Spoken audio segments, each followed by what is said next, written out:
Hey everybody, welcome to the show, day 2 of the Game Jam reviews. We'll be starting here in just a little bit. Don't worry about the timer, we're not doing the whole thing. I'm just settling in with some coffee. My voice is a little scratchy. Yesterday was a long one between the show and then a long game of Shadowdark, Breachers in Shadowdark, with a TPK, I may add. Was not on purpose, but it did happen. My voice is a little scratchy. We're going to power through today. We're going to go through a couple more. I'm going to see how many I can get in here. And I think I've looked through a decent amount of my own now. Like last night I was just kind of scrolling through. I'm going to go through some of the ones I already said I was going to go through, and then I had some more submitted. So we'll take a look at as many as we can get done between now and through Saturday. Well, we'll see you Saturday. But go grab coffee, get something to drink, finish your Arsenal game, Cree, and we'll get started on the show.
Hello everybody, how are we today? It's time for another review day.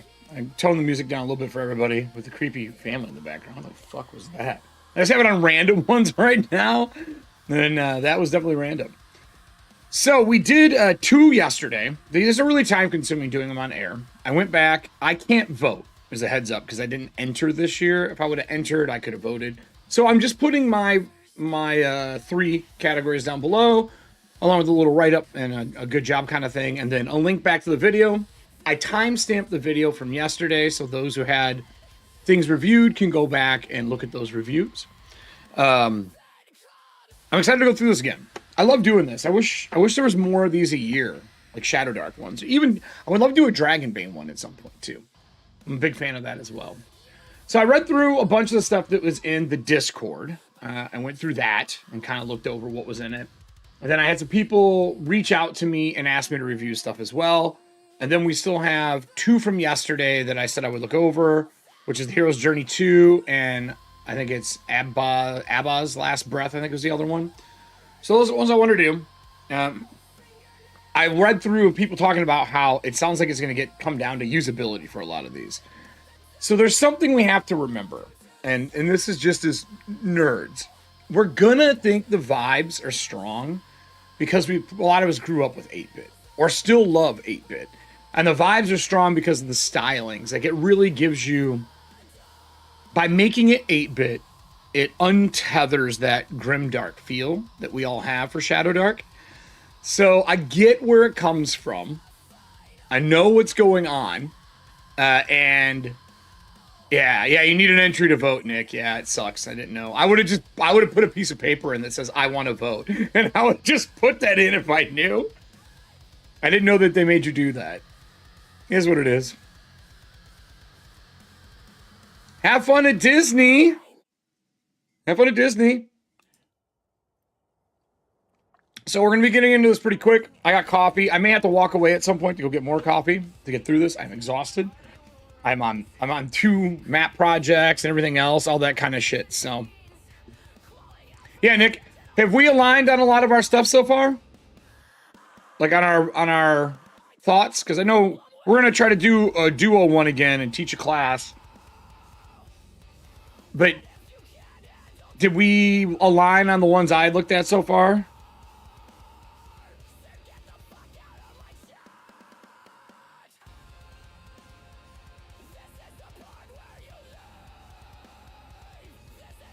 I'm just waiting for a response. I know you're watching Arsenal.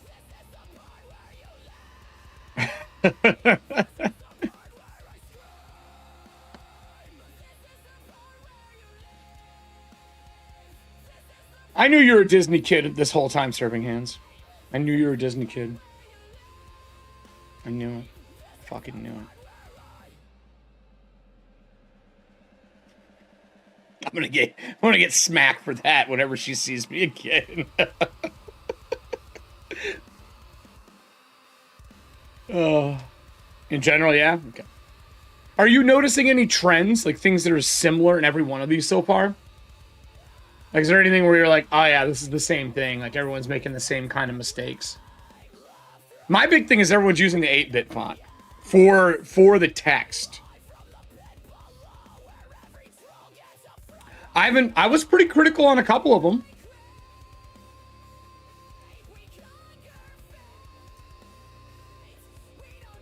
Let me see here. I gotta pull the piece back up.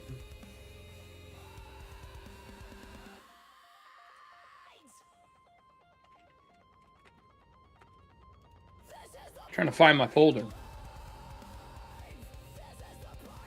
Interactivity? What do you mean by that? You did? Oh, that's awesome, Quest. I'm glad you got to make some of those. I'm looking for my folder right now. Somewhere. Where's my Game Jam folder? Where are you?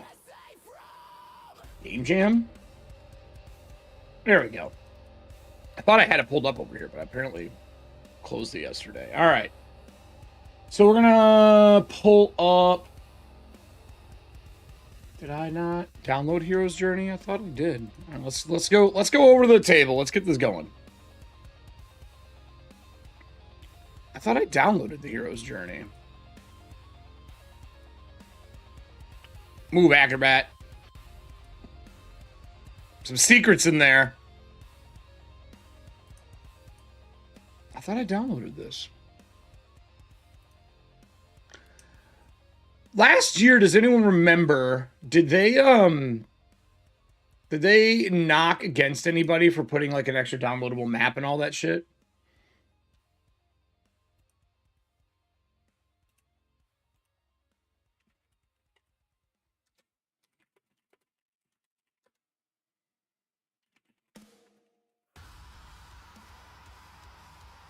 A little too linear in the 8-bit game vibe? Yeah. But you do emails? Hi, Nessie. Let me pull up this. just want to make sure these are all downloaded in the right folder to make my fucking life easier.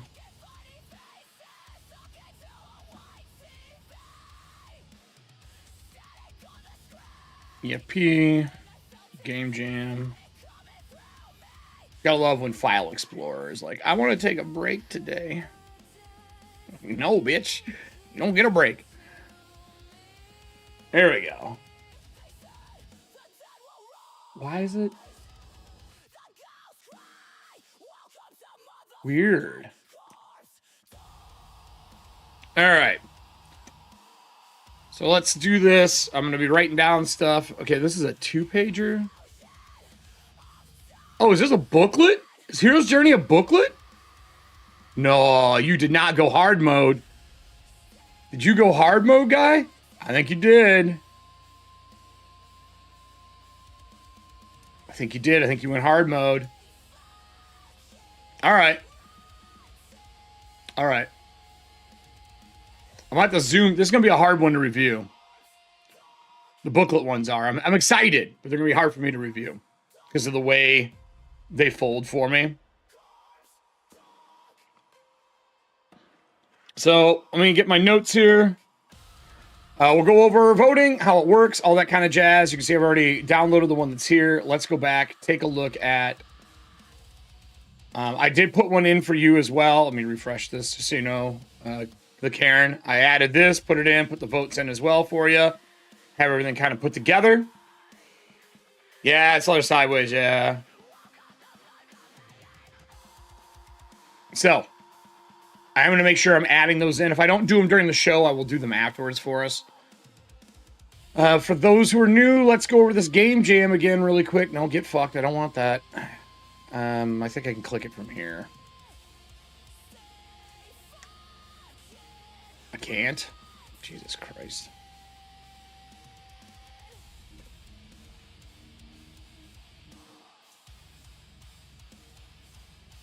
Just want to be able to have this up so we can look at this. Always a new game jam going, I'll tell you that. Just not always what we want. All right, so let's go over what we're doing today. It's the Shadowdark 8-bit game jam. It's done. Voting ends in 2 days and 19 hours and some minutes. They're going to do a final view on a review on Sunday. I can't vote because I didn't get to put anything in, but I am going to put comments down below for everyone who's watching this afterwards, just so everyone knows what's going on, right? And then the big thing we were talking about is what the voting submission is, the judging criteria, inspiration, usability, and vibes. Inspiration, how well the submission incorporates elements from the assigned NES game. Usability, practicality, and playability at the table. Tone is for vibes, atmosphere, and retro 8-bit energy. Now, I think we're going to be going through this again, see how we do. I'm going to try to get more than 2 in today, but no promises. It's just going to be based on how much time I have by the end. Is there anything else I can really say? I mean, is there anything else I can say about this other than this is a pretty good entry? I think there's less entries than last year, though, and I think the 8-bit threw people off. There was only 61 entries this year. 61 submissions this year. Weird Tales had 117. I think the vibe of like what it is changed. Like people are like, oh, I don't know if I want to do 8-bit. Like I get it. I get it. You're either in for 8-bit or you're out for 8-bit, right? So let's go over and let's start the first one. I'm gonna write down the time so I can easily timestamp this stuff later. 18. So R1, what is it? 1842. All right. So I'm just going to do this. 1851. All right. So first review. We're going to be going over the Hero's Journey 2. I'm assuming last year's was Hero's Journey 1. That's my guess, right? I'm excited to see this. I love the concept of it being the sideways one. You even added the staples, which is what I would fucking do, man. I would add staples 100%. So I think that's awesome. So let's start this and start burning through them. So looking at this is going to be difficult. because of how it displays on screen. And I'm assuming front of cover, back of cover. This is page 1, and this is what, page 2? How is this spread filled up? No, it's left to right. It's left to right. This is the only thing that's different for printing, it looks like. Classic old school game. Not quite 8-bit on the cover, but not all the covers were. Some of the covers were painted in the end, which is really cool. Here's Journey 2, The Prism of Courage is appropriate for approximately 12 hit die worth of Shadowdark characters. That's awesome. I actually really dig that. Let's get the highlighter out. How I have not been doing that, I don't know. But that's genius. Is that how... Hold on here.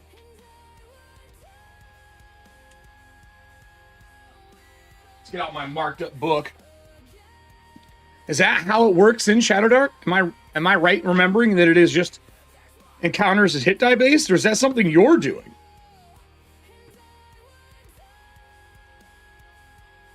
And now I want to know. Now I want to know if I've been doing this wrong. Average party level. AC the PL plus 10 for generator. Okay, so they don't use hit die, but I kind of dig that. I kind of dig that. That's kind of that's pretty smart. Good call, man. Good call. So, number 1, learn something already. I love the idea of being able to just do the hit die worth. I think it's such a universal term that the fact that we don't do hit dice for building encounter parties is just stupid. Yeah, because it's universal. Just like saying easy, medium, and hard is universal. That's fun. I like that. Good shit, man. Good fucking shit. All right, so I'm going to zoom in a little bit. We're going to go left to right on these, just so I can... Oh, this is going to be a pain in the ass again. If anyone ever finds a better PDF editor and reader out there, like, I am in the hunt, as I'm dumping Acrobat and Adobe and everything. Like, I'm dumping them. So I really need to find a better version. Some people say Sumatra. I don't think Sumatra's that great. I think Sumatra has problems with it. It's not that great at editing. I need a better version. I have tried countless now. I think I'm on like 15. But I am looking for a fucking replacement. All right. Here's Journey 2, The Prism of Courage. Capital city of Laria is under ghostly assault. I love ghosts. The Orphan Princess of Sereni lay in coma under the protection of a holy temple based on the royal power. Okay, so before I dig too deep, where's your games? I want to know what games you had.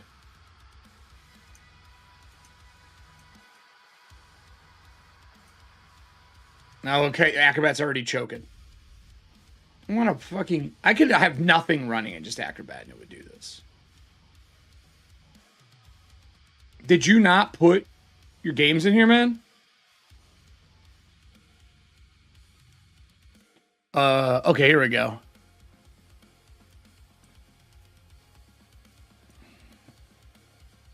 Yeah. I would have put this up front personally, but because it's part of the assignment, and I think people seeing it up front's easier. I get why you put it in the back because you're doing the booklet style. Like, I get it. Heroes Stories inspired by Ghostbusters, Dr. Mario, and Zelda 2. Ghostbusters provided the general setting, a battling ghost-infested tower, fighting demons, peak rescue the haunted city.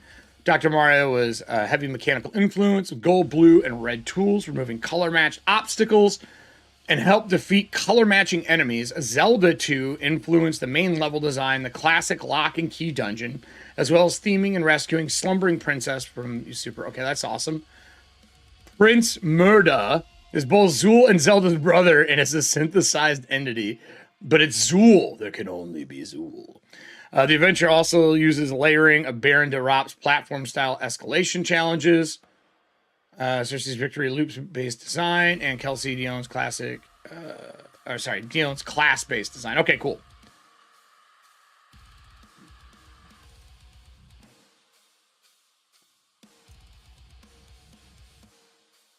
I fucking hate Adobe. Adobe and we've been divorced for a long time. They still live in the fucking house. And that's just a factual statement. It's just a fact. I'm gonna close something here. Why is this asking this right now? I'm gonna exit this.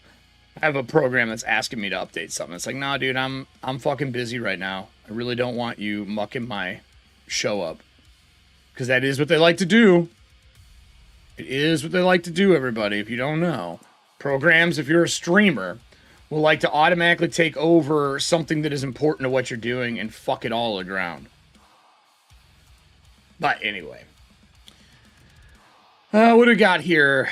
Okay, so we're back to what we're doing. Now that I know the games that we're using. The vile younger brother, Prince Murda, and his demonic cabal have usurped the throne of the Tower's Heights. The traitor prince calls forth spirits of the dead to harass citizenry, while the conspirators and the royal guards secure the tower against reprisal. The only hope of the wise woman of the temple to save the princess is the Prism of Courage. Is this hyperlinked? No. Hyperlinks. That's the number one thing I want in a PDF. It's the thing that is different. Without hyperlinks, I can't put my fingers in a PDF. I know there's bookmarks. It doesn't do the same thing. A magical wand of light held at the top of the tower. The heroes will step forth and assail the tower, but cast down these usurpers and save the life of the beloved princess in the city of a dire need. Okay, cool. This is going to be the table. So the title track, click these gems when you find them. What? Bro. Hold on. Let me make sure I'm on the right browser source.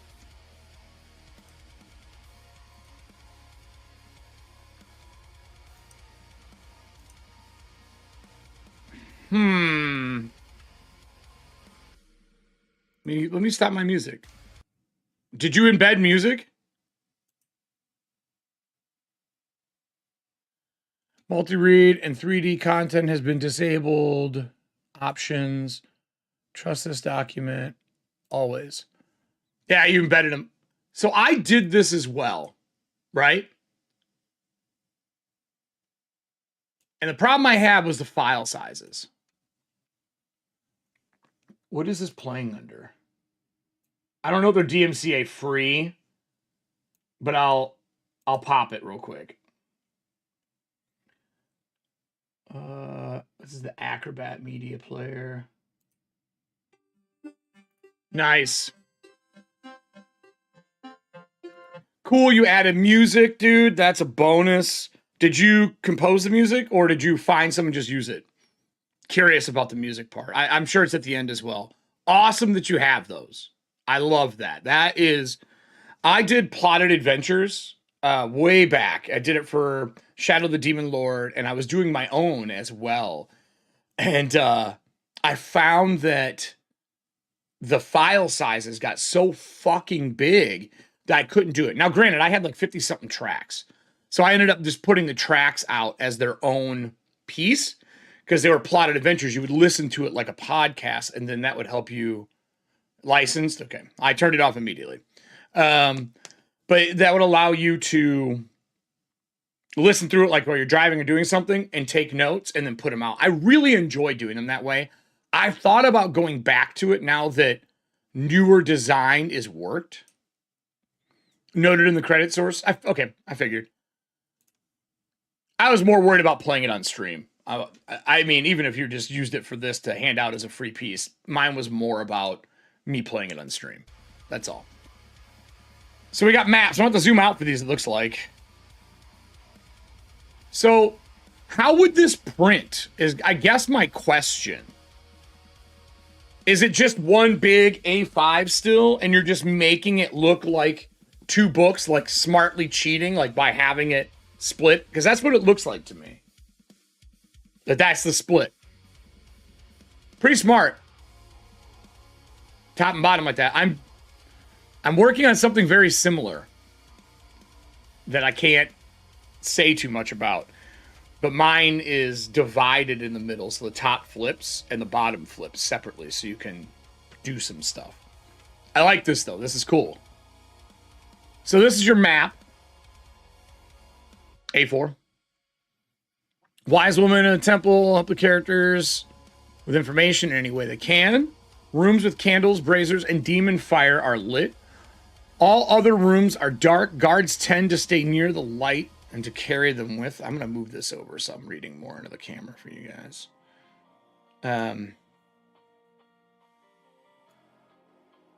Okay.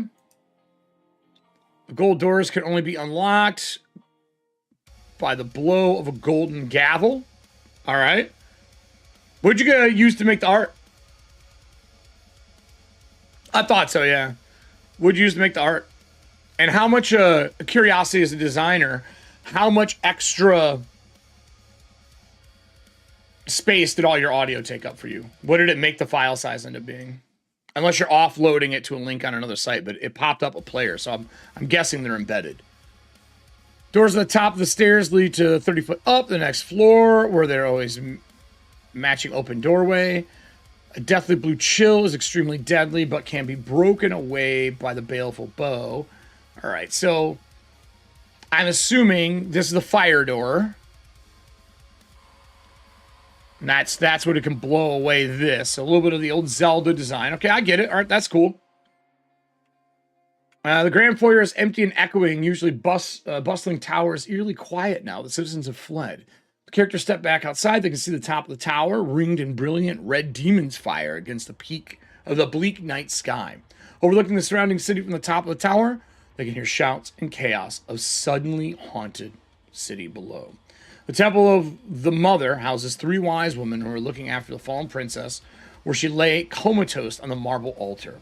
If not for the protection of the temple and the time of the attack, the princess would certainly have died. If not cured from the Prism of Courage, she might yet. So that's pretty cool. The wise women are a good source of rumors and hints, so you use them to feed the information. I like that. The wise women are in this room, it sounds like. Wise women are in here, which I dig. We're going to have to use a different color. It's not going to show up on this one that well. We'll go to a pink. I use pink and orange for all of them. So that's where this is, which is cool. I'm going to up the... I'm going to up the...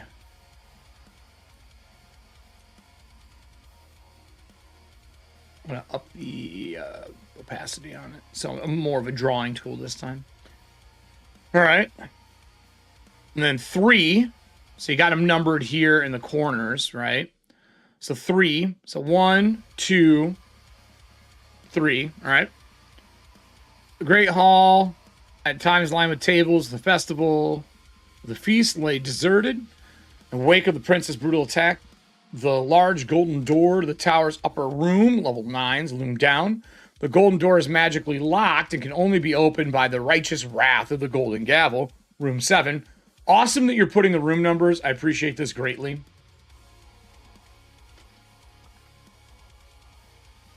If these were hyperlinked, would be even cooler. If you haven't seen, Cyberpunk put out their weapons book, like their shopping one, and it has tabs down the side to hyperlink to any chapter, and every single page has it, right? And then they have hyperlinks back and forth between things. One of the best hyperlink books I've seen in the last couple of years. I can't remember what book it is. Arms and Equipment or something. I'll pull it up after this. I'll show you what I mean. I think hyperlinking like that makes navigation in a PDF so much more efficient. And it's a tool we should be using as designers. A deadly blue chill blocking the door. Room 5 can be seen, but it's extremely painful to touch. Deals 2d6 con damage. Holy fuck. You be dying. You're going to die. Passed and destroyed by Baleful Bow. Cool. A discreet servant lair leads 30 foot up into the kitchen. A small cloakroom, the main hall for storage of outerwear and weapons of tower guards, also served as a makeshift guard break room. Lost and Found contains 30. This is smart. I like this whole concept.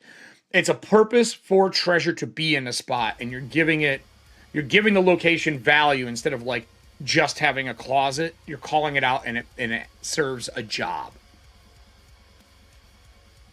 Yeah, no touchy. No touchy indeed. No, you touch that, you're going to burn alive. So that's our first room, right? So now these go up and down. So obviously these connect to 6. This goes up. Okay, cool. Really clean. Really, really clean. Also, really love the fold and the staples. I'm digging that a lot. Where did you just source some book staples? Or did you source like an old instruction booklet and pull those pieces? Because that's what I would have done.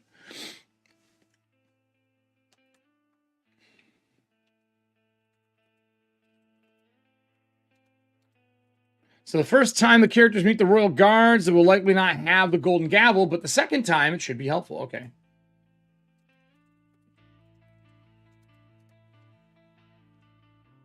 All right. Demon fire is extremely painful and instantly fatal to any human stepping into it without the protection of the ruby shield. It can be seen through. Now, I do have a question. All right, let's talk for a minute. When we're talking about things that are instantly killing, like murdering players, are you giving them indicators beforehand so they don't just go, I'm going to walk through it, it's just fire, I'll take the damage? And the GM should be telling them this shit will incinerate stuff. You know what I mean? Screen grabs from an old instruction booklet. Nice. And that room, that demon fire we'll get to. So I'll see if you put something down here for it. Right? The kitchens are smashed and toppled. Signs of fighting during the initial coup d'etat, which was in what number? This was in 6, so we're talking here. Deathly blue chill speckles the room and blocks the passage west, so you got fire all over. I hope you have some monsters that can shove. Yeah, sometimes you're going to really teach a GM, though. So, I talked about this yesterday, but as designers, we have to get people to run things the way we have them intended to help them, which means you sometimes have to use a little hand-holding terminology. I understand that this would murder him, but I've also been playing games for decades. You know what I mean?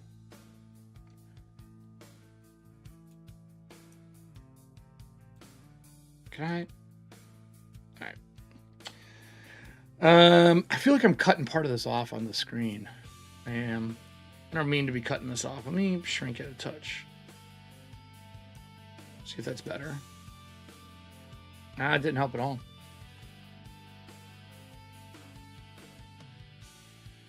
I'm about to zoom out one, I think, actually.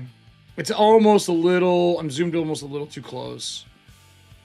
Because it's trying to keep it tight to the screen, and I don't want it to. Because Adobe's ability to zoom in on a PDF is fucking garbage. It only has 2 sizes. Fuck it. Whatever. It's going to have to be this way. The Royal Guard attack. Interlopers on site, but can perhaps be bought. The hatch on the floor opens the ceiling and grand foyer. The vault holds a locked chest, the elegant tapestry worth 100. So you're giving more money, and you're also telling them the XP, which I think is important. A lot of people don't remember, and I forget a lot of times. I have a cheat sheet in my book now. It's just fucking in the front. The Dark Gallery holds art of surrounding city and countryside. The smashed dining hall, once for the members of the royal family, now held in the Royal Guard. And the creeping deathly blue chill. The stairs are led up to a story to room 13. Small mess room for the Royal Guard. A good spot for overwhelmed Royal Guard to fall back and choke point to defend.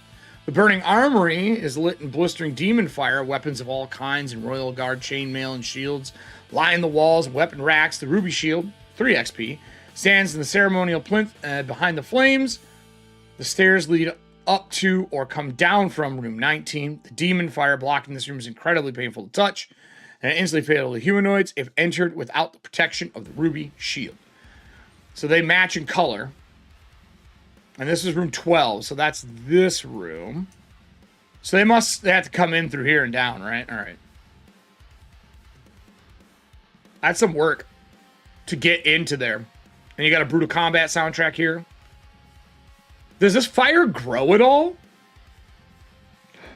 Like, sometimes in Zelda, the fire grew. Does it move at all, or is it static? Because right now, it seems like it's static. The Dark Landing holds a shredding dead of battle. between once loyal royal guard and dreadful spirits. Cold library is haunted with 3 sadistic spirits. Again, I would hyperlink this.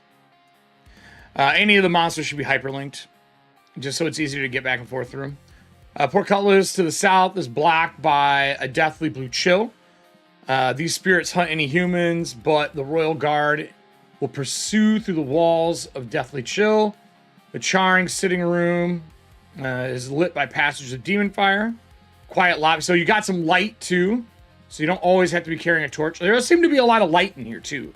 And I will say, I haven't seen anyone really playing with the clocks much in these new designs, which I was kind of surprised by. I thought we would get some people making new ideas for clocks and new ways to use them and timers, but I haven't seen any so far.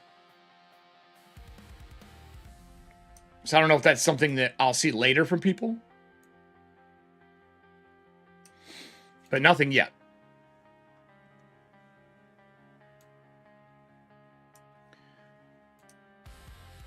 I'm just trying to adjust this. This one is hard to do on the screen for streaming because of the way it's laid out. Or mine, I should say, the way it's laid out. Fire static, okay. Quiet room holds a portal, loyal family. Thrud in room 17 will whisper shout to the characters as soon as they can see them and summon them to the east gate to speak. Thrud, John Goodman, as from the Emperor's New Crew. Knock the door down, Kronk. You kidding me?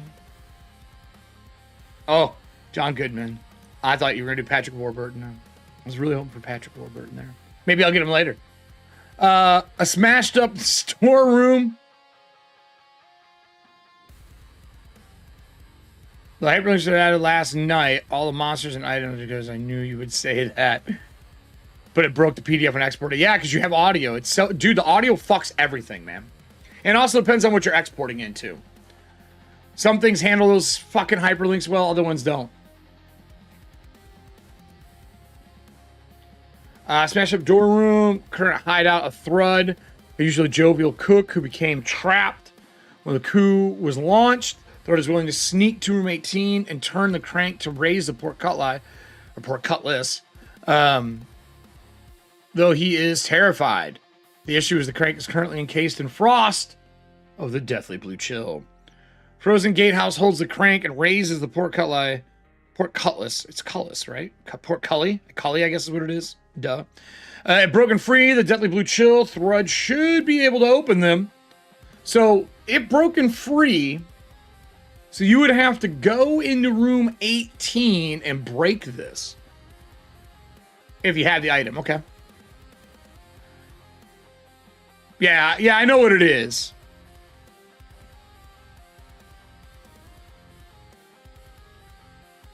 The silent atrium is cold, quiet, and dark.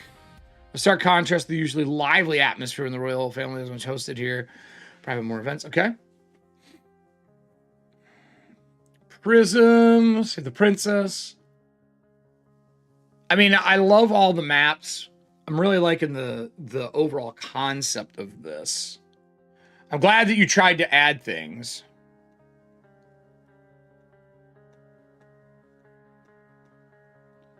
To add them in before you put them out. I'm sorry, I'm looking at the art right now. I love the art for this. Floor 4, Den of Demons. The looter arsenal holds rack of bows, crossbows, ammunition, shredded corpses of the once royal guard lay scattered. 2 demon dogs prowl the southern and eastern areas. Baleful bow. So that's the thing we've been looking for. Sits immortalized on a pedestal amongst the other weapon racks. And that's in room 21. So here. The Smash Solar once held an elegant statue of a king and queen, now crushed to dusty rubble. Someone's real angry at these people. The pile of stone rubble holds the brass right hand of the king and left hand of the queen clasped together affectionately. The princess will pay 60 gold, 1 XP, for this remaining piece if recovered. And she didn't say anything about that before, so this is going to be one of those things that if the players just get it, right? The players just grab it and bring it back, she'll pay for it. But if they don't do that, you know, they're not going to know. The Scorch Antechamber is partially aflame with demon fire and littered with cooked flesh and charred bone. The heady aura of pure evil weighs heavy here. The broken vestibule choked with demon fire and broken bodies of dead guards. There was a brutal fight here when the attack began. The haunted display room is defended by a demon dog and 2 sadistic spirits. The Prism of Courage, 3 XP. We got another good call out for the XP. Is displayed here still untouched by the evil usurper. So, Prism of Courage. So they did not get a hold of the Prism of Courage. It must be harmed by it, right? And that's in here. What's this? The trapdoor opens to the ceiling of room 13. There we go. The floor 40 foot below. That's a drop without rope. The Demon Grand Balcony overlooks haunted and suffering city below, where the usurper Prince Murda completes his dark rituals and plots his conquest, aided by 2 royal guard, all with tremble and suffer before him. Players defeat the prince and return control of the tower and city of the princess. She will host a feast in their honor and reward them for 200 gold. So, hear me out. I would love, if it was fittable for this here, to have a carousing table. Or, I guess the new one's not out yet. But I would like a carousing table for that 200 gold carousing fest. That would be fucking cool as shit. Because you could do so many Zelda, Ghostbuster-inspired fun things. I love these. These are almost like printable cards, man. The Golden Gavel. Well, a mighty one-handed Warhammer melee close 1d8. Was once held by the Grand Justice of Lara, now slain. Holding this sign of rightful rule of law allows the caster of a Turn a Dead spell to also apply the effects to chaotic humanoids. This is a fun magical item. Once per sunrise, the Golden Gavel can shine bright as a torch for 10 minutes. Really short time frame, but can save their butt. This Golden Gavel also opens with a strike. Any locked door that is disloyal to the Royal Guard might have magically sealed, so they can bust doors open. This is a very important item. The very important item. The Baleful Bow. This hateful short bow strikes the spirit as well as the flesh. Once the prize bow of the righteous king from early life of adventuring, the bow does D6 damage instead of D4, so you upgraded it 1, making it not overpowered but fun. I dig that a lot. I think that's a really good idea. When the bow hits an incorporeal undead, it does an additional 4 damage. So nice flat bonus. That's a rare thing. I like flat bonuses in this game when I want something to feel powerful, right? Because with that, you know you're at least getting 5 damage, and that means a lot, especially in low levels. The Baleful Bow also emits a deathly blue chill, unlocking areas that may not have otherwise been accessed. The wielder's eyes flicker, a deathly blue, when near evil spirits. You even brought some of the, like, ghostly look for things. You have Zelda-like items in this. I was really waiting for a Ghostbuster backpack. I guess this is the closest. The Ruby Shield. The shield was the pride of a stoic captain of the guard before he was murdered in a coup. And is the shield of fire immunity, causing the wielder, along with anyone in physical contact with the wielder, to be immune to fire. Their skin rippling to red dragon scale to protect as always pass through the flame. The Ruby Shield also allows the wearer in any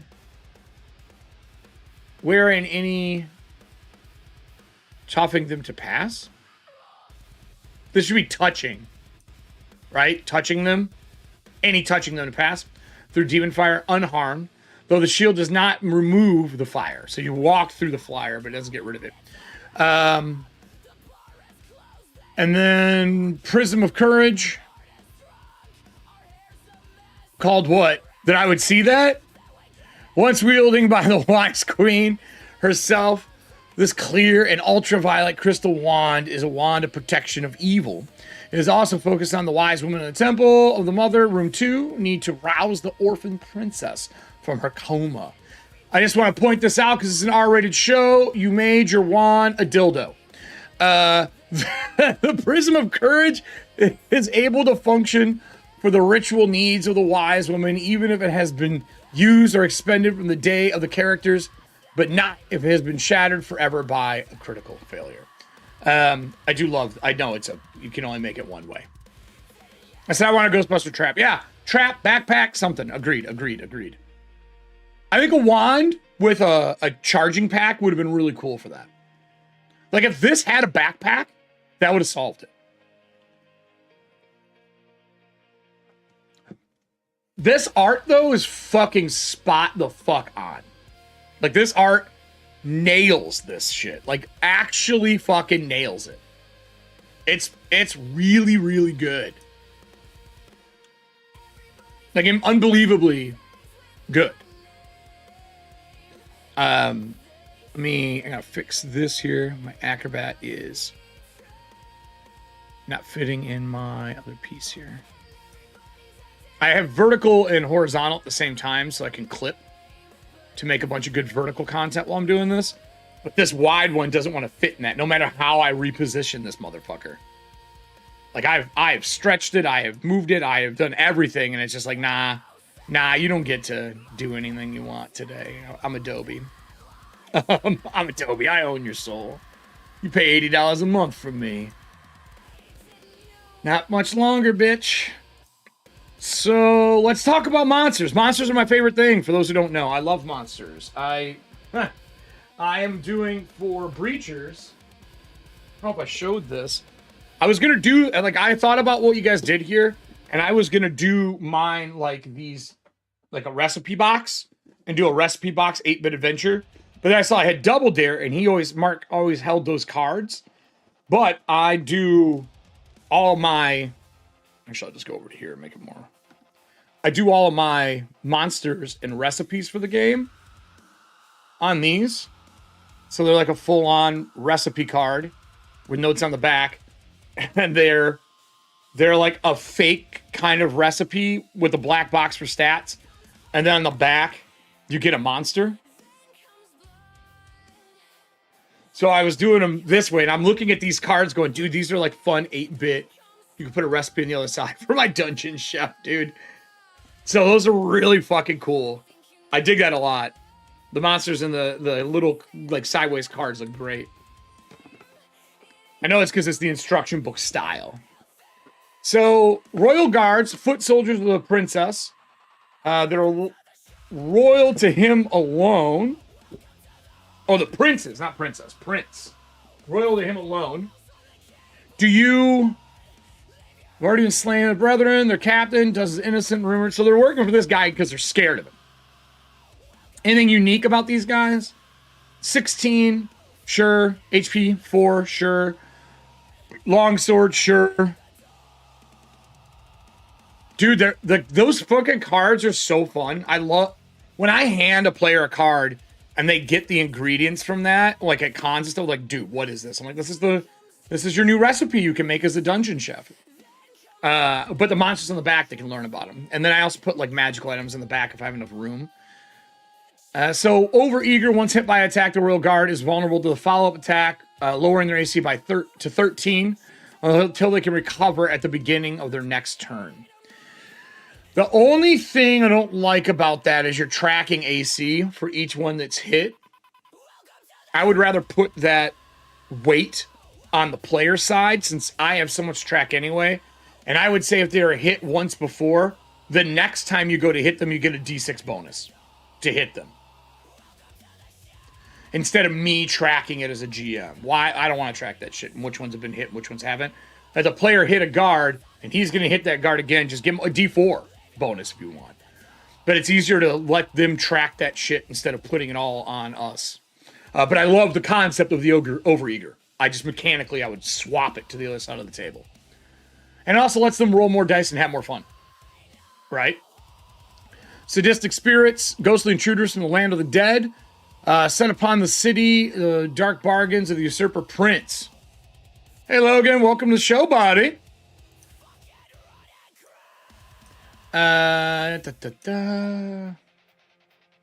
Ghostly intruders from the hands of the dead set upon the city. The dark begins as a separate prince. While not being driven away by light, these shades seem to keep to the darker areas of the tower, often retreating into the shadows to bide their time if overwhelmed. AC 12, 12 hit points, attack 1, soul rake 3, +3, move, near, fly.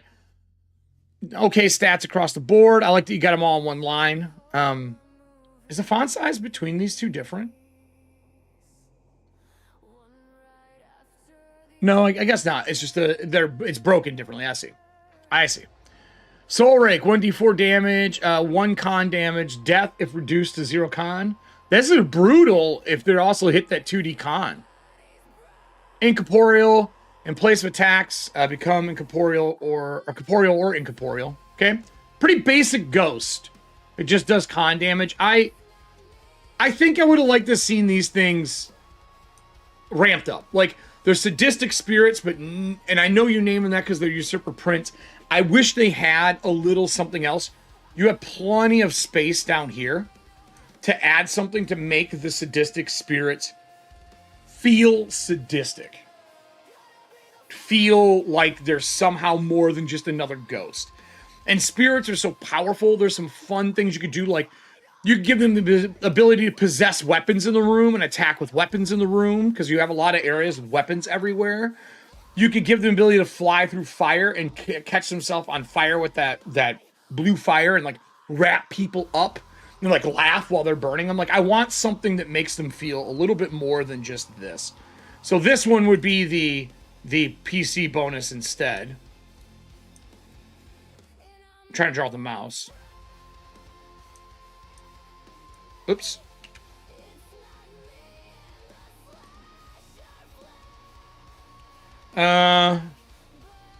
Yes, exactly. Good time for grabbing you, dragging your hair. Yep, you got it, and pushing people and stuff. Yeah. I want the combat to feel more evocative. I find that in Shadowdark, a lot of people are ding, ding, ding, ding, ding, ding, ding, ding, and I want combat. The system's so simple. You get to do crazy ass shit. Like in our game yesterday, I was running for Breachers. They encountered 2 hellhounds, ironically with blue fire, ironically. And the bottom of the door was broken open from zombies crawling through the bottom of this door. They came up a stairwell and they saw the hellhound. And one of the players took their rope out and wrapped it around the leg of the dog and then tied it to one of the dead zombie bodies like an anchor. But then they threw it down the stairs to pull it against the door so it couldn't run all over the place. But I did breathe fire on all of them down the stairwell. But it was a cool concept, a cool idea. I want monsters to have that kind of stuff too. I think that's the biggest thing in game design that we've seen. As Pathfinder 1 went to Pathfinder 2, they really harkened into the few good things from 4th edition and other design work where monsters got abilities that made them feel like they're important, they're fun. This is, as monster design, the monster should have something that feels like more than just an attack. You should remember a monster for doing it, because if you're not going to make a monster that's memorable, you might as well just use one from the fucking book. You know what I mean? Like, why waste the time and space making a creature that's essentially, like, that ghost could have just been a shade with one line change, but has this. So, you got the space. I'd go back and add it, because this is too good not to give it the extra love. Right? Demon Dogs, also way extra. Not required, not a knock. Gems for each of the monsters to have their own theme music, like Final Fantasy or Zelda, would be super dope. Just saying. Now, I know you don't have to do that, but it's just a thought. Demon Dogs. Mutt's a command for the Usurper Prince. These hounds slay all intruders, but allow those dressed as royal guard to move freely. Now, this is great. That's a great, like, this is awesome. This is a nice little piece of text that lets GM know players can get by, right?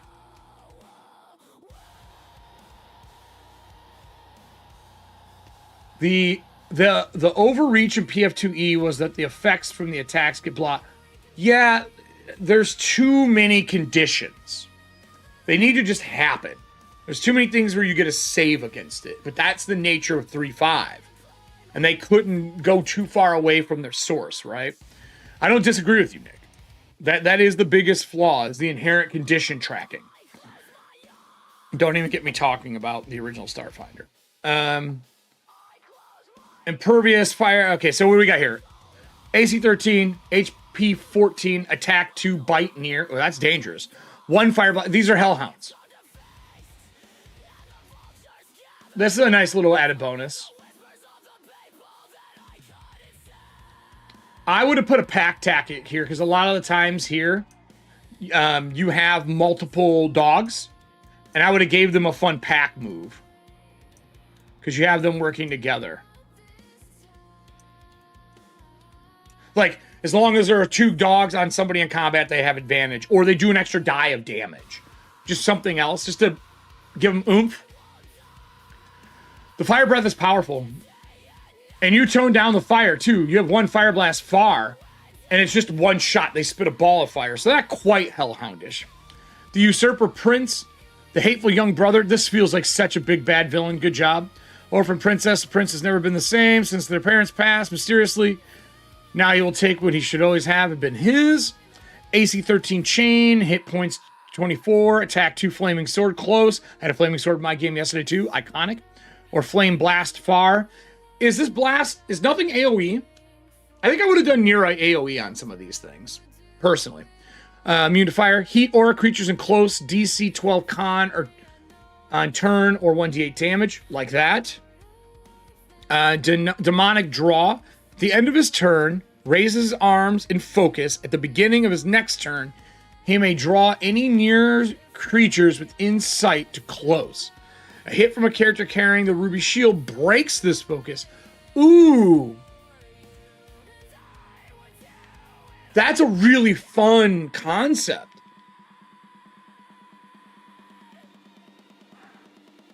Any near in sight and draw them close. Is it the beginning of his next turn? So he goes like this, and then the next turn, boom, they come to him. I would have done that for the heat aura. I might have given that motherfucker a whirlwind attack. I would have maybe gave a whirlwind attack. This though, this is A++, man. This is a good monster. This is something I would use in a game regardless. I love that, like, you gave them almost an environmental effect that is just like a come to me and bring everybody in the aura for fire. That's the problem with aura. People don't want to be in it. That's really fucking smart. And there's no save. There's no save. Now, in a normal game, I would have to change this to X amount of damage done or something.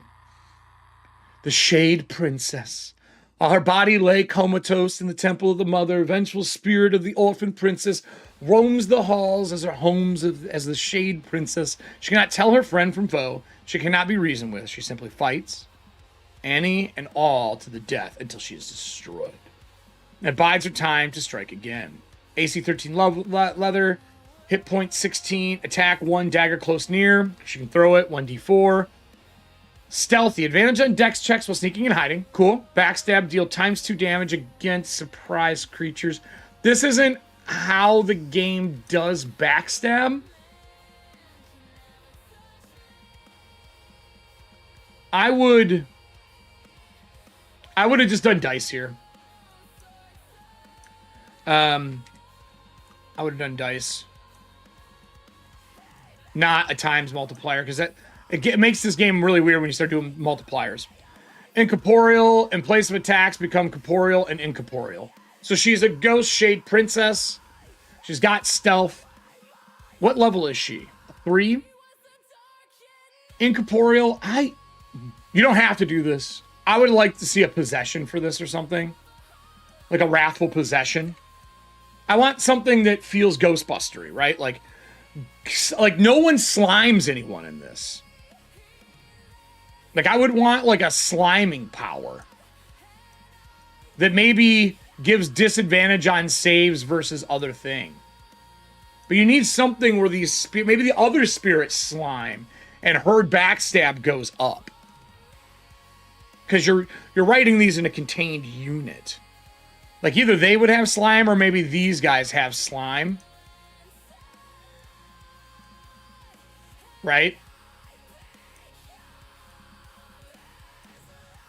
I think I would do slime, and then instead of hers being slime, I would have it do hold on here. I would do slime, and then I would do this slime,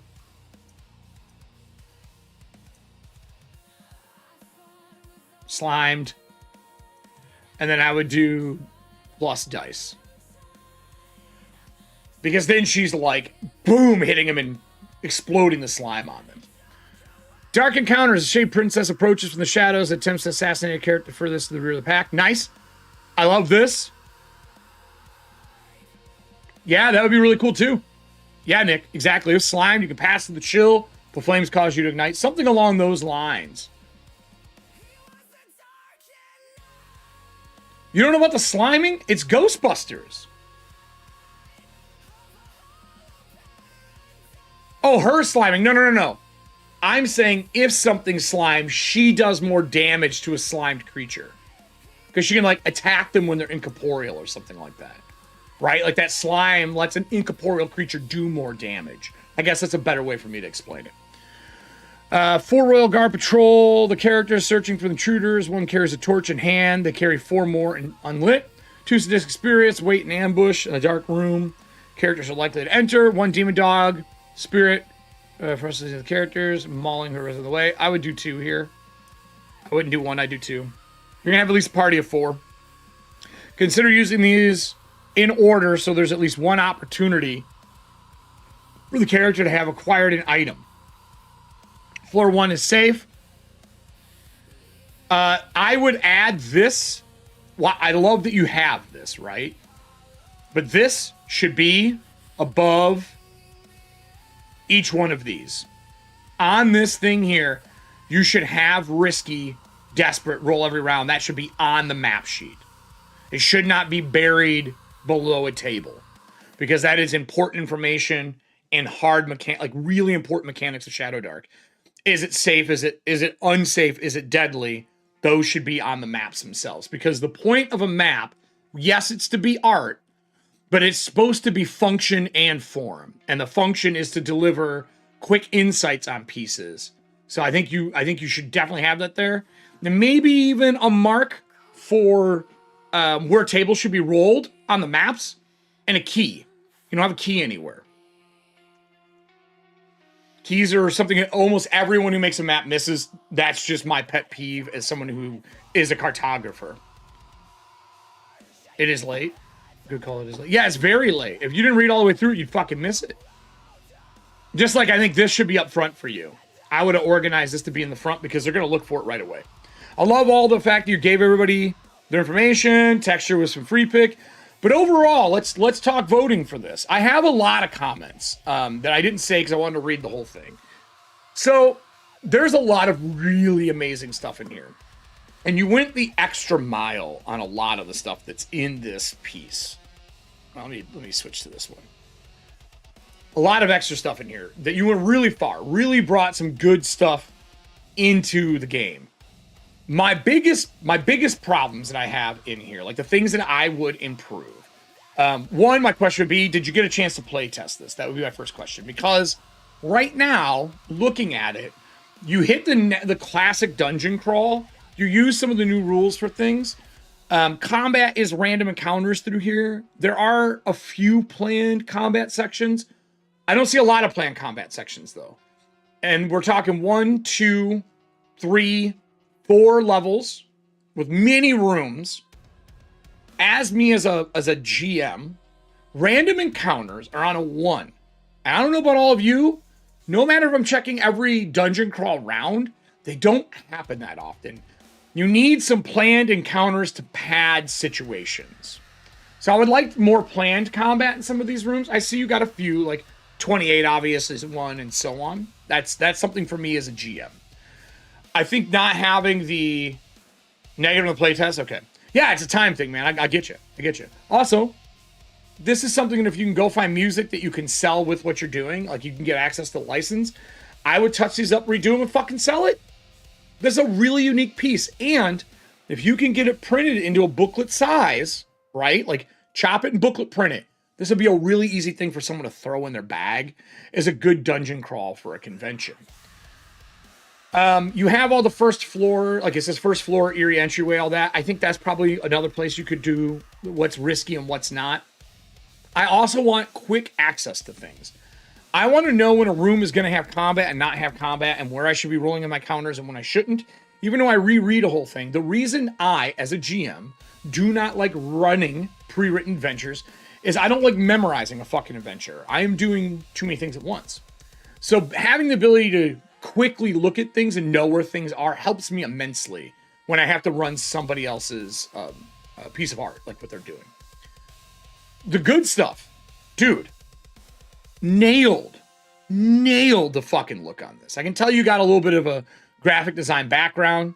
You really put some effort in these. The maps all read really well. I think color coding on the maps would be good. I think a key could be used. You have a lot of really big boxes with text that you could have shrank down to get a key on some of these pages. I think the numbers that you have in the corners stand out fine. All the doors, everything else is great. Like, all that stuff's great. I could have used a couple more tables, I think. You have the wise rumor for the wise women. That starts it. You'll be able to use that somewhat. I dig the wood carved witch from Disney's Brave. Like, you're giving some ideas for what it is, like calling context that people can relate to. I want more. The monsters are great. Overall, your monsters are really good. And I think the items are really good. I think you could have put some more Ghostbustery stuff in here. You really leaned into the Zelda. But I think you could have Ghostbustered this with a wand with a cable that plugs into a gem or a backpack, or you plug it into a ghost and you use the ghost for the power, or a trap could have been really cool, like Nick said earlier. I think your design for your weapons are good. You did break code though. You didn't give like a benefit and a curse or any other feature. I would like to have seen some bad things for some of the items, or like benefits and feature to follow the format people have already been taught. I think the benefit and curse format is really good, because when I glance through these, I have to read the whole block more than once to find the important information. Anything else I would say? Monsters are solid overall. Just some things I was just giving you tweaking notes to really make them sing. I think the dark encounters are pretty good. I don't know if I agree with, making sure you do each one once. I think maybe doing a weighted table might help, because what's the point of a table if you're going to do each one once? And this is how many rooms? 28, I think is what memory was. 26 rooms. You can crawl from one room to another. Let's say you're going to roll a total of a dozen times and you need a 1. You're not going to randomly roll them all. Tables are weird, man. Tables are difficult.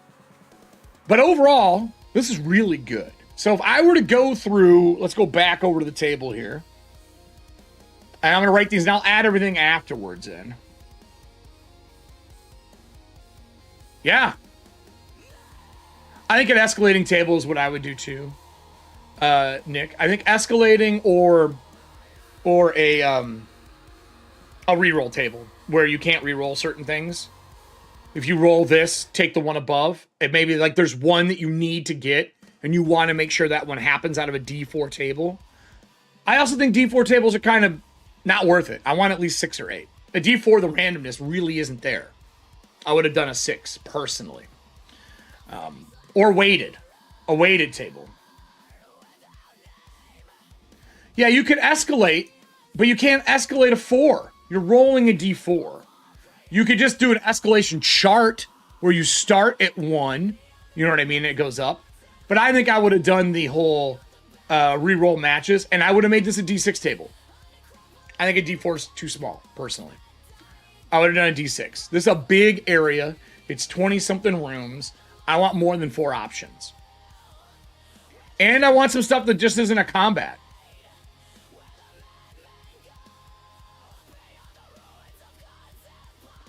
I mean, you could have just said, there's 4 levels. You could just say, you don't need a fucking table. You could just say, this is level 1, this is level 2, this is level 3, this is level 4, and that solves it. This is what appears on those levels for your random result. It allows you to contain encounters. That's what I think I would have done. So, let's go into giving some information on this one. All right. Hero's Journey. I'm going to copy this. And I also want to go to here. I want to go to the game jam. If there was enough room for that, you could, yeah, Nick. Oh, I see what you're saying. So it's 4 plus is just that last one, that kind of die escalation table. Yeah, maybe. All those are options. But I think the point makes sense. I want to cut this judge criteria because I want this in here so I don't have to go back and forth every fucking time. Motherfucker. All right. So, I'm going to switch over to something else here real quick. Let's go to my playlist. I just want some different music as I'm doing this. We're going to do... I'll do my Breachers music.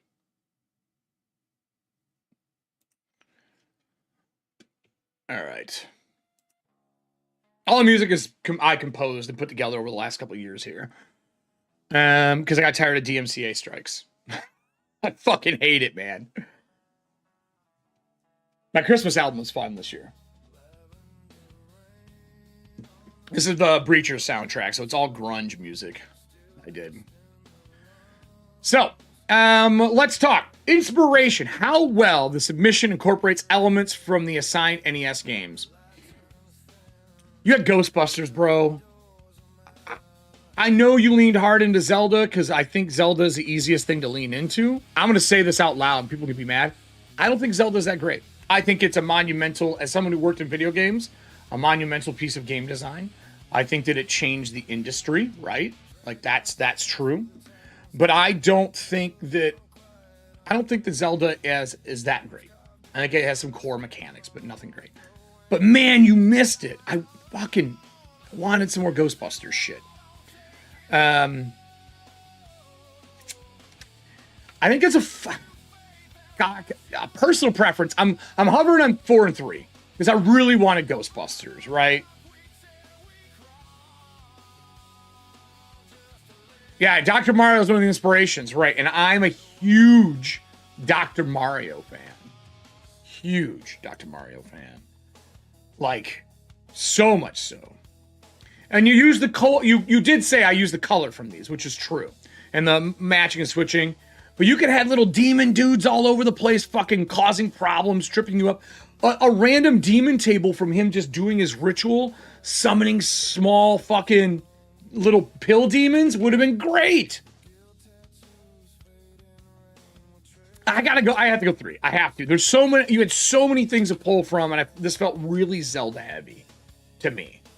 Usability. I think it's fucking usable as hell. I think it is playable at the table right now. The modifications I said during this would just level it 1. That's it.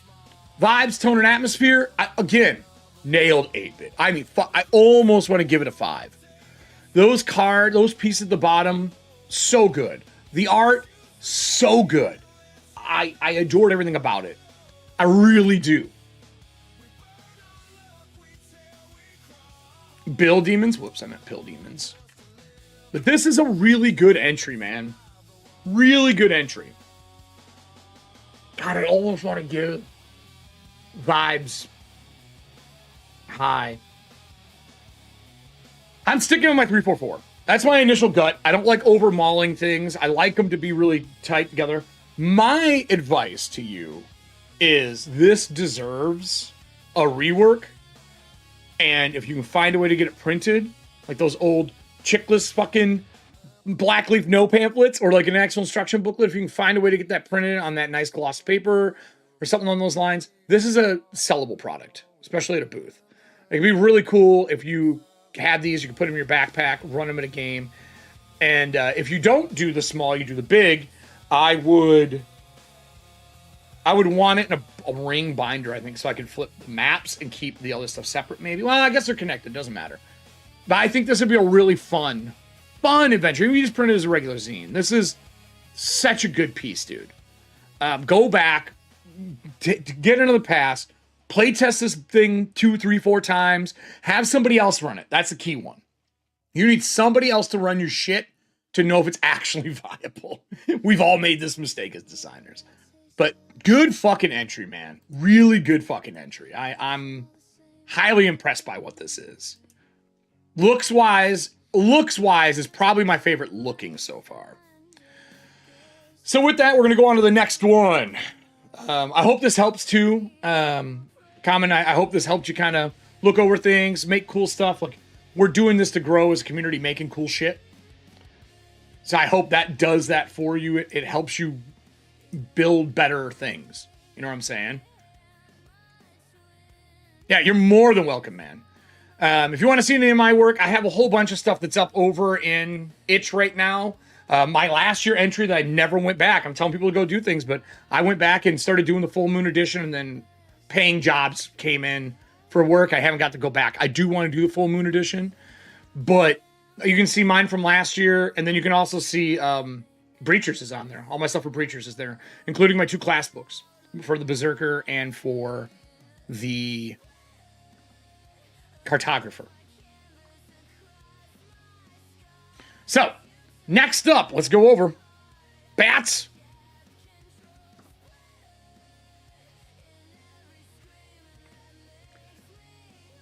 All right, so we're doing this one. Oh, an actual Nintendo cartridge. Do you know I have a flask downstairs that's a Nintendo cartridge? I have 2 of them, actually. They're actually flasks. You pull the rubber piece out in the middle, and they're flasks. I'm not even fucking kidding. They're fucking dope. They're really fun. Oh, thanks, man. I run a living community forum right now. We just played a game yesterday. I do paid games forum. It's a living, full-on West Marches Inside the Wall style. So we're going to download this. All right, download the other one. I'm so sad that I can't actually rate. And I will go back after the show. I'll put all the ratings in for you and stuff like that, and a link to the video and a timestamp and all that. It just takes time to do.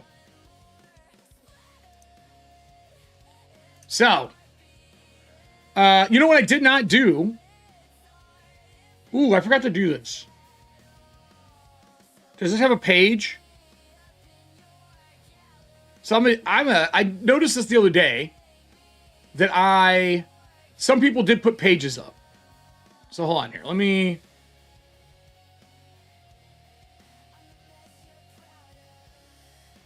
Yeah, no problem, Logan.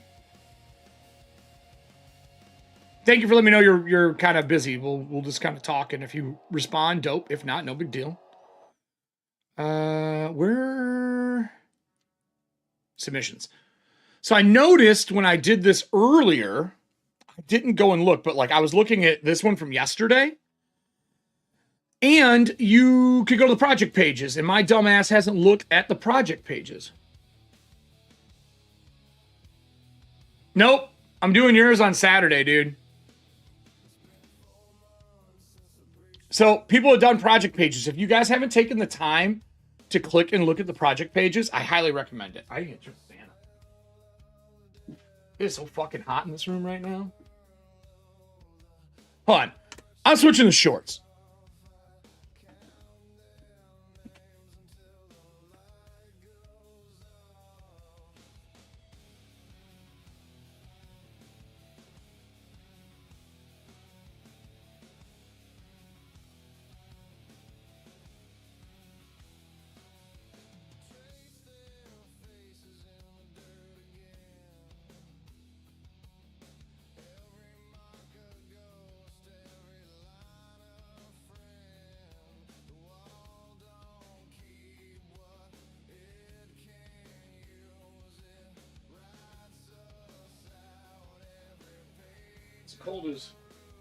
Cold as shit outside, but inside my house it's so fucking hot. Let me ride the high for a few minutes. We'll see. So anyway, if you haven't checked them out, this stuff is cool. I missed it, and I put a lot of work into my pages for Breachers. So like, make sure you're checking these out as well. So I at least want to give the ones I looked at a little love. This is just a basic one, okay? I did really like this one. I'll do whatever the fuck I want to do. So those are those. And then I want to see what the Hero's Journey one. You know what'll make it easier? I'll just do this.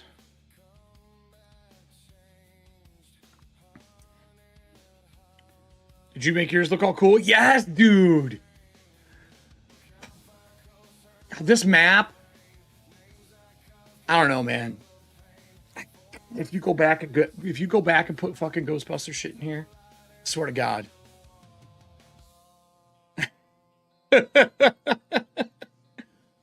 Really cool shit, dude.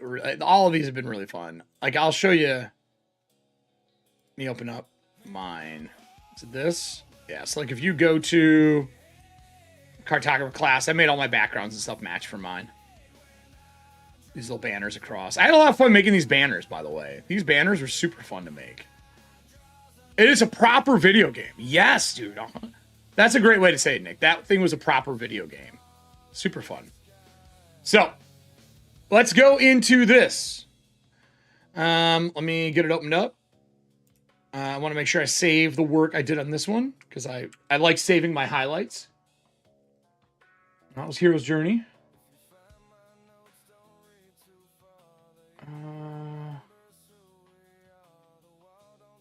Let me see here. That's cool looking. So I have 2 for this. Let me open up.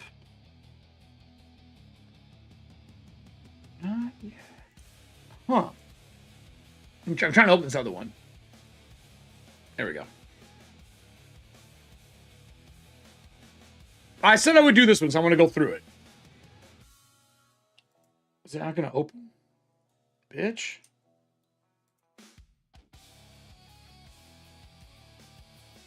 There we go. So what's the difference? Oh, okay. Okay. All right. What's this one? Are they both booklet style? What's the difference between these 2 downloads? I want the one... Oh, I gotta close this.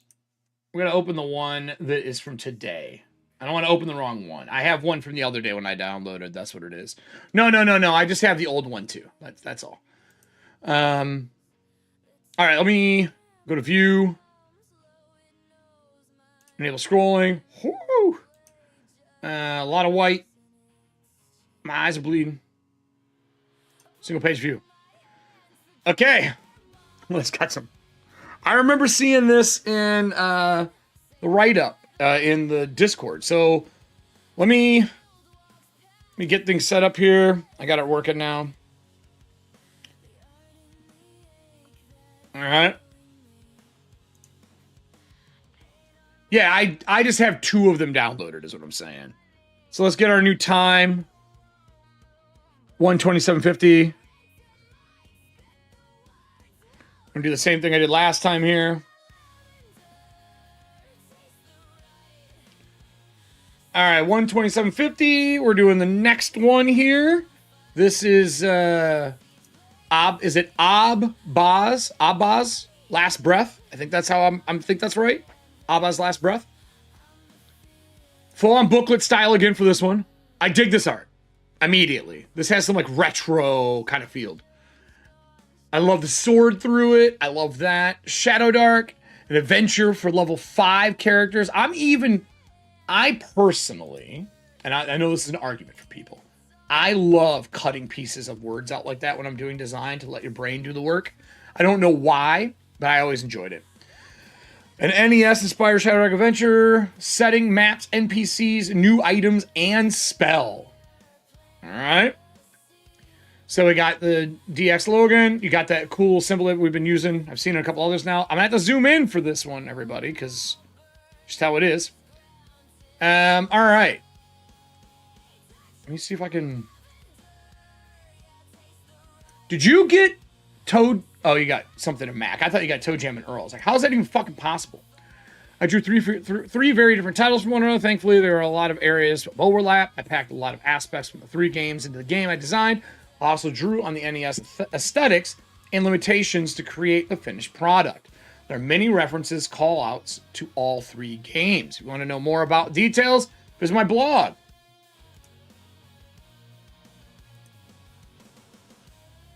Interesting Logan. I'll have that pulled up. I'm going to copy this, and I'm going to put this into my notes to take a look at later. Bitch, not that many times. The fuck are you doing? All right. This is, I'm going to note this as a blog post. Okay. Just so I have it. Oops, I did that wrong. There we go. Yeah, it's Joe and Mac. Yeah. I thought it was Toe Jam at first. I was like, holy fuck. And go. So adventure overview, everybody. Pink, is Pink going to work in on this? Yes. All right. Adventure overview. An aeon ago, the gods of flame and the darkness attempted to steal the great treasure of Abba, goddess of a primordial life. He imbued a golem. Wait, hold on a minute.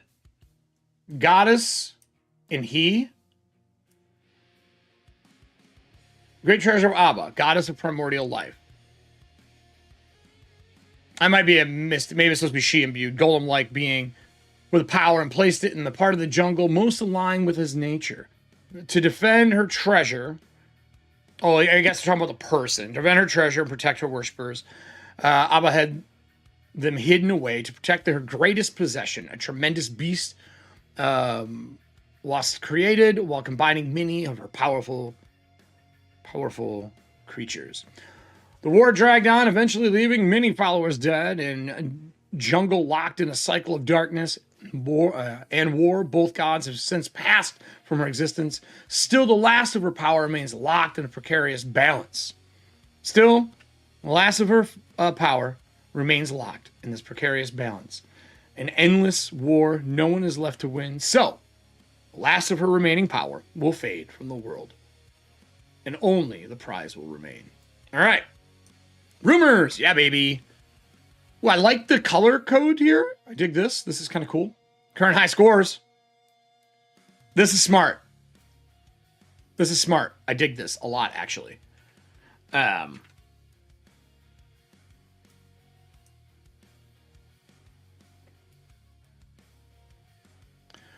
Scoring points. You actually made a video game. Points are scored by killing the minion of flame and darkness. Killing primordial life costs points. Unfortunately for the crawlers, primordial life has no qualms about attacking first. Achieving a high score means Akari will consider you a vital ally. Oh, see boons. I see my name in here. Thank you, sir. Old Mac led a party of crawlers into a cursed jungle and never came back. They say the primordial forest has been locked into darkness since before it recorded history. Bull. I read a dusty old book years ago claiming there's endless treasure in the jungle of the eternal night. Ralph Clark may be a necromancer. There was a skeleton with flames in its chest spotted near his place near the edge of the jungle last week. I would recheck a little bit of the verbiage and some of this stuff. I've not heard the roar of the dragon eaters since I was a child. I wonder if it's hibernating. Grandpap said he went into the jungle as a boy to save his buddy. Swore he died and came back to life. Love it. Love all of this. Is really fun. Really, really fun. Yeah, I read it over a couple times. I get what it is now. So let's get into this. We're going right into the monsters. I remember seeing this art. I see you change your colors up. Looks like you put a stroke. You put a stroke around the white to make it more. Oh no, you didn't. It's just the way. It's just the way that good old Acrobat's doing it. Lydig level 8, move NA, AC 18, neutral. And you mirrored them. Oh, okay. Attack 3, Magma Spew, Far, 6, 1d10, or Summon. Okay. Statue like golems set in a cliff wall with a volcano. Even the absence of the long gone god of fire and death continues to fulfill his task. Periodically spawns new undead, from the bodies of the dead jungle creatures brought by his minions. This is, I'm assuming, their value. If killed, 10 points. There's a false rumor in there. Summon. Every 4th round, Lydig may summon an abomination, page 11. Hyperlink. For those who don't know, we have a hyperlink drink thing. While I wait for this thing to stop choking, and by that I mean Adobe Acrobat, you got one thing open, Adobe Acrobat. One thing open. I'm not asking for your soul here tonight, girl. Come on. Tactics 2. F&D encounters worth F&D encounters worth of minions are presented at all times. He'll attack any living being that approaches. He will spawn abominations from the magma and bones strewn about. Agenda, unable to be reasoned with. His goal is to create flaming undead to overtake the jungle. Though his master is long gone, he maintains the battle between their lingering power and their unwavering devotion. What is F&D?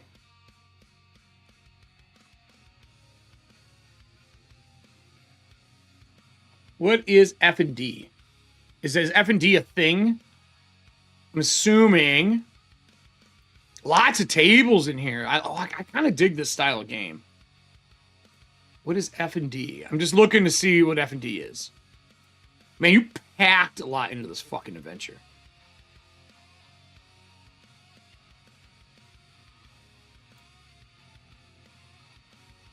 I'm looking.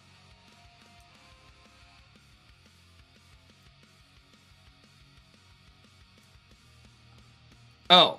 Is there somewhere where you taught them that before me reading that? Did you teach us this somewhere? You gotta teach it. Flame of Darkness Encounters.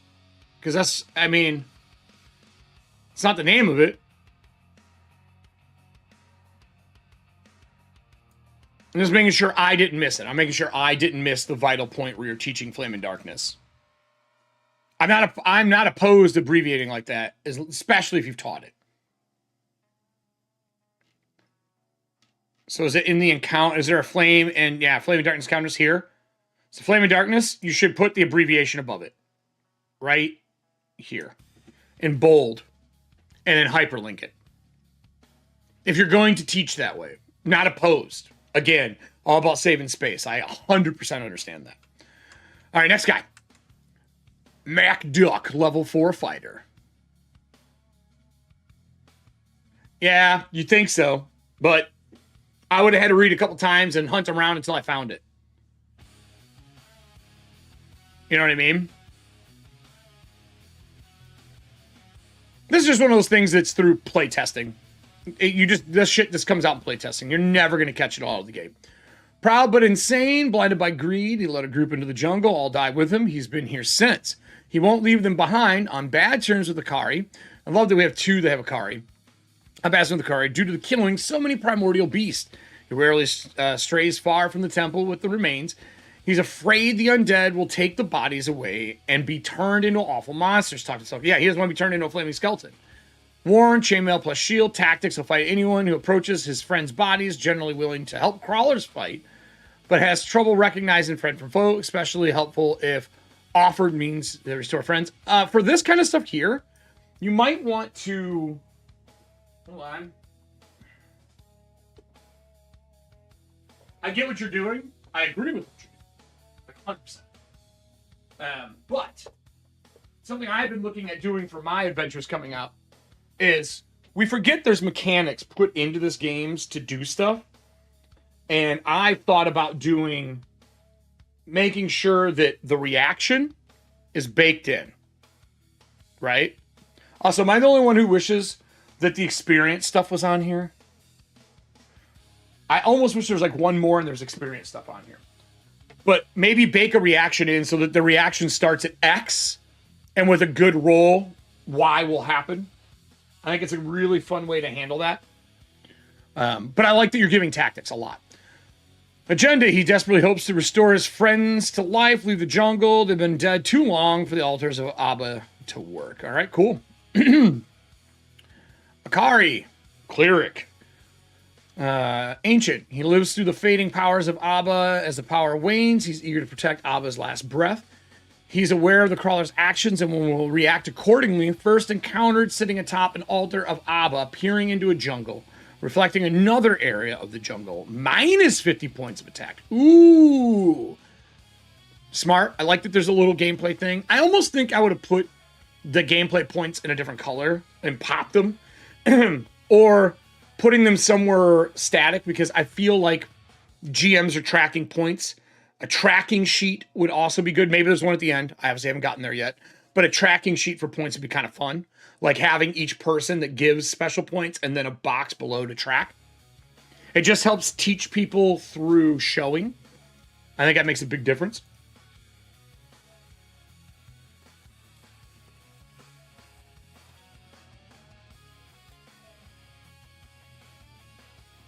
So we go to the next one. Let's see what we got here. What does he do? Ancient. He lives through the fading power of Abba. As his power wanes, he's eager to protect Abba's last breath. He's aware of the crawler's actions and will react accordingly. First encountered sitting atop an altar of Abba, peering into a pool reflecting another area of the jungle. Minus 50 points of attack. Immortal till the last of Abba's power fades. He's restored to full health 1d4 rounds after dying. I love that. Fun mechanic. One of my favorite mechanics is zombies in Shadowdark don't die unless you kill them with magic. They come back with 1 hit point. Fucking love it. Follow 1 hit point. Such a great way of doing it. To me, at least. Let's see here. His behavior changes based on the scores. Negative scores make him hostile. High scores coax him to give tips and ask him to recover a relocated Abba's last breath. Dude, this scoring thing, this high score, you're almost, again, making a game mode, speaking in Shadowdark terminology. Agenda, above all, he wants to ensure that the treasure can never fall into the hands of evil gods.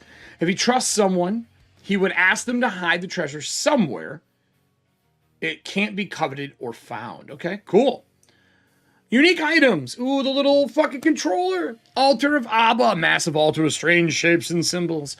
Laying a recently dead creature on the altar will resurrect it. If you have the fucking Contra code in here, or even better, a code from one of your games, if there's a code from one of your games that you have to type into this altar, I'm going to be very happy. Very, very happy. I want a code for this. Just say it. Make it happen. If not, as a GM, I would add it. The massive altar with strange shapes and symbols. Okay, so benefit. Any recently dead creature, 5 hours or less, can be restored to life with 1 hit point. Unlimited usage. Curse. In score drops by 1. Maximum of -3. So that means you can only do it 3 times? Or is it just capped there? Fire core. I love the icon for this. Thank you. As long as you keep reusing that as a form of marking things, that's really smart. A glowing sphere of fire, swirling and churning. 5/ inventory slots. Okay. You probably could have just put 5 slots here. I don't think you needed to put inventory. I think you could have just put 5 slots. Because we're already trained that like weapons are 2 slots, 3 slots. I would have put 5 slots there. Save yourself some space. Benefit if thrown as a weapon, near 1d10 fire damage to a target. I figured that. I figured it was a code because it's ABBA. ABBA.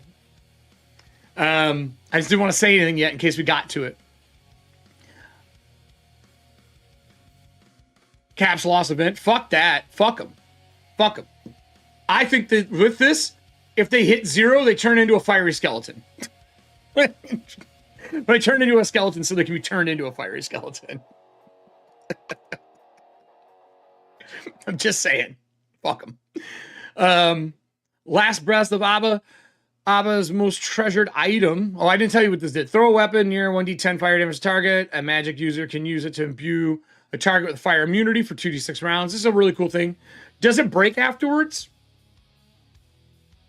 Or is it I guess it doesn't break. It doesn't say 1 use. So, last breath. I love it. GM selects a magical object. Gods covet the divinity. Only they can draw from it. It will send minions to harass the crawlers until hidden. This is smart. This allows a GM to add this into any game. This is a smart play. Let's get into the tables, boys and girls. So you're putting all your tables first. I don't know the map yet.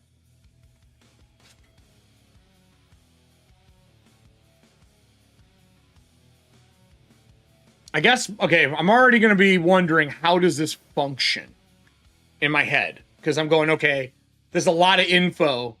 What does this info correlate to? This is my brain saying. As I get to this as my next thing of reading, right? The Jungle of Eternal Night, danger level unsafe. A movement action is equal to 1 hour of travel. 10 movements north reaches the Labyrinth Canyons and Volcano. 1 hour searching will find enough dry materials for 1d3 torches. Dragon Eater is 3 movements east of it. Hold on a minute here. Is there a full-on fucking map here? I think you might get burned if you didn't put your map in here. Hold on. I know there's a Dragon Eater map, but I think it needs to be in the adventure because they're not going to count it unless it's in the adventure. It's procedural maps? Okay. Oh, so this is just a map sheet of the things that are there. If this is a procedural map generating, you need to teach that. I like procedural maps, but you need to tell them it's a procedural map. I didn't see anywhere that that's it. You almost need an education box somewhere teaching people what procedural is. Because right now they're going to be like, what are we doing? What? That's what you're going to get. Just being realistic. As someone who teaches new players and non-new players a lot, procedural map generation in tabletop isn't commonly known. Just like West Marches wasn't really commonly known until people brought it back. So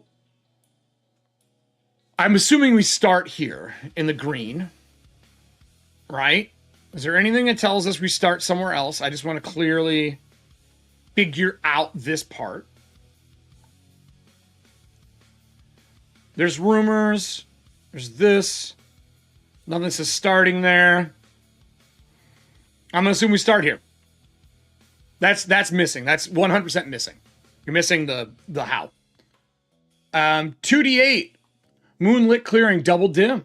So you roll 2d8. Fuck this. Someone in chat, roll me 2d8 in chat.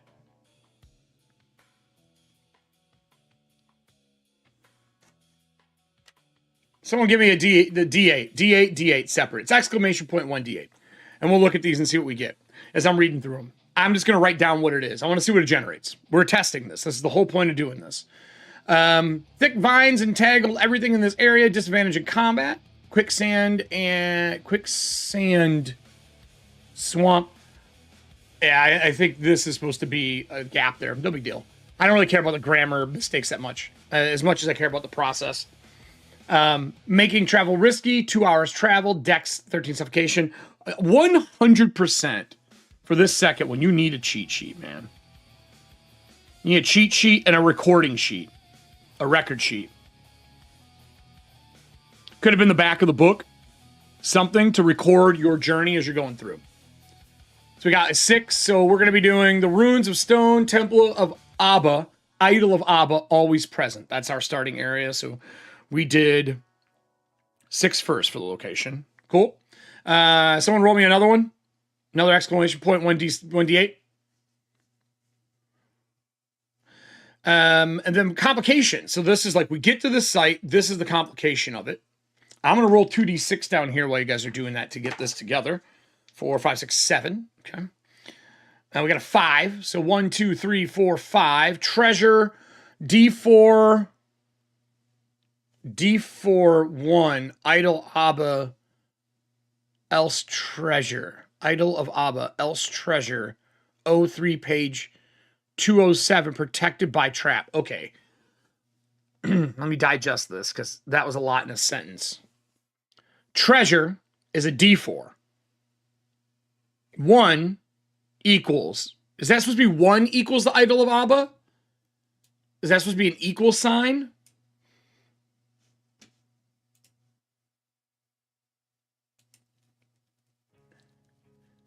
else, because if it's not the 1, you're going to go to the treasure table and do 0 through 3 in the treasure table in the Shadowdark book, which I understand. But I think it should be 1 equals idle, if that's what you're trying to do. Protected by a trap, page 114. Awesome. Not hyperlinked with this much stuff. You're going to need that hyperlink for that one, I think. Hold on here. I'm going to pull it from playlist up. We're going to do Magic and Monsters playlist, because I have so much music for Magic and Monsters. So I like that. So 5. Yeah. You're fighting space hard, but you really didn't need to, because you have all of this below. See what I'm saying? But I mean, yeah, dude, tables are a fucking nightmare. Tables are their own art form. No joke. And a 2d6, I got a 7. So we are currently, we got 6, 5, 7. And it would be location, complication, primordial effect. So 6 was 1, 2, 3, 4, 5, 6. Ruins of Stone of Abba, Idol of Abba, done. And then 7, a pack of 1d6 Similodon, page 251, stalk through the underbush. And then you got minus 3 points. Is this because you're killing a creature? Why are we taking minuses? Why is there minus? Are the Similodons because they're human?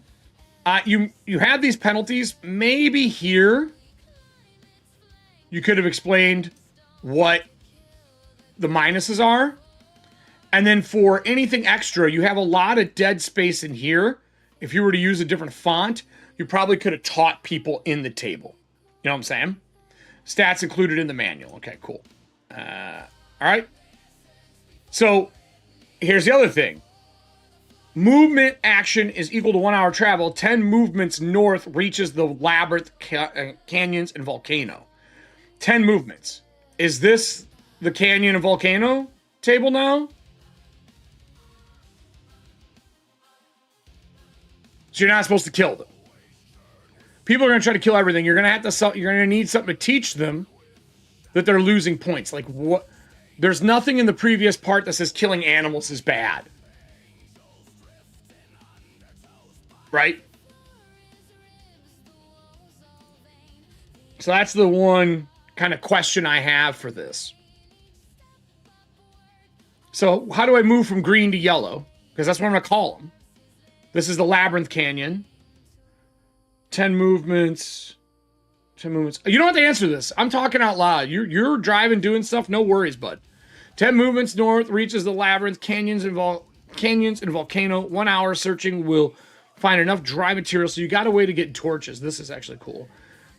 With this said, I think you should have a marker if things are dark in your locations. You need an indicator of light dark. Maybe you do. This is the only one I see that says double near dim. So then from here, movement action is equal to 1 hour exploration, tracking vertical ascent starting at 0 from jungle. So you're moving, getting to it, going up. So, and levels unsafe.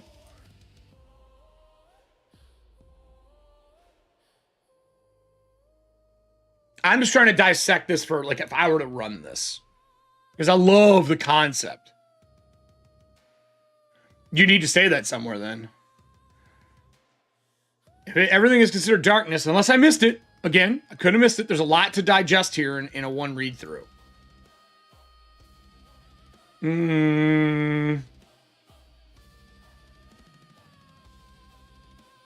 Flames and darkness. The title kind of says it. I would have just put location here. I would have put all areas are dark. That's how I would have cleaned it up with that. All areas are dark.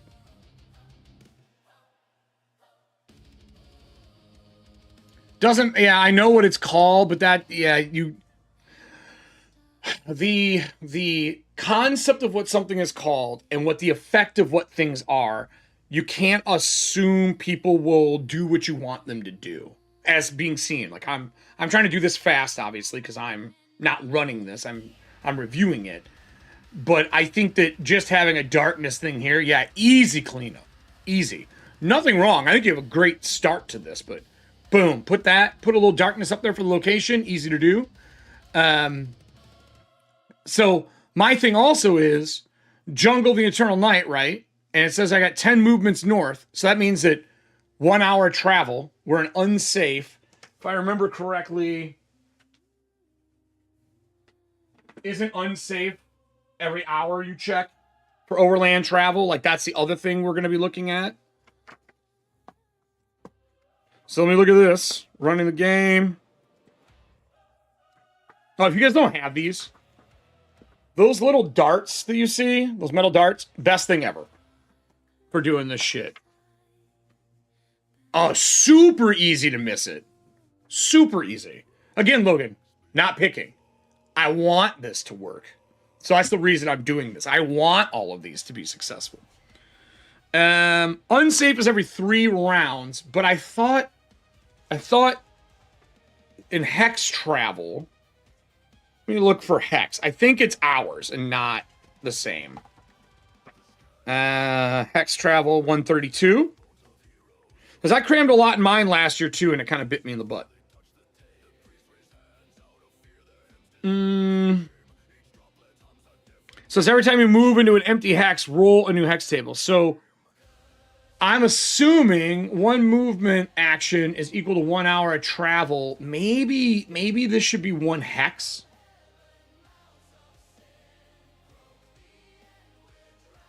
Yeah, it's every 3 rounds though.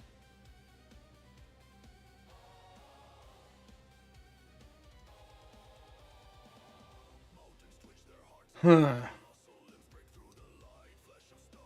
I also think I would have shifted this whole thing up, move this table down. Like, I would have swapped them. So you're learning.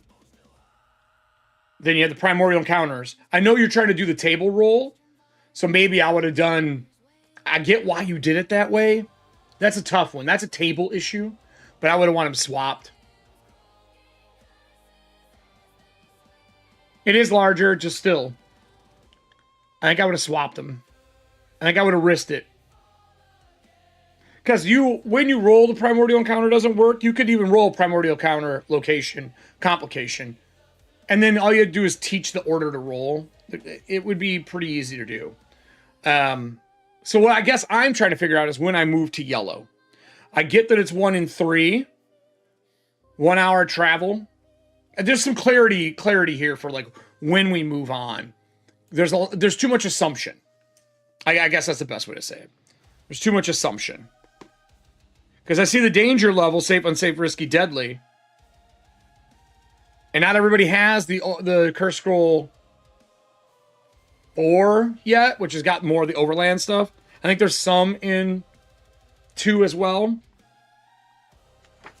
But I'm looking in the main book. Yeah, I would have just taught it. Just looking at it, I would have taught it. That's my answer. But anyway, we'll move on. The goal is to get through those 10 things, and then you go to the next location. This is the Labyrinth Canyon. This says 10 moves to the Labyrinth Canyon. Reaches Labyrinth Canyons and Volcano. So then we'd be here after 10 movements to get to here. So now we go to the next one, right? So we're in phase 2. I'm just going to roll these to make my life quicker so I can get more of these done today instead of ask. Normally I have the audience do a lot, but I'm not going to do that today as much. I just want to see if I can get through a couple more of these. So I got a 2, 3, and 5 for the new location. I am going to read through them, though. A path uphill branches off from the primary path. Ascent +1 if taken. Dead end due to landslide. The path loops back on itself, wasting time. Love that. This one, wasting time, since you got so much double space here, right? Like, you got 2 lines. I might have taught some, like, and do X here. Moon shines brightly, wide section of the canyon, making everything visible. Okay. Small cave opens up in the canyon wall. Okay. Steep terrain, loose boulders, climb, DC 14. Path downhill branches off in the main channel. Ascent 1 if taken. Water pool if already 0. Oh, ascent. Oh, I get it. So you're doing the ascent thing, because I remember reading down here. A movement action is equal to 1 hour of exploration. Track vertical ascent starting at 0 from jungle. Ascent 3 reaches a volcano. Backtracking out takes 1 hour per ascent value. Backtracking out takes 1 hour of ascent value. So if you're at ascent 3, backtracking takes 3 hours? Oof. That's brutal. For hazard rolls, you got an extra S here. Hazard rolls use complications, not encounters. Okay, like that, because you're making it complicated instead. So you're gonna have an ascent scale of 1 to 3, and then backtracking takes it, and each one's an hour. Okay, cool. So I would have rolled 2, which is dead end due to landslide, and then. Does a complication always happen? Or is the complication, what did you say it was? Instead of encounters. I see. So I would roll that, and then I would be rolling a d6 if it's that time frame to see if I get an encounter. I did roll 1, magically, and then I would have had a 3. Roll flame and darkness encounter is what I would have rolled during that. Okay, I see. So you're climbing. If encounters happen, replace with complications, and you're good to go. And then, is there something that dictates when it's a beast encounter? For hazards. Does this say hazard?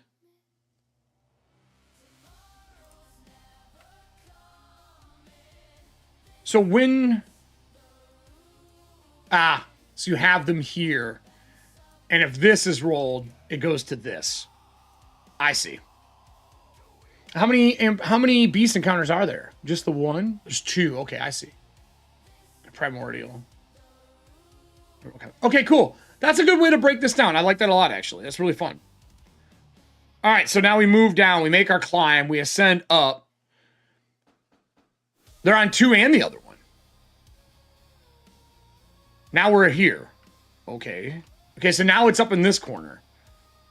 The volcano... You know, I wonder if you would have boxed this to call out that this is important and put a color behind it, if that would have helped with this a little bit, for me.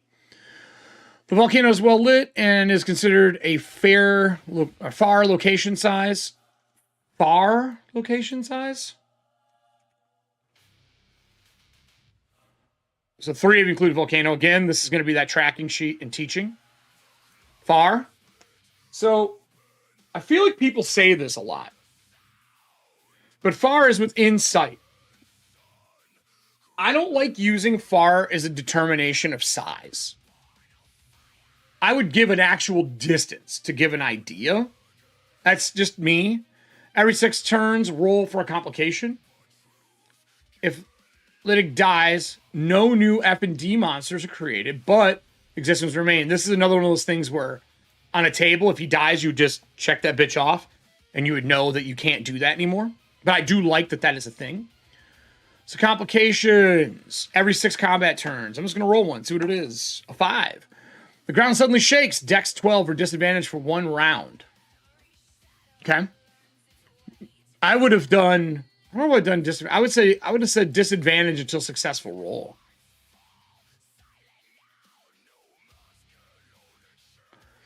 Well, so far as just in sight. You can put a distance, though. You can just say 300 foot.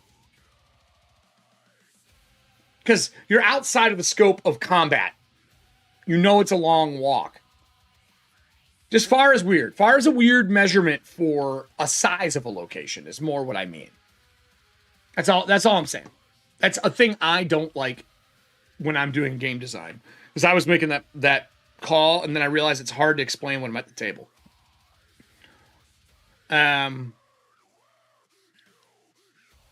Lava suddenly bursts for the fissure. Rocks dex 17, 2d8. So you got some good little traps.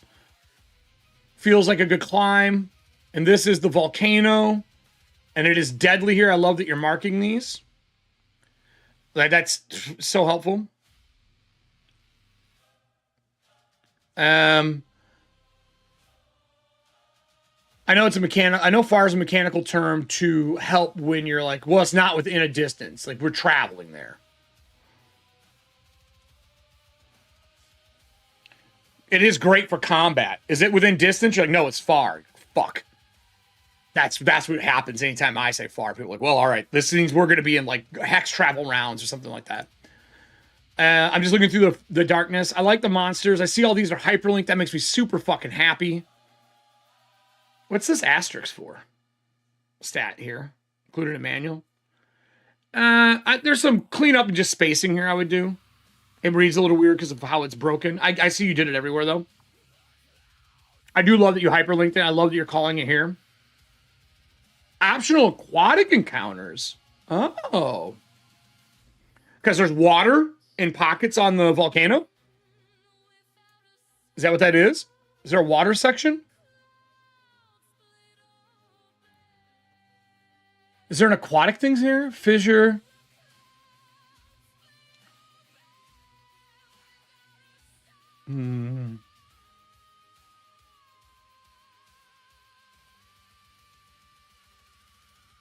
Right. Yeah, no, I understand what it's for. I saw it down here. What, I don't know. Is this just because you're like, fuck it, here's some water? Does it have... Does this have anything to do with this? In the jungle. So up here?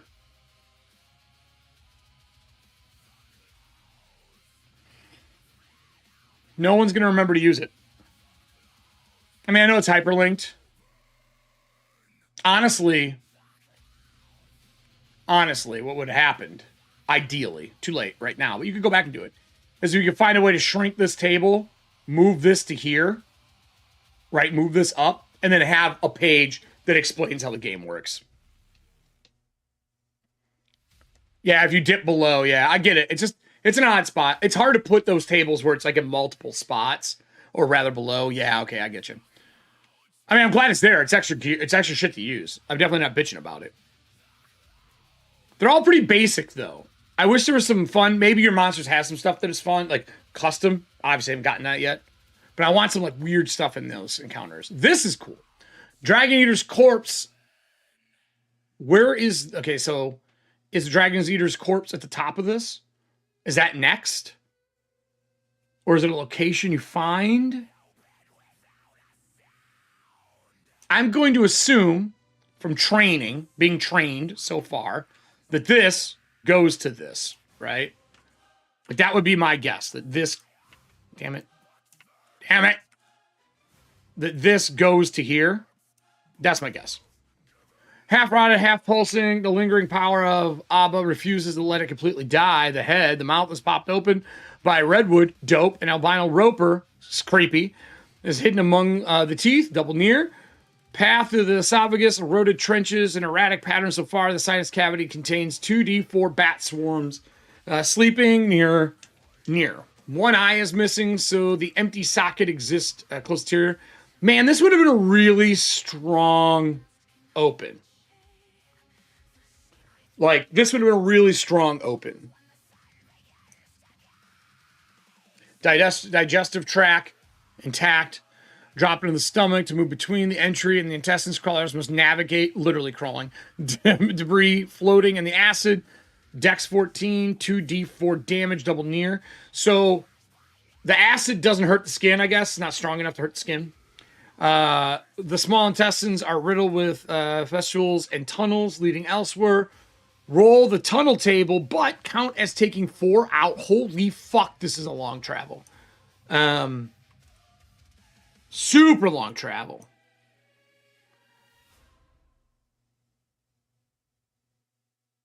One side of the volcano area. It does note that.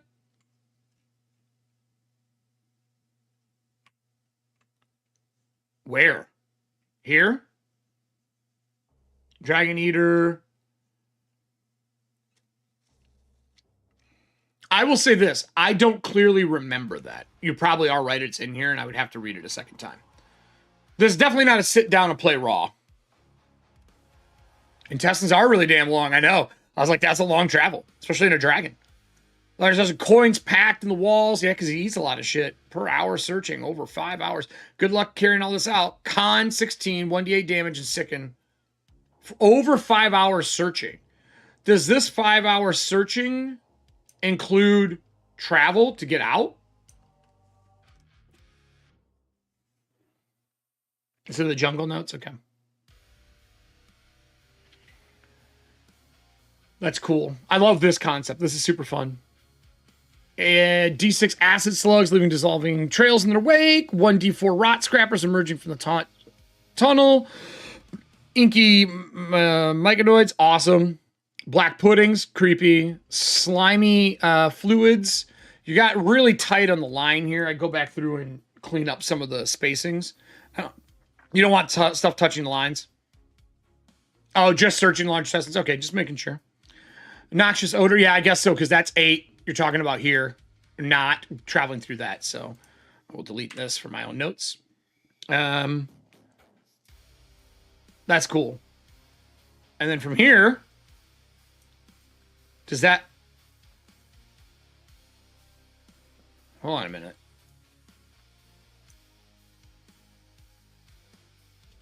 So, is there something that travels to these? Do you have connectors between them? Like, does 7... Since adjunct 2 large intestines disadvantage.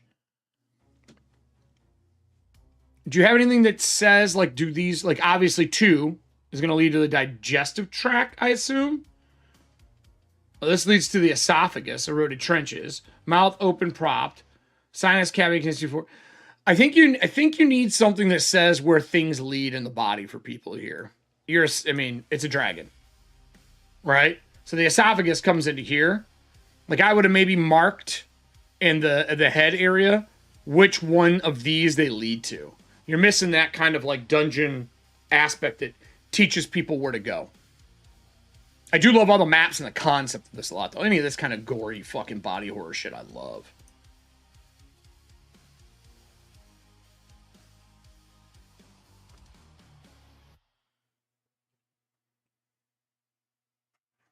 Pretty cool, though. I do dig all of this so far. Savage Crawl. 10 to exit to 12 or 16. 11 exit to 13 or 17. 12 to exit to 10 or 16. 13 exit to 11 or 17. Okay. Exposed ribs and torrents so thin. Left lung, inky myconoid colony. Secret chamber. Rupture in a thin area of the right lung. It collapses. For turn. Escape the people. You'd think so, but that's just... It is what it is. You just add them later. I said this in a lot of other ones. I try my best not to break this kind of stuff up from here to here. I really try to respace things instead to kind of put them together. Personally. Like, I would have shrunk this image down some so that I could fit this here. Because I hate when I break up pieces like that. Like, I'll do everything in my power to make sure that I don't break a paragraph between two. That's just that's more of like a high level design note as I'm doing designing for myself. I'm not saying we don't have it happen, but I try my damnedest not to. It's more of me teaching for everybody, not picking. Inscription carved in the wall, the heart lets this great beast protect is clear of the heart until the last breath. So somehow the heart is devoid of blood, but continues to spasm periodically. That's fucking dangerous. 2 dead rot scrapers, smash connected. Carl, the remains of Carl.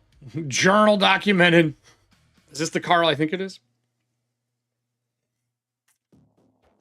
And system. So I'm assuming this leads to here, because these are the different parts, right? I hate making it do that, but making the map any smaller and there'd be no chance of reading it in the print. I mean, it's one of those things I'd have to fuck with to figure out, but you got to do what you got to do to make things fit. Because I still think this here, personally, that's too close to the edge. Your gutter's real tight there. An inscription carved into the wall, the heart, especially this far into the book. Let the great beast protect what is clear to my heart until the last breath. I like that you have an inscription. I maybe would have changed the font here.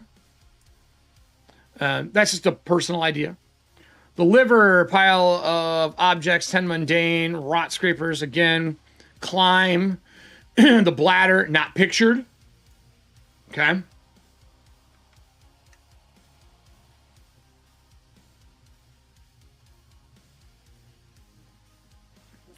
I don't know. I think some just reorganizing and stuff. You could have still done it.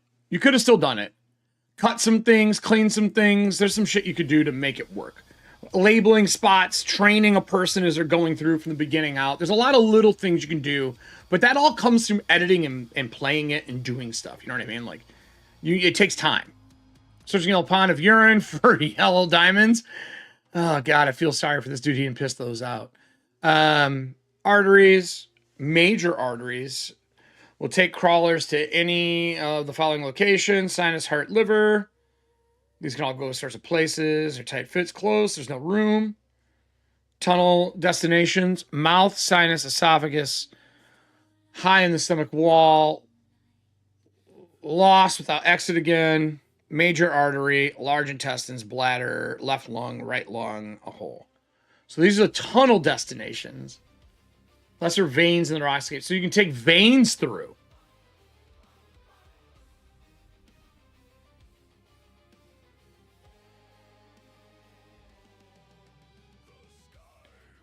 Okay. All right. All right, we're in the monsters. We're in my favorite section now, boys and girls. We're in my favorites.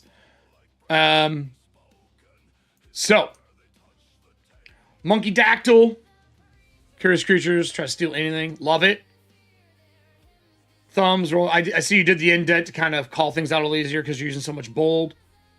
Trying to save space. Still think things are really cramped feeling still. I don't know if it's a font that's causing it more than anything else, but this font, to me, reading it, makes things feel cramped if it's not handled perfectly.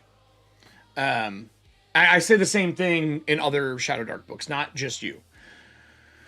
Whip vines, again, you broke it. Wouldn't have done this. 100% would have found a way to make it fit.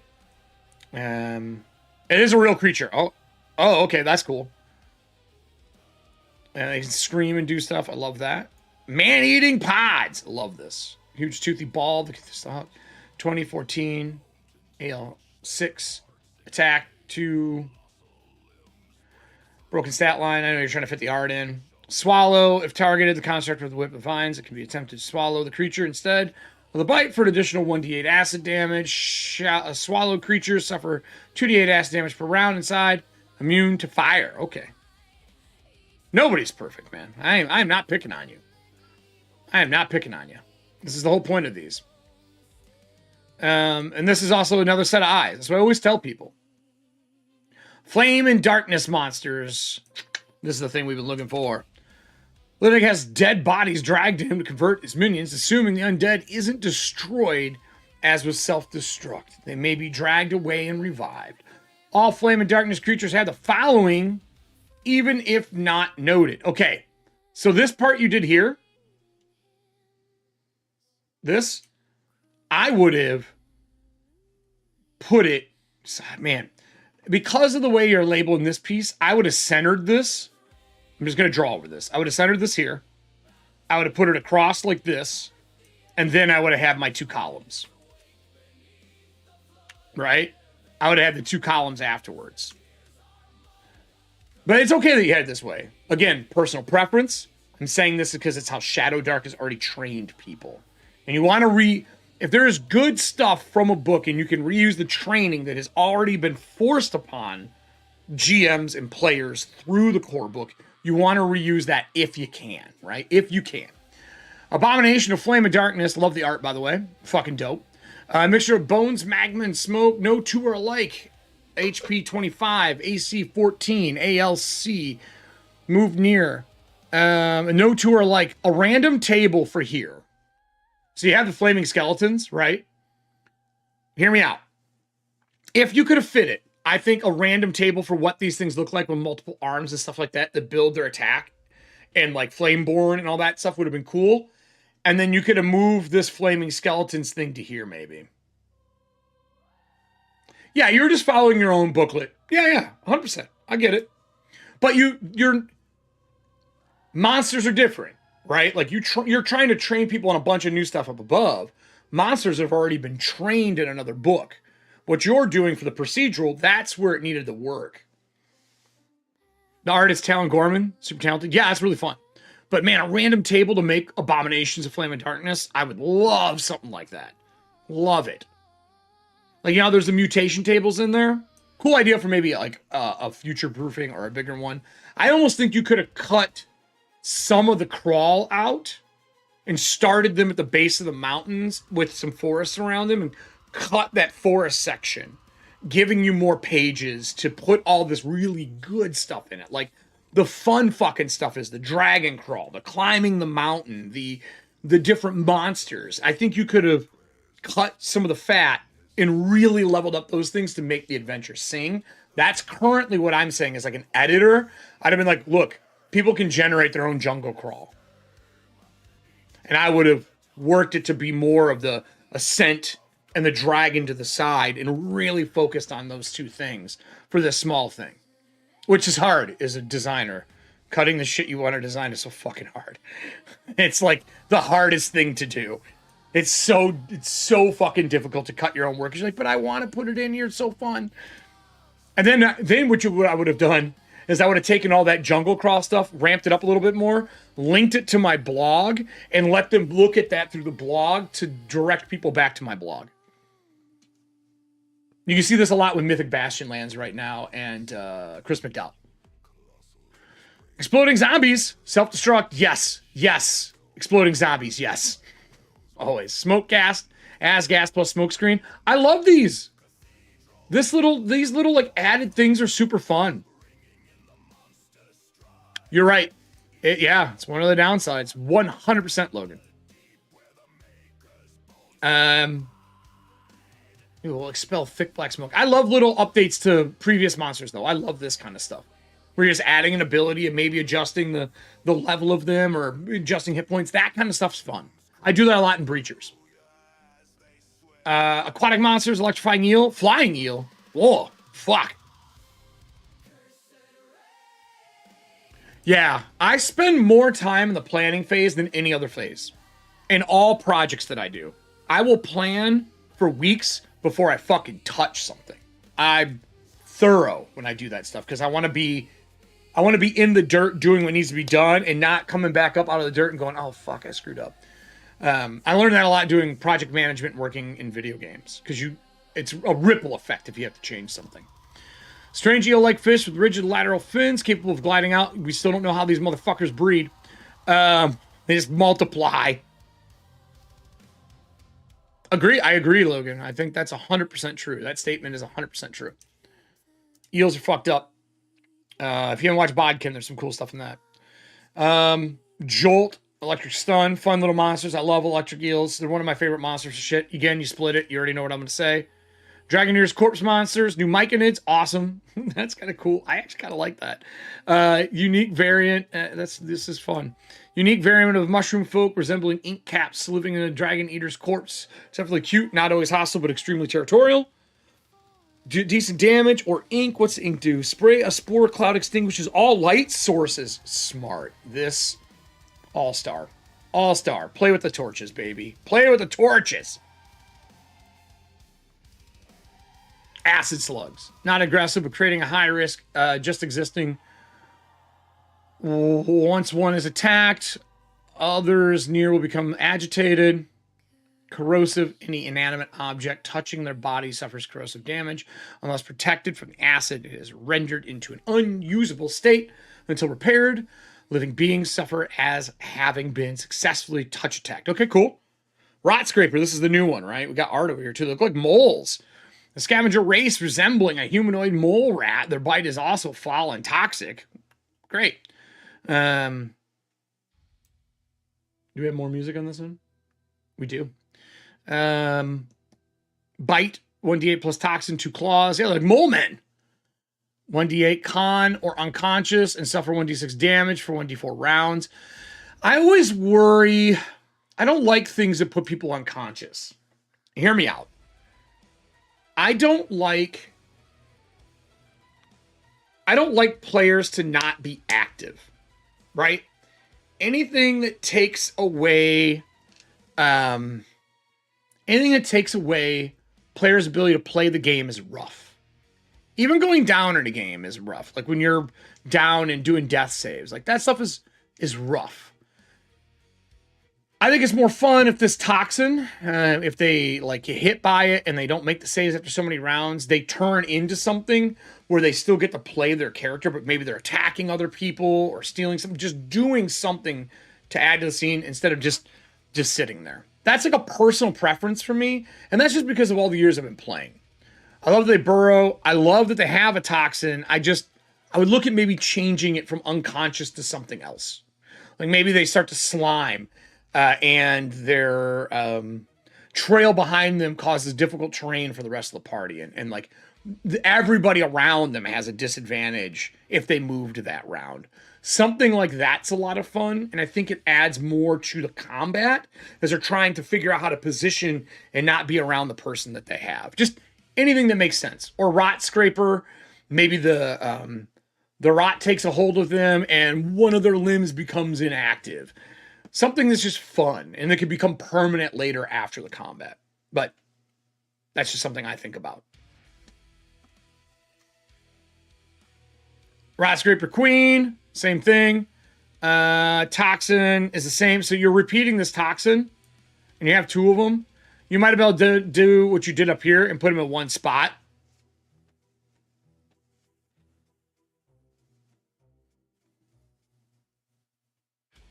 Yeah, I'm not asking.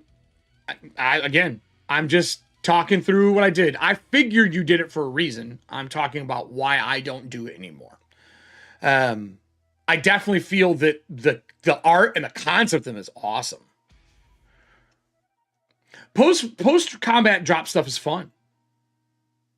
Because then, like, if another encounter happens, some problems happen, it also makes your players think about, like, what items are we going to drop to carry somebody? Because carrying somebody is 4 people. Literally yesterday, when they were carrying a breacher back, they each had 2 slots, so they were both carrying, so they couldn't hold their weapon as they're walking through.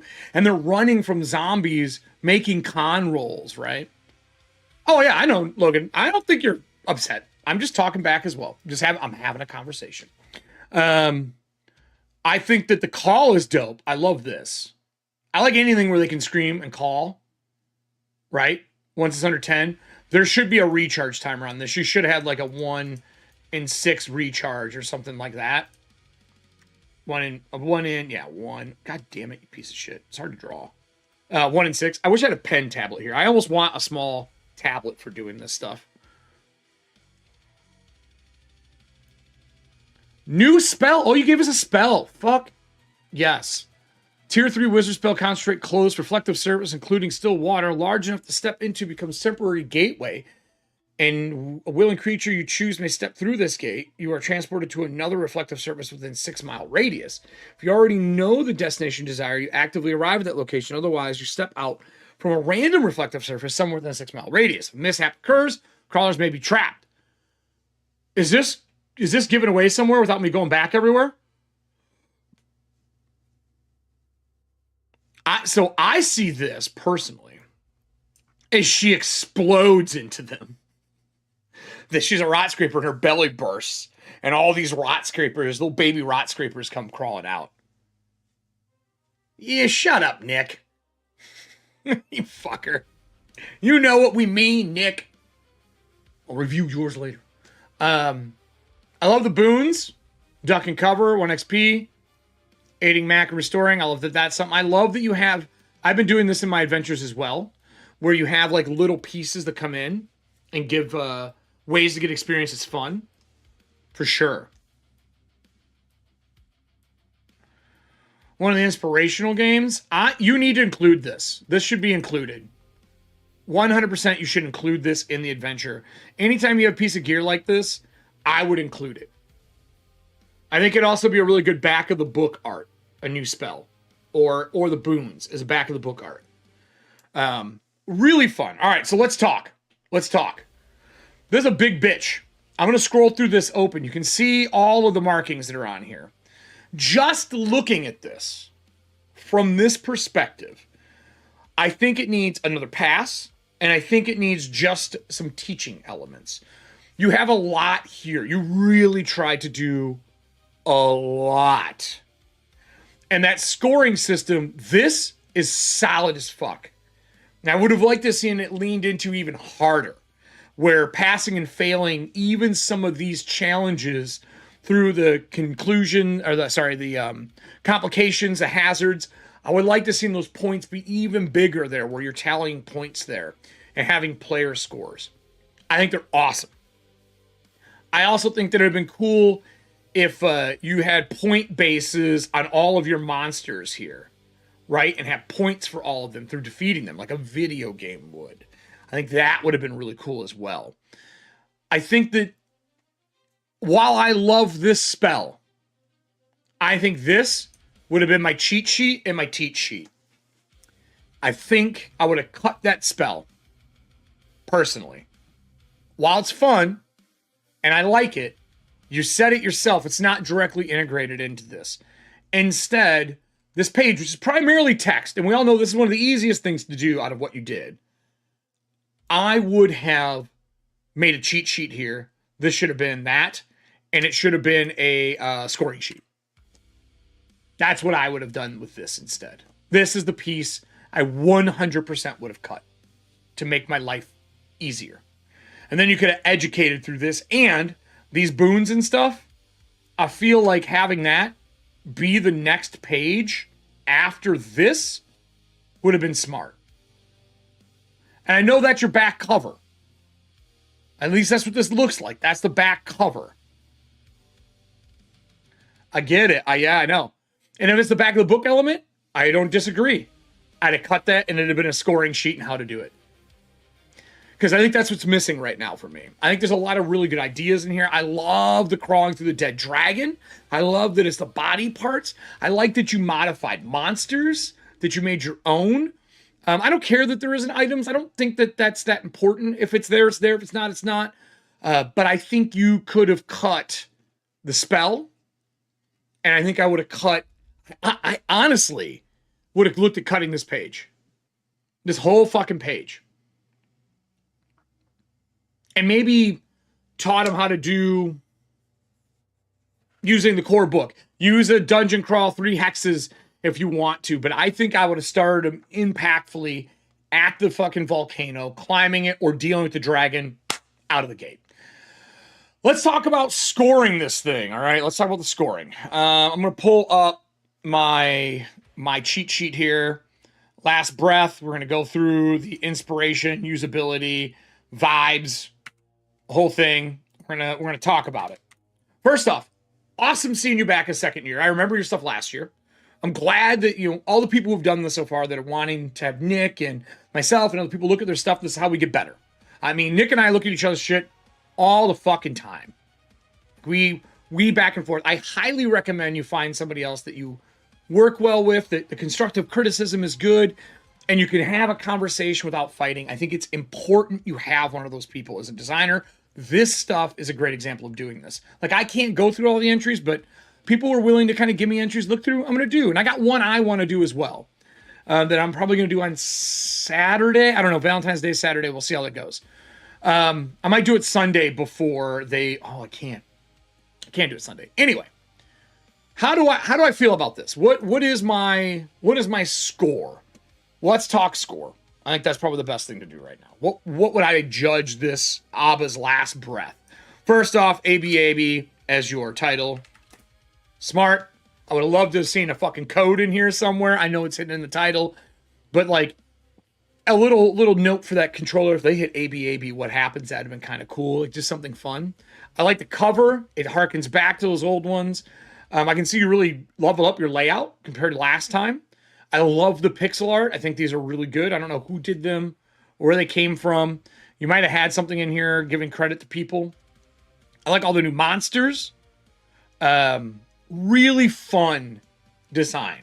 Procedural adventures are difficult because not everyone knows how to do them, and your procedure is different than the next person's procedure.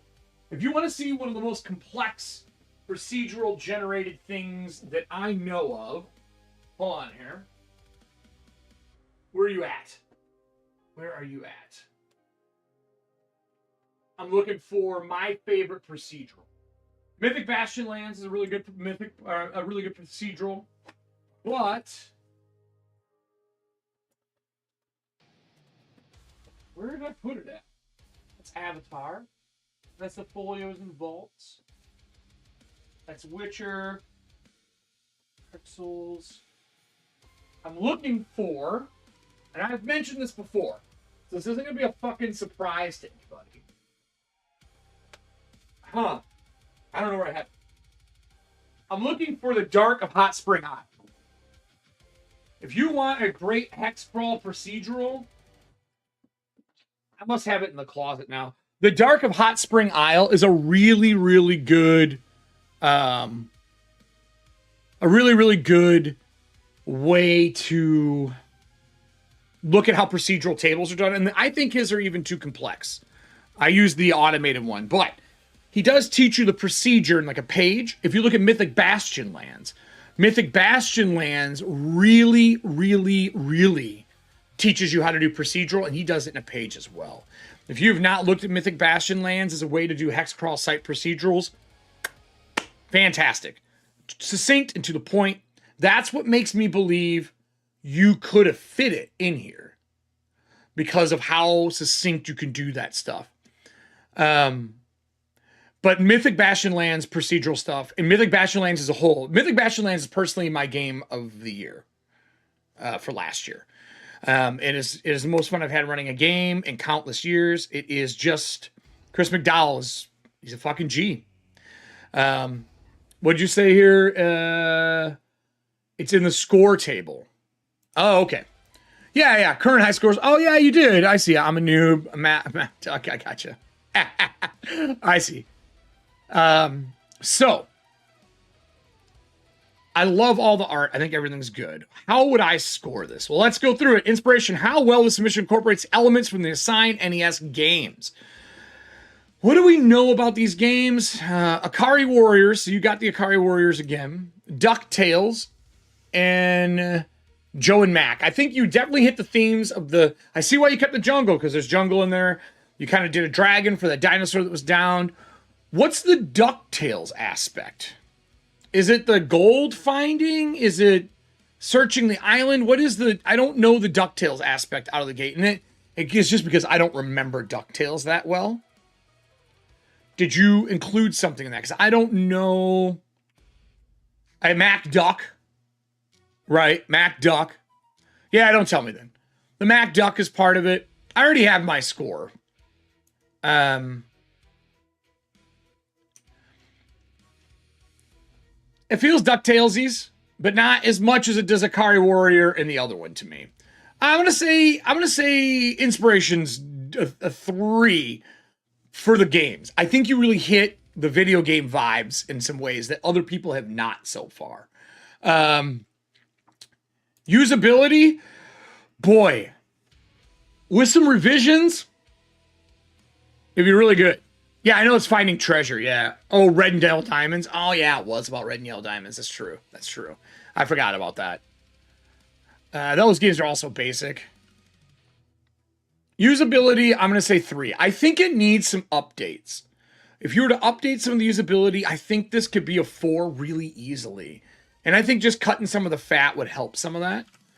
Vibes. Tone, atmosphere, and retro 8-bit energy. Look, the art and the look of this, 100% 8-bit feel. The play style, searching, climbing volcanoes, fighting stuff, yeah. But I think the other one I just reviewed had true 8-bit energy. I think this feels like Shadowdark and procedural with 8-bit kind of slathered over top of it. This is really good. I wish you had time to do a revision round on this. I would have put 4s in a lot of this stuff. I really would. There's so much here, I feel like I'm trying to digest too much. And that is a problem. Not like you did it on purpose, but that's just a problem with adventures in general. I'm scrolling out and looking through this as I'm talking, just to make sure I'm not missing anything. I love the dragon crawl, man. I almost think this entire adventure could have been the fucking dragon crawl in the volcano. I really think that's the thing that's hitting me weird. And you got the fire cores. Just some clarity. I'm going to go threes down the board. There's just some clarity pieces in here that are missing for me. Dude, god damn it, man. I would love to see you go back and clear this up. If you don't, I get it. Like, not everybody wants to go back and touch the work that was an entry. But I think you have something here if you're to go back and do a print and you're going to revise it. I feel like you did that for your last one, right? Last year? You went back and revised it, correct? At least I think you did. So I did 3 across the boards for it. I really like what it is. I think the cheat sheet, cut some fat, better hope, better rules on procedural. I like your monsters a lot, like the later ones. I think one more really like hard pass, and I think it would be one of those ones where you'd have to step away for a week or two and come back and then go through that again. You did. That's good. That is awesome, dude. You put it up for sale. I remember your last one. So I have to do 3s across. There's just too many things where I was really trying to find my way through it and how to make the procedural work. But procedural's fucking hard. To make good procedural is really fucking hard. And I think procedural, and I don't know what you feel about this, Nick. I feel procedural takes more playtesting than the average adventure. Like, I really, really do. Because you got to do so much more work to fucking get it done. Like, you have to, because you have to practice all the things, all the different routes. There's so many things that are open-ended. It becomes really difficult to do a procedural. You took a swing, dude. A ballsy fucking swing. Ballsy. Especially when 8-bit isn't procedural. Like, 8-bit is like locked down, you know what I'm saying? Yeah, I think you set a hard bar. I think you really did set a really hard bar, a high bar, and a difficult bar to achieve. Nothing wrong with that. It's a fucking challenge. You learn from it. To me, every time I design something, I'm just learning one new thing. It takes a lot of time to do procedural. But like 8-bit games weren't procedural. Very rarely was there any procedural generation back then. Not like this. Not like this. They weren't coding that shit. But dude, swung. You swung for the fences. That's what you did. You went to the park and went, how many times can I drive this fucking ball into oblivion? So, whose have I not done? I'm going to do one more tonight. I did this one. So I'm going through my DMs. I'm trying to do them in the order I got them. I think Crest is the other one I haven't done yet. So we're going to do Crest next. Dude, they were so linear.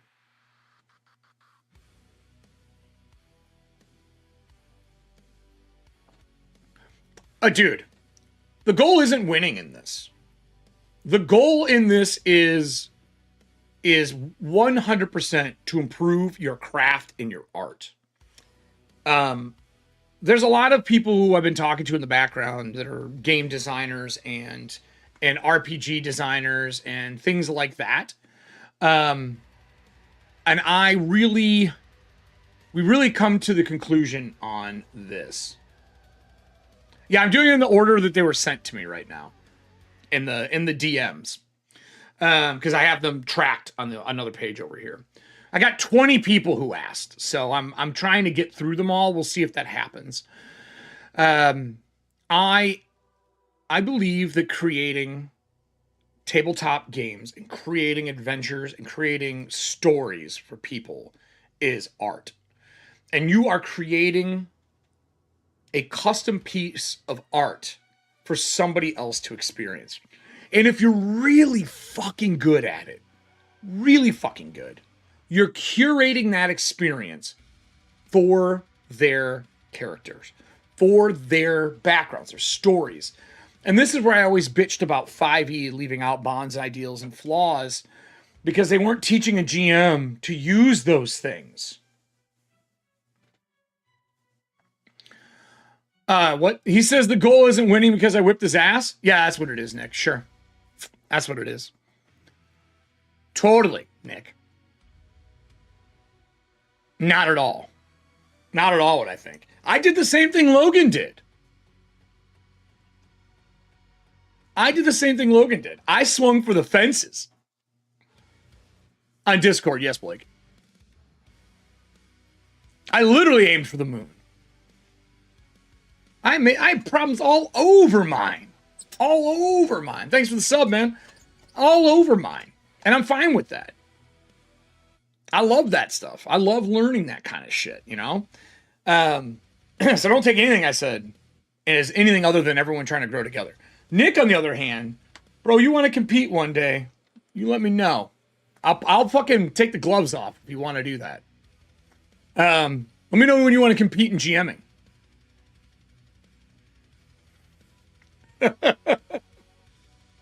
You let me know. But no, like, everyone should be challenging each other. 100%. Dude, your layout was better. It was cleaner. I think visually, you really nailed it. Dude, one more fucking pass. Just there was some continuity. I think you would have fucking had this. I'd have had 4s in 2 of those categories with a little bit more continuity and understanding of procedural. That's it. That's really the 2 major flaws. Like the things that I needed to be able to do this. All right, so I downloaded the other one. Hold on here. The lady texted me. See what she said.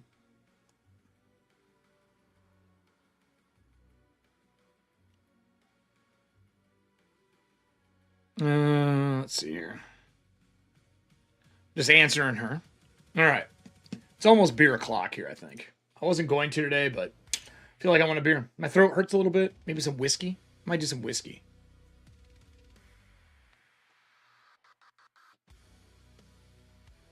Yeah. I think you could just... dude, cut the forest, man. Cut the forest. Put that on your blog site. Cut those pages. Redo those pages for something else. Put those on your blog site.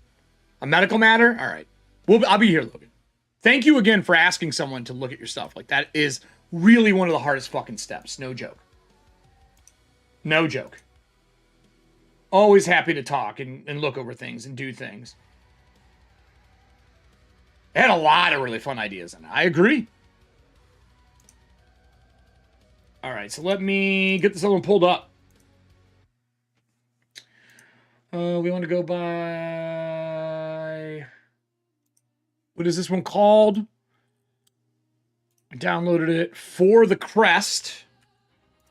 Let's go over here.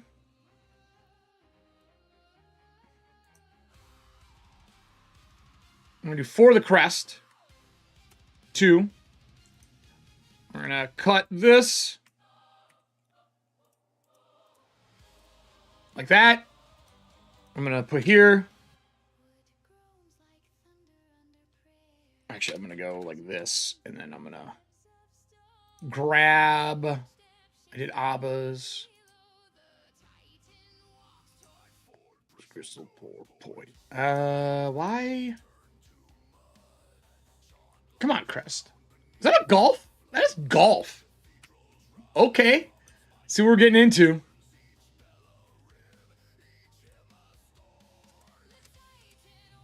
All right.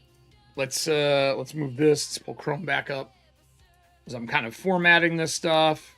We want this to be normal text. All right. So we're doing For the Quest.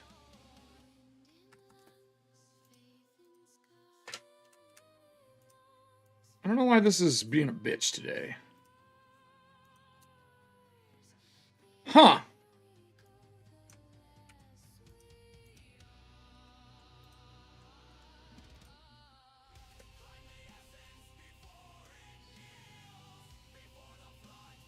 This is fucking annoying me. There we go. All right, so For The Quest. Let's get this opened.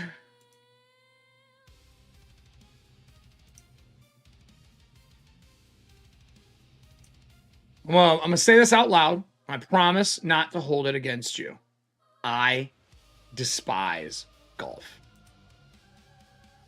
But there are some good golf video games. But I do not like golf.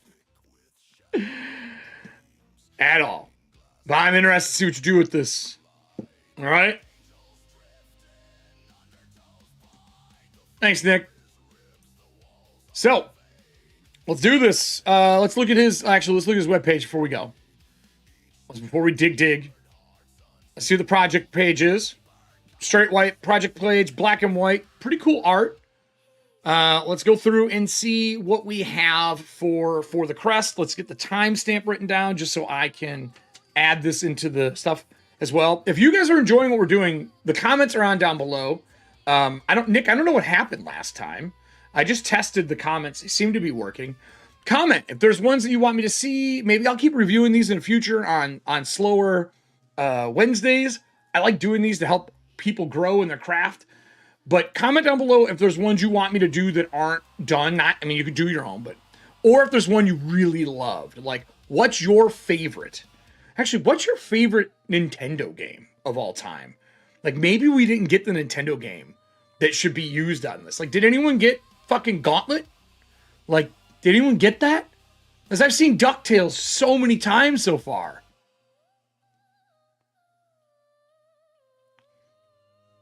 I had to go in and turn it on and off, Nick, and save it twice to get it to work. It was really fucking weird. But if you have a favorite NES game that you would like to have seen make it into the game jam. So, we're all set up. I got my judging sheets ready. We're going to close this out. We're going to pull up this. So, 8-bit game jam For The Quest. We're going to go with the pink. We'll stay with it. Golf-inspired funerary rite steeped in foul Greek myth. Dude. Yes? What does this say? Catch-up gun entertainment.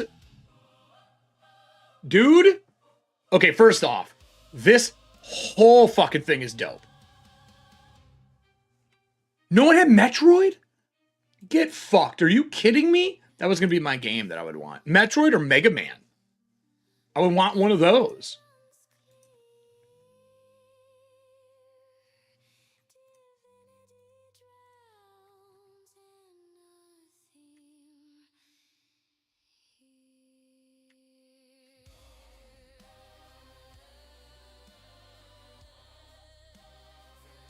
All right.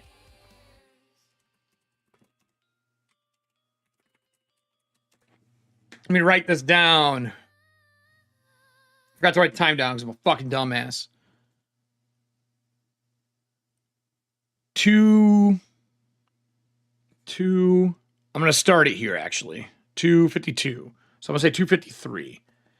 Because I got to go here. I'm going to put up the show ad again. All right, everybody, this is the start of the next one. Let's get into it. We're going to be going over For The Quest 8-bit game jam. I already started this, but I forgot to tell the time, so we're going to do it right now. We're going to do it right fucking now. So this is what we're doing. I don't like golf, but I like everything else that was involved in this opening statement. A golf-inspired funerary rite steeped in foul Greek mythology for adventures levels 4 to 6. The catch-up gun entertainment system. I love this. This logo is everywhere for all these. I don't know who made it, but it's fucking dope. So, let's get into this. For the Quest. Inspiration. Battle of Olympus, Greek gods and Greek gods and mythological creatures as hybrid experiments. Jack Nicklaus Golf, King Jackalus, game of skill for place X crystals in X places trope. Conflicts such as rough grass green, sand traps red, water hazards blue, which also match cursed scrolls 1 through 3. Oh my god. Smart call. DuckTales. Why did everyone get fucking DuckTales? Nephews wear red, blue, green. Rich uncle is king with a walking stick, golf club, an ancient Akrakara-esque race. I'm saying this. DuckTales game sucked.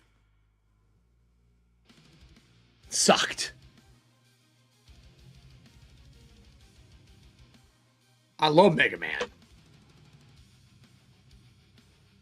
Someone got Mega Man? Oh, okay. I want Metroid. Someone got Mega Man and Metroid in the same fucking one? Jesus, dude. I would have quit everything I was doing to do that.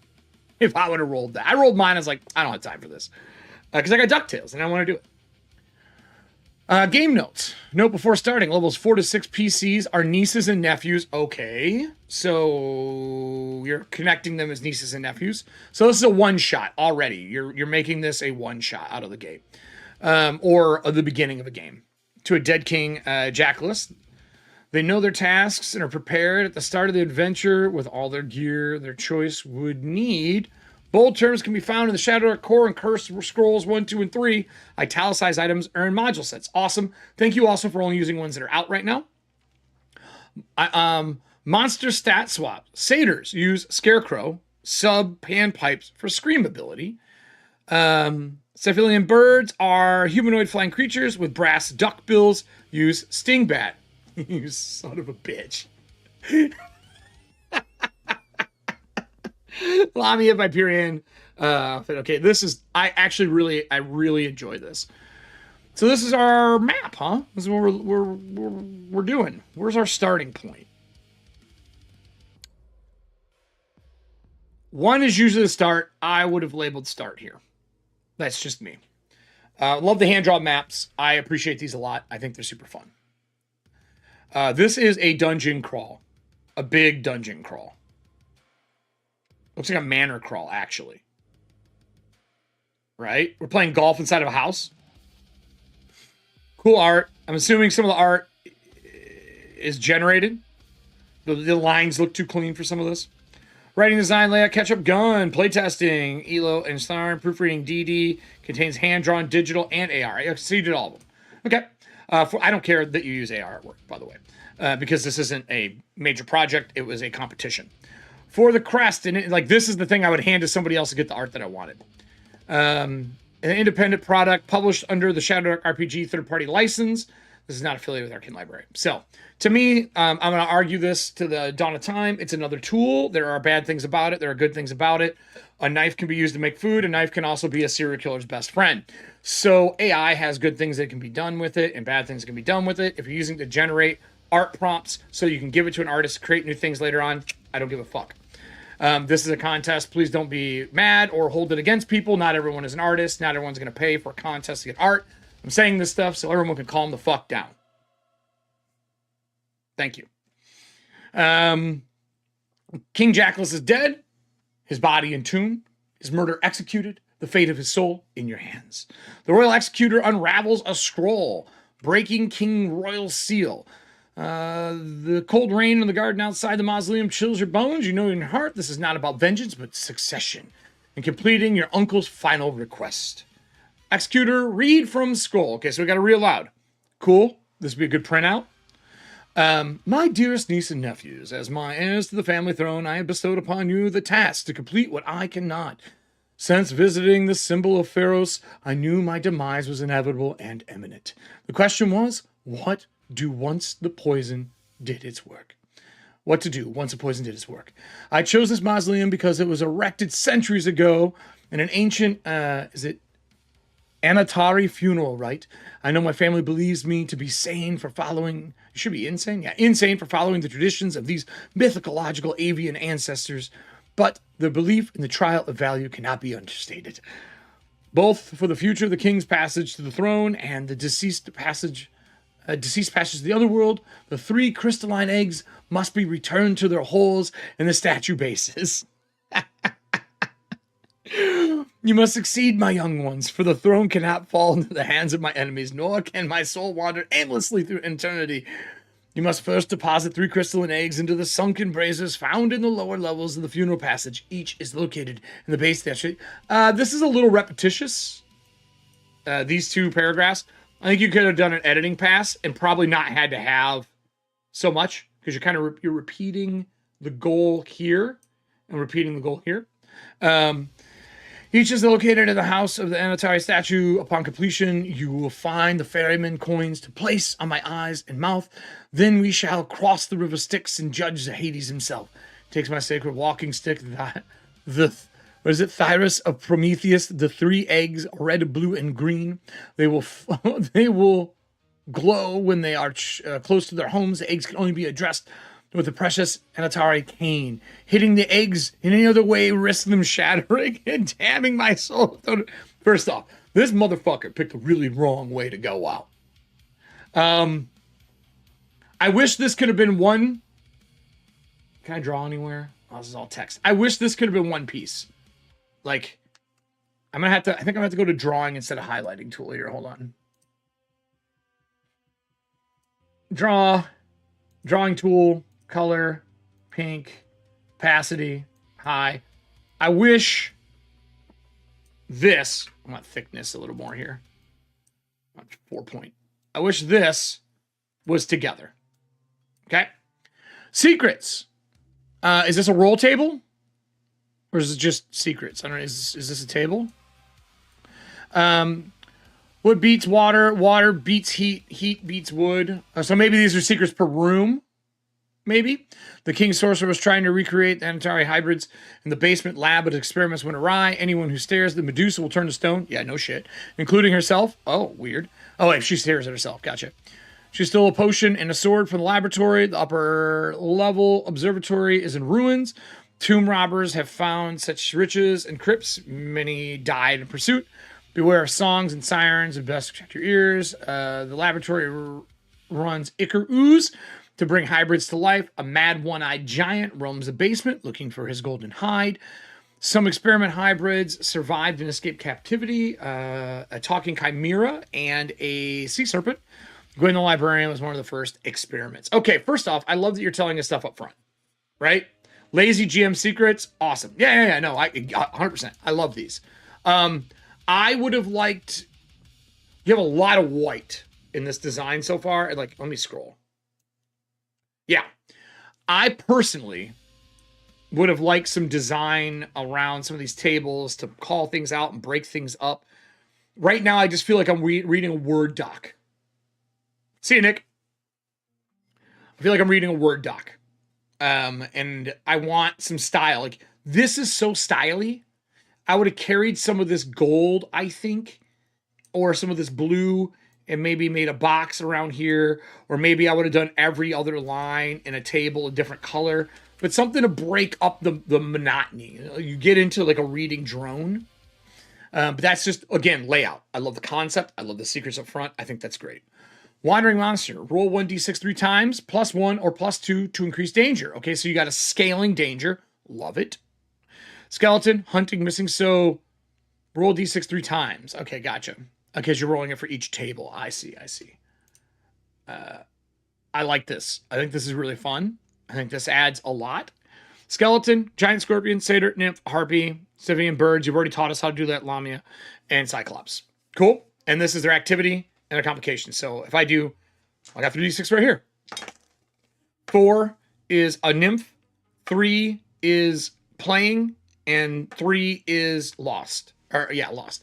I like this. I think this is pretty fun for what it is. And it is a little weird. You have to kind of go down and cross it, but it's fine. I think I still would have maybe color-coded the lines to make finding them easier. Or danger level scaling. So in mine, I put a scale down the side here, and then I put like your easy and your medium and your hard for your difficulties, that kind of thing too. But I like the +1. This is a really good way to do it right here. This piece here kind of helps that a lot.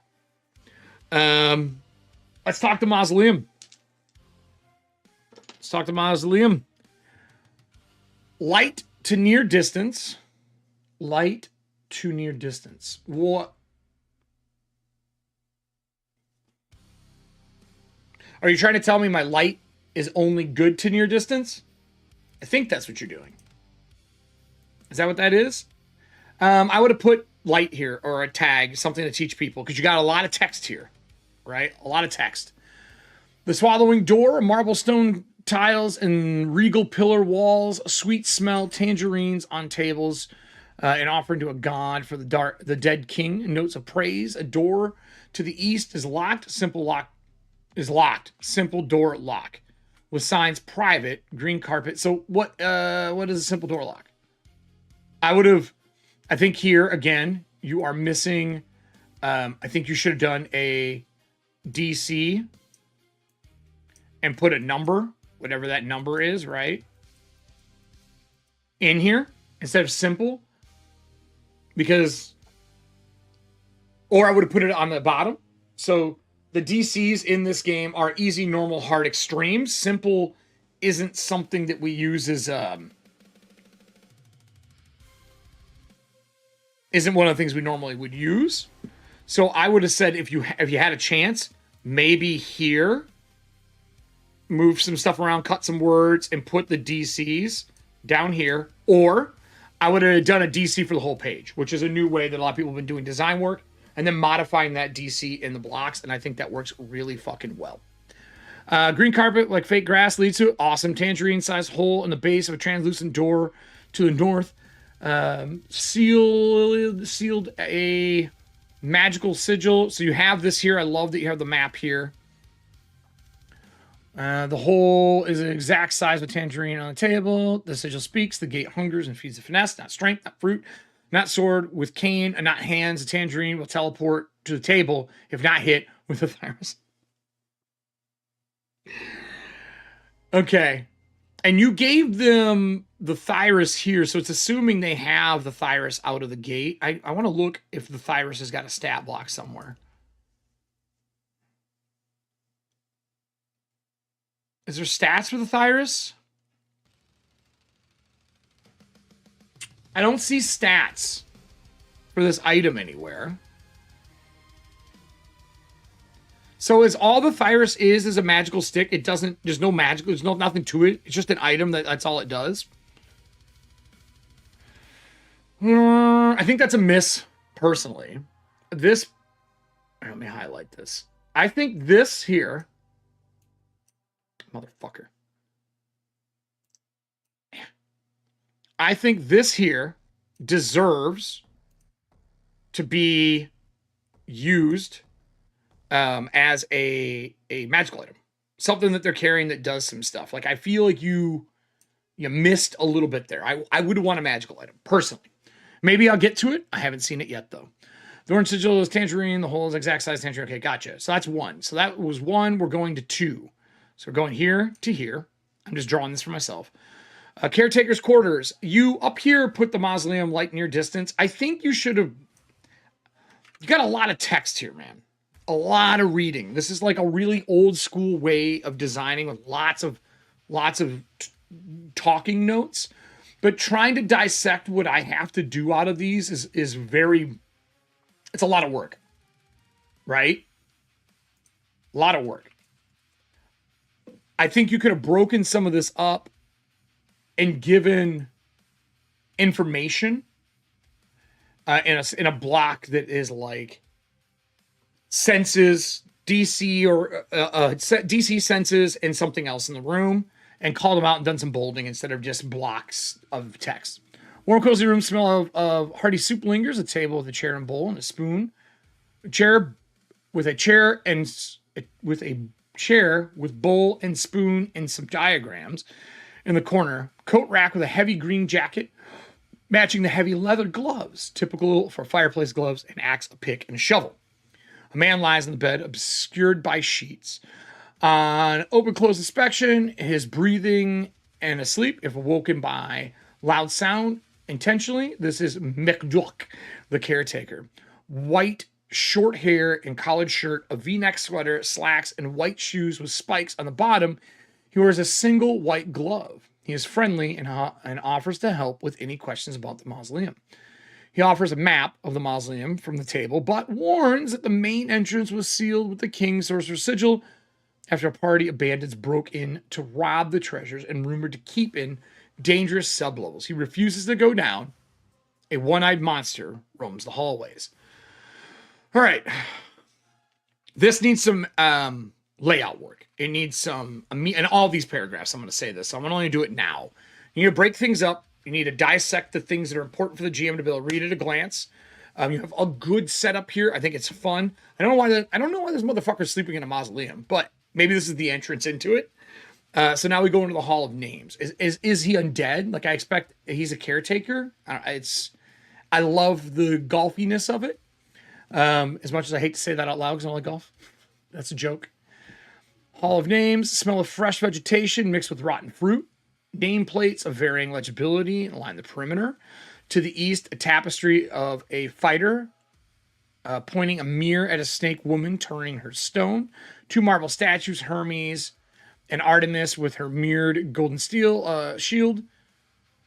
A live owl sits on the shoulder and flies towards the center of the spiral stairs in the upper level. The shield is removable at the feet of the statues, a rotten fruit and small bite marks with pairs of hoof prints heading to the central stairs up into a bright upper level. A translucent cube holds 3 crystalline eggs, red, blue, and green. The cube is protective. The cube is protective gelatinous cube. I like that. That's actually really fun. Again, this I got to dig for. Should have been called out. No hyperlinks. You're missing hyperlinks. Easy door to 5. Boarded up. A giant rock sits above a cracked door. Moving it. Strength 12 reveals a staircase down to area 27. A tree-like spiral staircase ascends upwards into the ceiling where the shines. Okay, I get what we're doing here. This is all in 3. This is the biggest area. So we want 1, 2, and this is 3. Okay. Religious ceremony artifacts on the altar with robes hanging. This is in 4 into this room. There's nothing about, like, the doors. I want to know if the doors are locked and things like that. Like, something where up here, you put the light and distance. I think I also would have added something about the doors up here to help make it easier.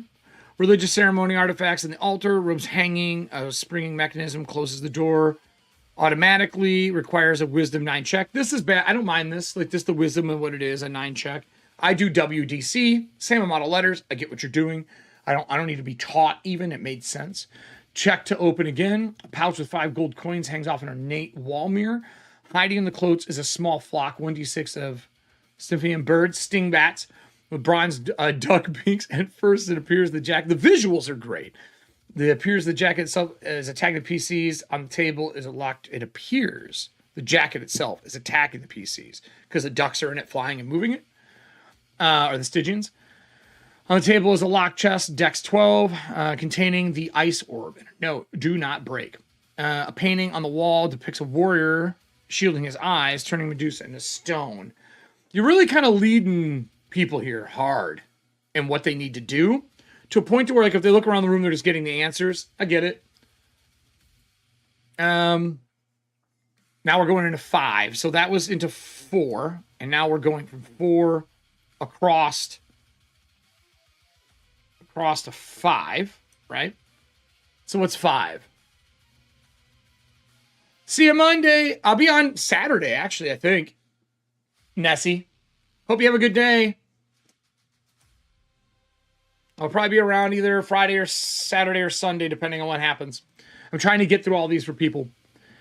Crypt the Unknown User. The gagging, fetid smell room has been sealed for decades. A coffin to the wall with the lid smashing on the ground. Inside, skeleton wrapped in cloth. Judging from the dust and lines, the outline of the helmet and sword used to be buried with him and been recently removed. The stone staircase leads up to Area 20.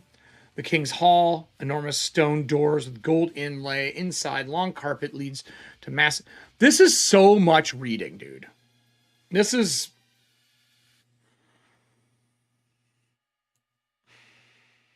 You need to break some of this up. It's a very old way to design stuff. Like this. All right, Nessie. This was really smart. Kind of some new age design. I really appreciate this. I love the cover. I love the game notes. I love the map and the connection.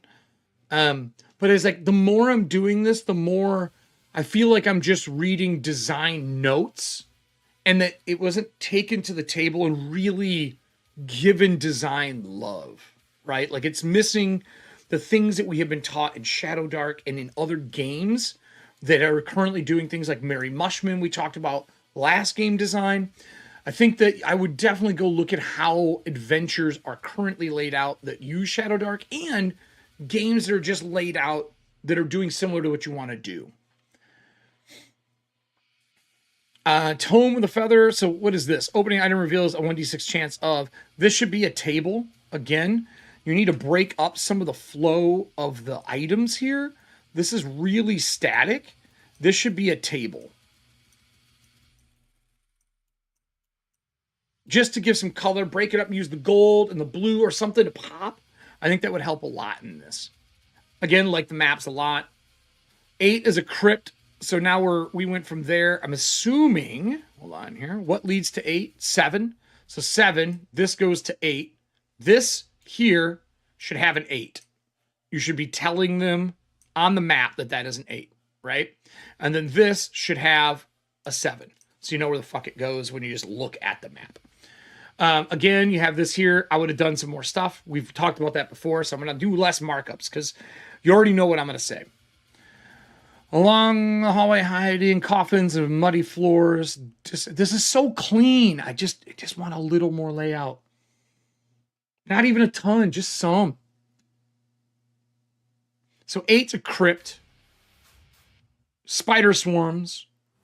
Upon rescuing having thief Louis drops from the silk sack. That's a nice little callback to the game because I remember the game. That's a great callback. He has a pack full of gear, incense for repelling undead, 5 rounds, 12 gold piece, bear trap. He wants nothing more than to leave this awful place and tells the mutated creatures in the basement and laboratory. Okay, cool.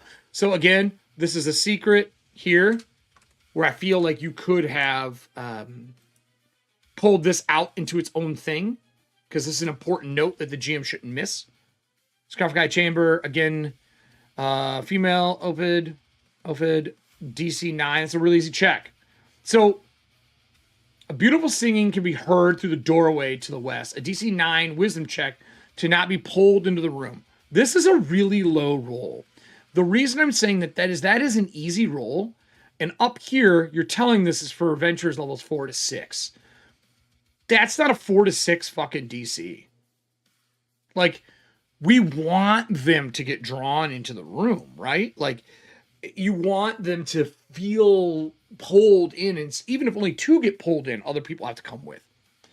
I think that's a miss. I think I would have upped that DC to at least a 12, right? Or I would have said maybe 12 with advantage if the door's closed. If the door is not closed, just a 12. Something like that to make it even easier if they didn't open the door. If they open the door to listen, they get fucking pulled. Because from 8 to 9, here, because this can happen here, here, here, here. They need to overcome this piece in the design. Ossuary, Piranha Swarm, that's an 11. Piranha Swarm and armless humanoids float on water. 1d4 points. It's like Bob for apples. That's from the game as well. I like that. This is a smart play from the other game.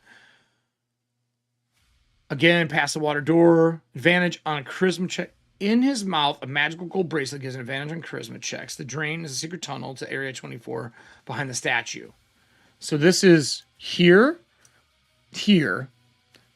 This should have been, you should have labeled again a level 24. Also, hyperlinks would have been great for this. Siren sits on the giant cell in the middle of it. Icy Adventures, 2d4, Sahagin, dragged. The water hazard, the room is flooded. I'm just going through these quick here. Pendant, so this has got a pendant again under the call out box where you should have separated this. I like the dex check stuff being simple like this. Room is flooded. Small pedestal in front of the door holds a blue tea. Goes along. A small pedestal. You can type it in here. I'll read it in a minute, Logan. No big deal. Just type it in here so I know what it is.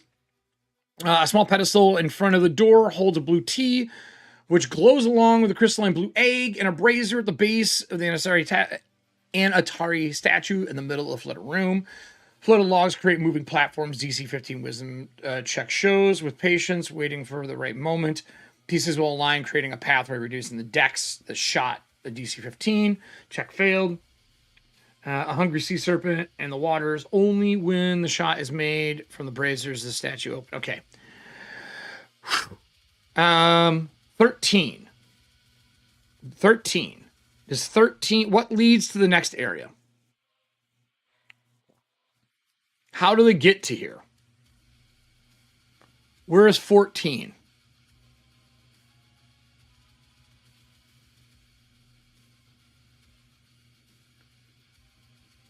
I know it's in here. I'm going to be honest. If there's a connecting point to another area, it needs to be here, here, or something, right? Like there needs to be, so I know when I'm looking at this map how it goes to it. Now I know that you have this one up here, right? And this leads to this, and then this dead ends. And then you got to come back and do this and come in. You need to be guiding them a little bit more. This map helps, but you should be telling them either at the end of each one of these in bold where they need to go back through. Like, go back to this section, right? But I get what you're doing. So long stone hallway, bone crack. So how do you get into here? Let's go back up. So this goes to here. This goes to here. What goes here? Okay, I guess we'll get to it.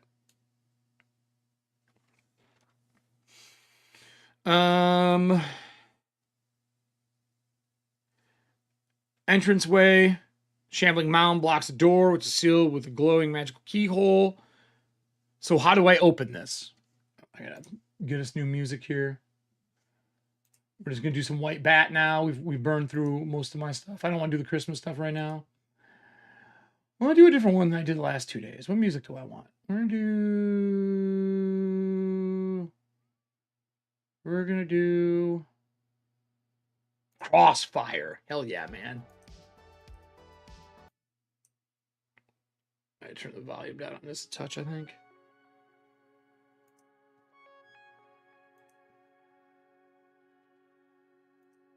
All right. So let's get back into finishing this one up. Long store hallway, broken aisles, just on the broken door. Grab any passerbys, Dex 9 to dodge, stairs covered. So we have a key for this. I don't know where the key is. I'm assuming it's going to get told somewhere. The instrument lab, tree-like bookshelves of rulers, star maps, glass cutting, clean sprays.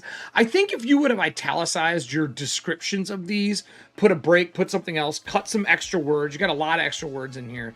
You could have done a lot. Because I don't think this is a bad adventure. I think it is jumbled, and this feels like too much you're throwing at me. It's almost 5e level of stuff. Like, it really has got an extra amount of verbiage in what you're doing, right? And again, not a dig, just a factual statement right now about what's going on. Because I'm having a hard time getting through this because there's so much to review. And it really, I want to just say, take it back. And like, if I was an editor, I'd be like, okay, this is going into editing now. Like, that's what I read this is. This is like a Word doc you gave me, and I would pass this to the designer and the editor if everything is here. And then we would start talking about chopping words and doing things and reorganizing stuff. But instead, you took a written piece and just put it in 2-column format with some bolds. Cosmic model. The Son of Brass Clockwork Dinks. This is in 16. Okay. Pipe dream. 3 young satyr scarecrows, but with a panpipe scream. Climb all over the machine, dismantling pieces out of curiosity. Great scene. Fun little scene. One of the satyrs carries a pipe of the sewers. Upon studying, is pipe of the sewers somewhere else? Is that in... Oh, yeah, you're right. You earlier mentioned that things like that are going to be in the main book. I would have maybe put a page number here. You have all these words, right? Everything you got here. You could have... It definitely put a page number. Right? Instead of just saying it's in the book, put the page number. That's my belief. Any virtues are sending keys, screeching noises can be heard from the door in 18, as well as the sounds of glass breaking and howling. Break glass doom. DC 12 int explains the charts of the stars. Okay. Switch back to this. Constellation depicting a tree trunk floating on water, a jug of water coiling the heat in deserted sand, fiery torch engulfing the tree, leads to the window piercing a 9. Okay. Smashed glass all over the floor makes for painful D4 damage. So you got a little, I mean, I don't know. Anytime you're smashed glass, you got to walk over. I just think of Die Hard. And that's an 18, so we are here. Smashed glass all over. Harpies. This is just jumbled. All right. I'm not going to finish going through more of this. There's so much here that I feel like it could be good without even finishing this. But it needs a real thorough layout pass and an editing pass to chop some stuff. I see the themes that you're trying to do. I see the layout's really clean. I love that you're including this in here, but you missed teaching me how to run this successfully in a easy scan style. I have to like read, dissect, and take notes to run this, because each room, while contained, everything's lost in just a jumble of texts. And it really is missing. I do love that you added a conclusion at the end. I actually miss when games don't put a conclusion. Very smart to put. I think this is good. I think you could have made monsters and chopped a level of this out. This is a really big area to be doing in, what is this, 8 pages? A lot here, man. A lot here. So look, let me give a quick final result on this. Like, I already kind of know what I want to say on this. And then let me pull up our Chrome and get rid of this. Okay, so look.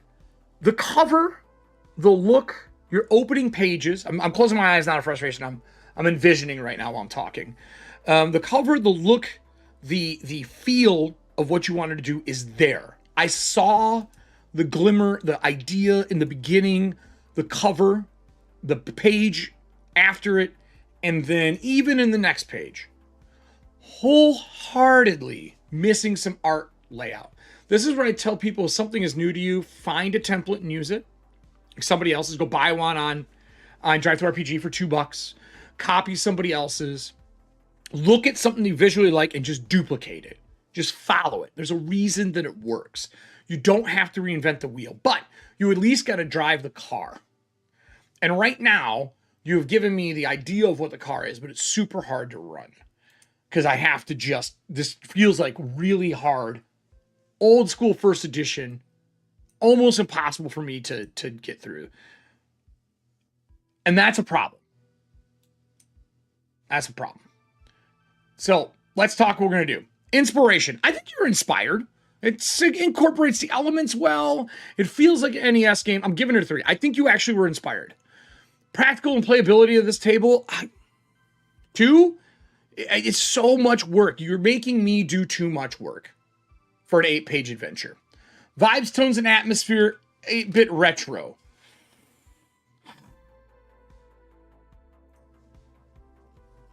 You explained what you're doing. You told me the 3 games. I feel bad you got DuckTales. Fuck that game. Again, I say that. I love a lot of this. But I don't think, compared to the other things that I've done, that the vibes are more 8-bit than anybody else's. 322. I think a solid editing pass, chopping some of this fat, really editing your own voice, or having somebody else edit for you, you could have bumped some of these scores up for the Quest. Is it bad? No. Could I run it? Yes. Do I want to run it? I did when I saw the cover, and I see that you said levels 4 to 6, but like, I don't think the 4 to 6 matches. I didn't get the magical item for the putter, which would have been dope as shit. There's just some things missing in this one. I love the rough sketch map. Even it's like just sketchy and drawn. I enjoy that. It needed another round. I think you missed some of the notes that could have made this sing, and you have some colors in there. You needed to break some of this into tables to break up the monotony. Like, You ever drive on a highway and you just seen cornfields forever, and after a while you're doing the Wisconsin death trip and just fucking going into the side? That's what happens when something is just text. Like, you have a great call out box on page 3, but we don't really see that used enough in the 8 pages. You needed more of that. Take it back, polish it, see if you can make it, or if it frustrates you to do that, set this motherfucker aside and then continue on with what you're doing. So that's my For the Crest. I'm going 3-2-2, as I do think you were inspired. I do think you did the homework. It just needs a little bit of work. With that, let me go back to chat here. I saw some people. Nessie left. Bye, Nessie. I realized something I should have mentioned on my turn. Not going to interrupt. No problem. My original plan was to include a full art piece of the Dragon Eater, top view and side view, where you see it faintly from the various body parts. You could have done that. I still think you just need to go through and label where what goes to what. And if you would have done that, definitely cut the forest. Just chop that bitch, because you're going to need the space. You're going to need the space. So we made it through that. We're at 7 o'clock here. Stream has been 3 hours and 30 minutes. I don't have time to do a show tomorrow.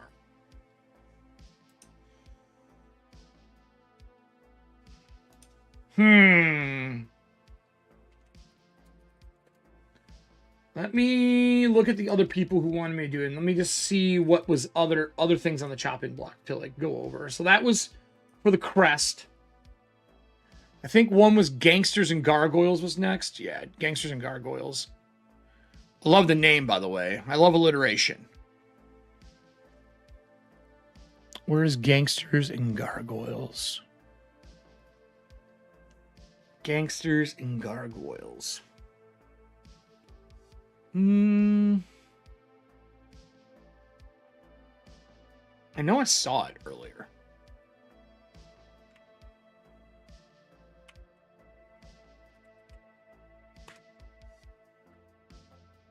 There we are. All right, so this is Gangsters and Gargoyles. I'm just going to do pages. I'm going to save this. I'll download the other one as well.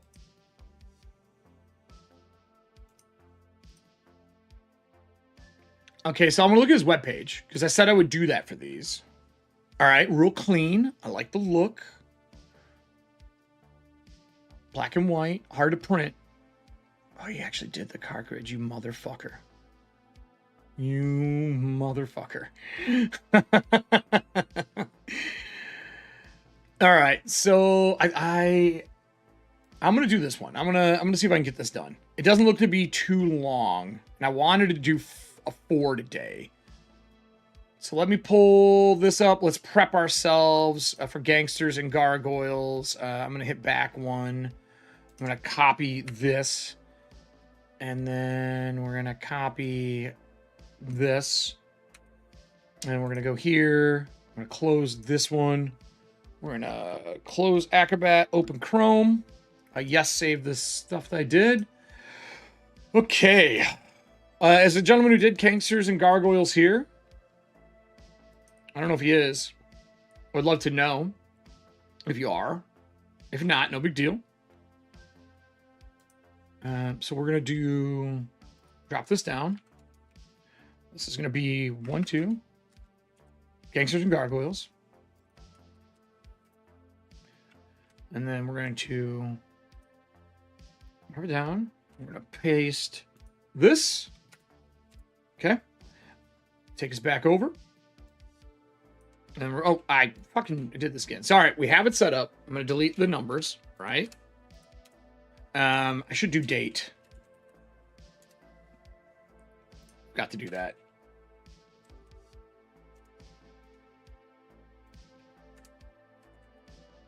I wanted to know when I did them all.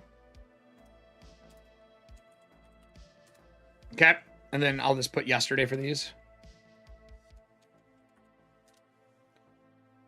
And then... All right. Cool. So we're set up, ready to go. We're going to do another one. I'm going to do it. Fuck it. I don't really care. I have so much other work I got to do tomorrow. Let me get this opened.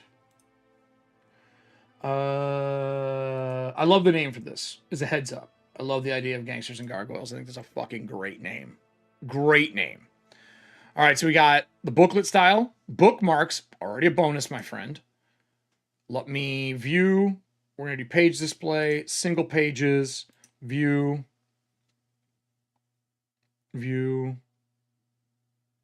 page display, maybe scrolling. 16 pages on this one. Okay, maybe this is longer than I thought it was. We'll do it, though. We'll get it done. I have faith.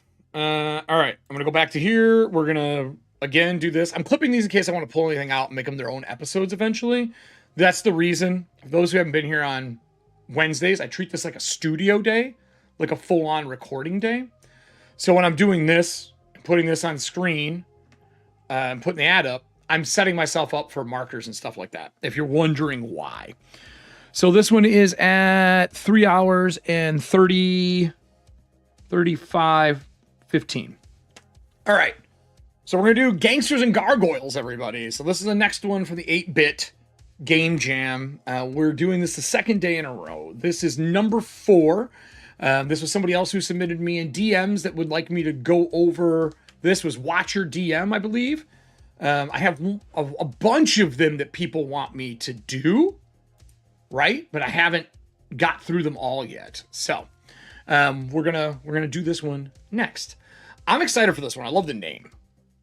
A lot of people doing the book, man. They're doing hard mode, it looks like. So Gangsters and Gargoyles, designed for Shadowdark. Really fun logo. Let's get our highlighter ready. Black on white, I will say, number 1, not a knock. Probably going to want to make a white on black version so people can print it. As the ancient manners of the lost age sink in the bayou, the gargoyles who once prowled their eaves must find new habits. Many come to Mad City, taking jobs as night watchmen or chasing alley cats for sustenance. On still nights, they can be heard gurgling. Weeping, moaning. Many talk of proud manor houses they were forced to leave. Your party was befriended one such gargoyle, an ugly wee thing named Firebrand Godfather.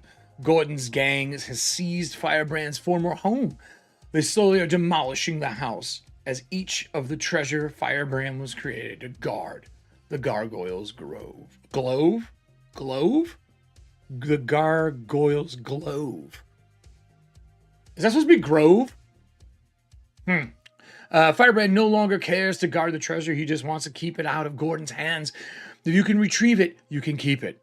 And it's said that no castle can stand against its power. Firebrand hopes that you wipe out Gordon's gang in the process. Love the blueprints. Ooh, this, I'm gonna have to go solid for these. I'm gonna fucking, they'll see shit if I don't. Let's try that again. There you go. I might have to do writing on this one too. Accept the Gargoyles quest, enter the bayou, and retrieve the Gargoyles' glove.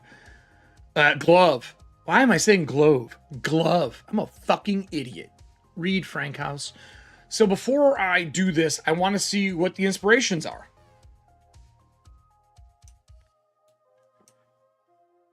Super glove ball? You motherfucker. I already see where this is going. All right, well, let's let Acrobat catch up the fact that I want to look at something here. My goal is to see what's going on. I do have a gargoyle story, though, while this is catching up. I love gargoyles. I had a group that had hats of alignment shift, and they had the rookery, and they were putting hats on people and selling gargoyles as, well, I'd say making a job to rent gargoyles as guards, and it was like this big, cool job thing that we did in Pathfinder 1. Fucking riot of a time as they kept making hats, and they would name the gargoyles after the hats. So he got The Adventures of Bayou Billy, Gargoyles 2, which I figured was there, and Super Glove Ball. I fucking figured that's what this was. I really did. Created for the 8-bit Shadowdark Game Jam, written by Austin Holmes, layout by Gabriel Watcher, illustrations by Jacob Barnes. Ooh. Are you allowed to team up? Is there anything that says that you can't have 2 people? I don't know. For this in the competition. That's a question I'm curious about. If you can do layout and design that way. I'm curious. I mean, to me, it doesn't matter. I just don't know what the competition is. These are highlights. Okay, so first off, why? Why is this page 16? This should not be, I'm going to have to draw. This should be page 2. I want to know what these are before I read the adventure so I know what inspired it, right? These are all your hyperlinks. I'm not going to go to the back of the thing to do the hyperlink every time. I feel this should have been page 2.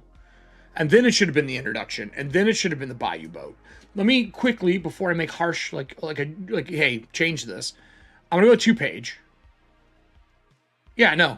Yeah, okay. So it doesn't do it 2-page. I'm just making sure there wasn't some weird fucking thing because, you know, that's how it works. I would have changed that. I don't agree with that part at all.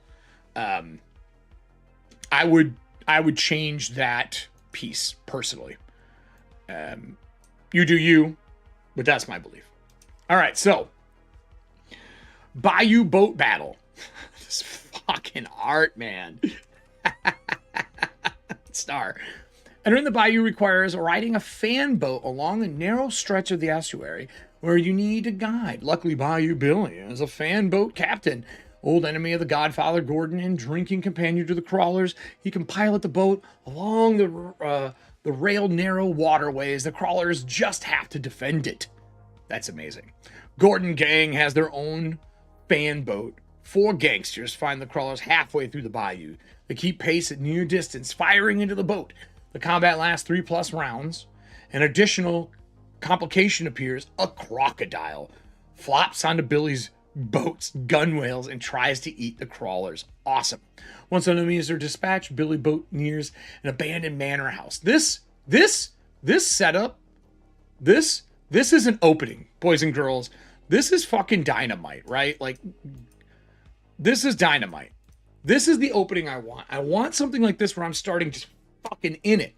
I love this style. It is my preferred way to start a game. Bravo on this. Fucking dope. Bravo. But what I see is missing. I don't see hyperlinks. Hyperlinks, man. I'm pretty sure Reverse Etten is a team of 2, and they were the top 2 in last year. Yeah, they were. I know they are. I couldn't remember if you could do 2. That's my question, Logan. Bill, what was it? Advantage of Billy Bayou was my rental nightmare as a kid. Never could get past stage 2. Oh, it was a fucking nightmare. Manor. House divided. House divided.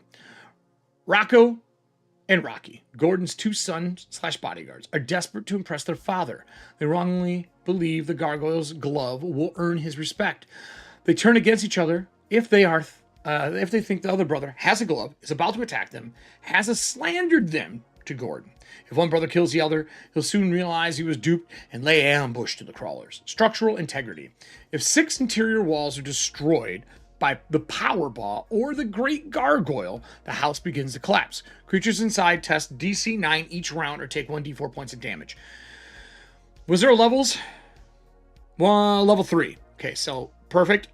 A+, you put the level. Seal of quality, bitches. If 6 interior walls are destroyed by the Powerball, okay, so that's great. Gargoyles and Gangsters released under Creative Commons 4 attribute license. Find more exciting adventures at the Watcher DM. Smart. Good shit. I just went old school here. Random encounters. Risky. 1 in 6 chance of an encounter every 2 crawler rounds. Roll a d4. If the Powerball is loose, roll a d8 instead. 1 in 6 chance of an encounter every 2 rounds. Okay. So I have a weighted table here. I would have put a table header here, personally. I just think you should, so people know. Teaching them. I love fucking a star, baby. You keyed me. You gave me a key. You know what? Actually, hold on. I'm curious. Do we have stars? Is there a star in here? Give me a fucking star. There's no star. Son of a bitch. I'll fucking draw it then. All right, star. 1d6 gangsters, a gargoyle from the neighboring manor, checking on his cousins. A bit of roof caves in. Dex DC 12 or take D6 damage. The black light, the wizard shade, haunts the manor. Torch bearers rolls charisma DC 15 or the torch goes out. The Powerball appears, taking a random action. See page 11. Hyperlink. Where's my hyperlink? Where is it? The Powerball appears with a second encounter roll on table with a D4. So Powerball appears and that. Okay, cool. So door, secret / normal door, boarded up, see-through. I guess they'll explain that. Foyer, the front entrance, some Shadowdark Gargoyles litter the floor. Tapestries have been defaced with the graffiti. Godfather, Gordon's turf. Music room, strange instrument cover the walls. Alongside a lone violin, 80. Okay, we got a little fucking money piece here. I'm just going to put an exclamation point because it's easier. Playing a music here attracts the gangsters from the kitchen so you can draw people in. Smart. So that means from the foyer. Wait. Music room. Where's the music room at? Mushroom, ballroom, study, foyer, gargoyle, music room. And draws them from where? From the kitchen. Where's the fucking kitchen? Oh, all the way from here. Oh, okay, because they're in the kitchen. I see. Smashed parlor, smashed furniture, severed stone limbs. The walls are full of spy holes that look into adjacent rooms. Guest bed, Rocky and 3 gangsters search for the glove. They are in a foul mood, of course. Foul mood's cool. I would have maybe again done the whole, what is their, my verbiage is missing right now. Give me a second. What their attitude is that the word I'm looking for? Reaction? I would have put the reaction here. Personally, I think a reaction here would help a fuck ton because it lets people know they're using a mechanic in the game. Library, the soggy library has been ruined by looters and the bayou's immunity. Amid the ruined books are a reading chair and Godfather's clock. A round of searching reveals the locked waterproof scroll case containing whole portal. Investigations and clock reveal secret page. Headed west. Study. A wooden writing desk and deep cushioned chair. Painting depicts the house covering in gargoyles with a wizard standing out front. The wizard and the painting ask interlopers a riddle. Poisonous in water, delicious in soup. Protection for a conjurer when poured into a loop. What am I? Solving the riddle. Salt. Causes the portrait to swing aside. Okay. So few things. One, your rooms. I would have put a DC here for everything that's going on. I want some italics in here. So like, for example, you're reading this, I guess. Like this description here. Like there's just a lot of descriptions where I feel like this block of text, just like I was telling the last entry, they needed to split them up into something. Do love the overall look and feel. It's very clean. Kitchen, 6 gangsters pretend to search, gossiping about Rocco and Rocky's rivalry, containing 10 knives and silverware, 30 gold. Okay. I guess you can just convert this into XP yourself as a GM, so this is obviously XP, right? Collapsing room. The soggy floor creaks threateningly. The 3 characters share this room at once. The floor collapses 10 foot down into the bayou. This deals 1d6 falling damage. A crocodile arrives in 2 rounds, attracted by the splashing. Last gargoyle. The west door is boarded up. Strength DC 15. Imprisoned inside is a manor's last defender, a great gargoyle. He attacks both crawlers and gangsters, but activates with no targets are in sight. Crawlers and gangsters, but deactivates. Oh, when no one in sight. He goes back to sleep. Gotcha. There's a loot bag, 500 gold in cash and gems. Wouldn't this be in gold? I guess it doesn't matter. Held by mangled gangster's corpse at the massive statue's feet. But why is this here? This crocodile was talked about earlier. Okay. The gelatinous monolith stretches from floor to ceiling in the middle of this empty room and holds a shiny chrome ball slightly larger than a human head. The jelly quivers with power. If removed, the power ball is hard to control. So you got basically all this power ball is a sphere of annihilation. His first action is to smash north wall. After that, it's on loose. And this is in the ballroom. In the ballroom here. Okay. I still don't know the secret door, normal door. I guess from this side it's normal, from this side it's secret. I guess it's the two-way, and the yellow means secret on both. Okay, that makes sense. What if it's the other way? Do they ever flip it? No, they don't. Okay. So I have the one use. This should have been different art. I hate when art doesn't match what's on the page. Sorry. I just don't like it. At all. This should have been, there's a crocodile. I guess there is. Never mind. I'm an idiot. I'm sorry. I'm a fucking moron. It does. I take my words back. Still think these need to be broken up some. It's just too much just fucking reading with no like quick figuring things out. A seal room containing an open hole in the earth. 2 mine carts on twin tracks lead deep underground to the manor's treasure vault. See rail shooter opposite.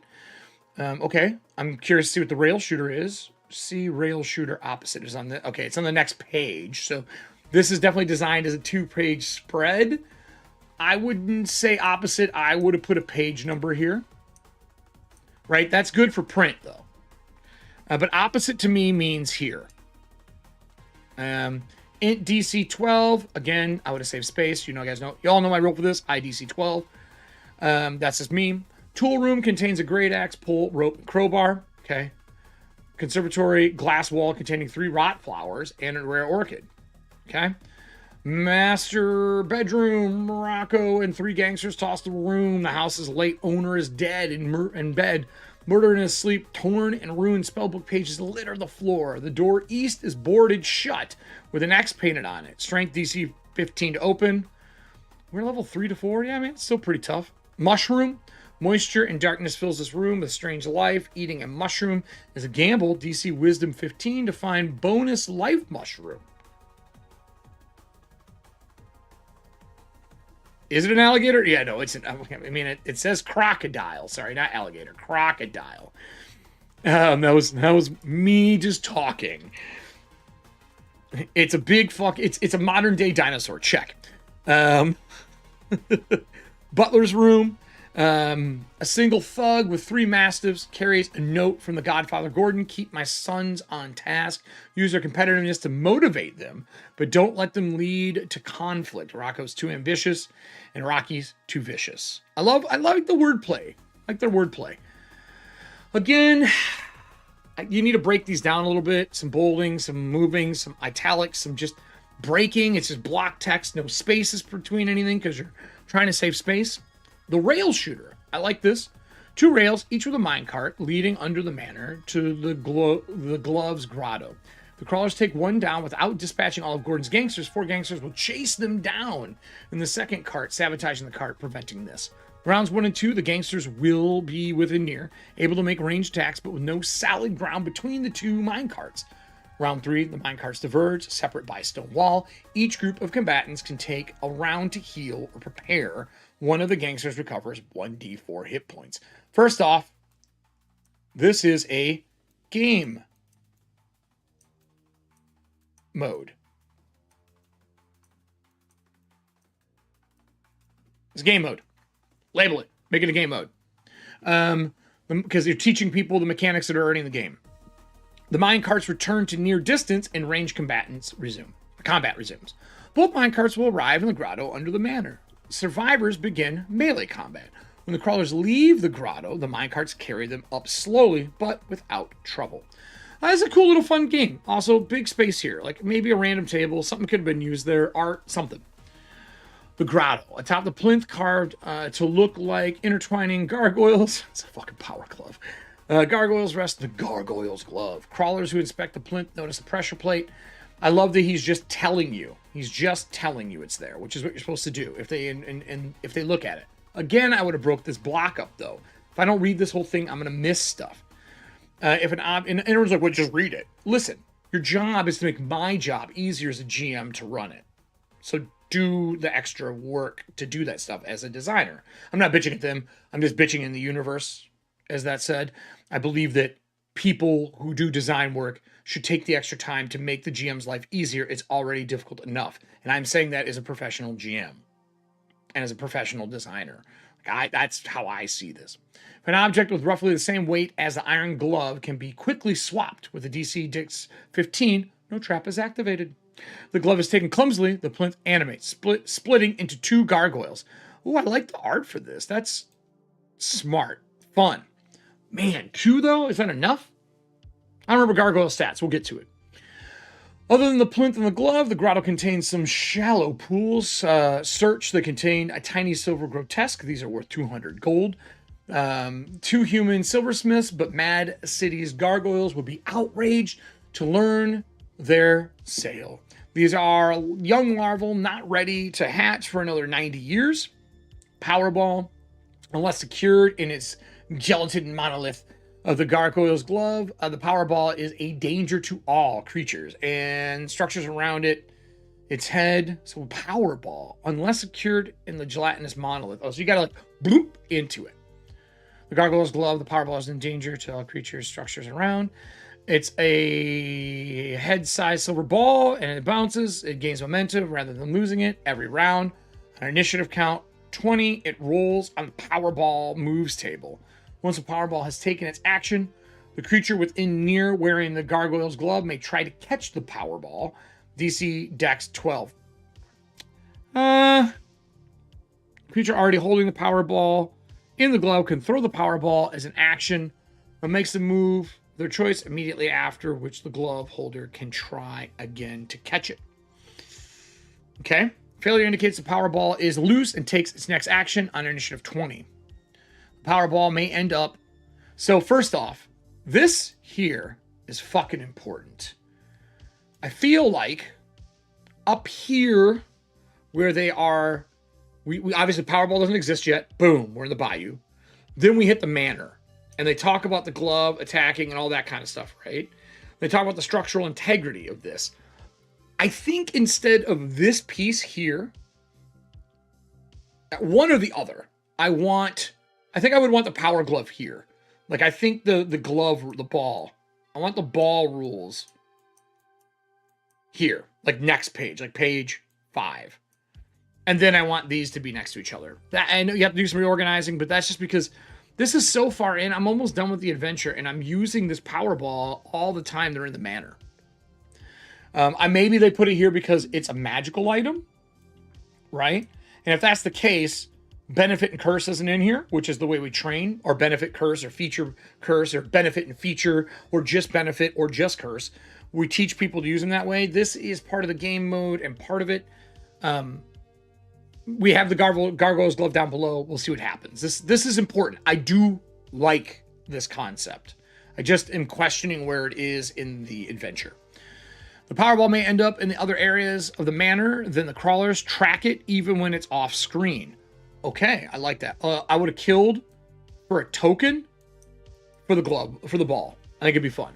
I'd probably use a magnet with a little ball on top of it. Like, hold on here. I have a fidget toy over here. It's all dusty. I have a fidget toy over here, this thing, and something like this would be really fun. But a ball icon to put down, something to track. Powerball may end up in other areas. Okay, D4 Powerball moves. Throwers may choose from the following actions, including the choose which wall or creature Powerballs. Break through a wall, shatter a wall completely, attack a creature in a room, +0 or thrower's range attack, bonus 2d8, bounce ball harmlessly. So hold on a minute. This thing only does 2d8, but it's blowing walls apart? I want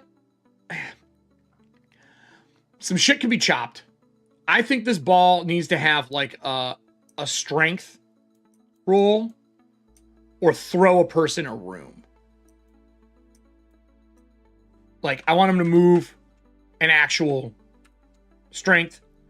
Let me move this over. We'll do this my way. SDC 12. Oh, and then or. I'm not going to type or right now. 1 room. And you can just throw a person 1 room. I would want something like that to be what this does. I like the concept, though. Gargoyle's Glove. Addition to allowing the user to hold and throw the Powerball, the glove can also catch spells and throw them once per day. When targeted with the spell, you may roll dex against an enemy spellcasting check. If you beat the roll, choose a new target for the spell. This is a very complex piece. It has 2 parts. This is the Powerball move, right? That's a Powerball. And then you got the glove. If you hit the creature made of stone with the glove and melee, it takes 1d8 damage and is shoved to near distance. So, like, look, you already have it here. You already have it here. If you punch them, I think the Powerball should do something similar. The glove is famous among Mad City's gargoyles. Carrying it makes you a celebrity in their eyes and adds +1 to carousing checks. That's cool. Godfather Gordon is still in the crime family of Mad City. He makes wants this +1 to carousing. Please tell me to carousing area. And then we got Zapper, gray and orange hard plastic light guns, originally used for duck hunting. They've recently become very popular, both wild gunmen and gumshoes. They're easy to procure, and they don't leave shell casings. 1d4 magical damage, range near. Fucking awesome.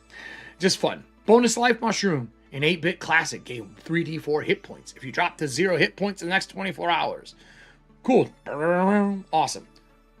While this is cool, and I'm just being picky, are those in this?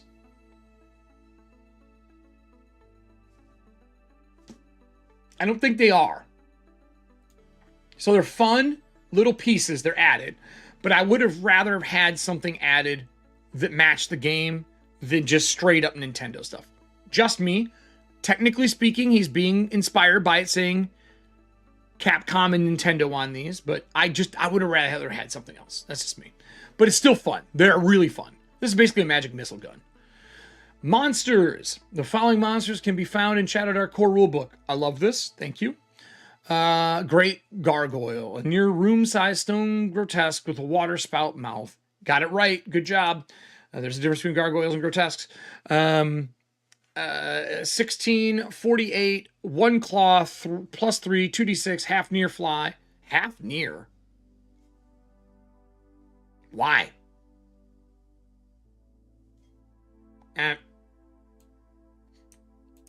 Curious about that. I don't know why.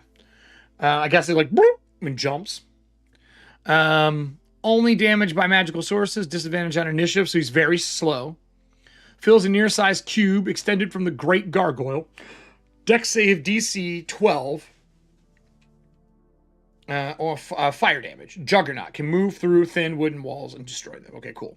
So he can also start knocking shit down. Love it. Godfather Gordon's sons. Rocco is tall. Rocky is short. Both are scheming little weasels. You got their things here. Gangsters. You got their stats here. There's no abilities. You missed the boat here, man. These are just regular stat blocks. You should at least gave them an ability. Like, you called them weasels. You should have gave them, like, a weasel ability here.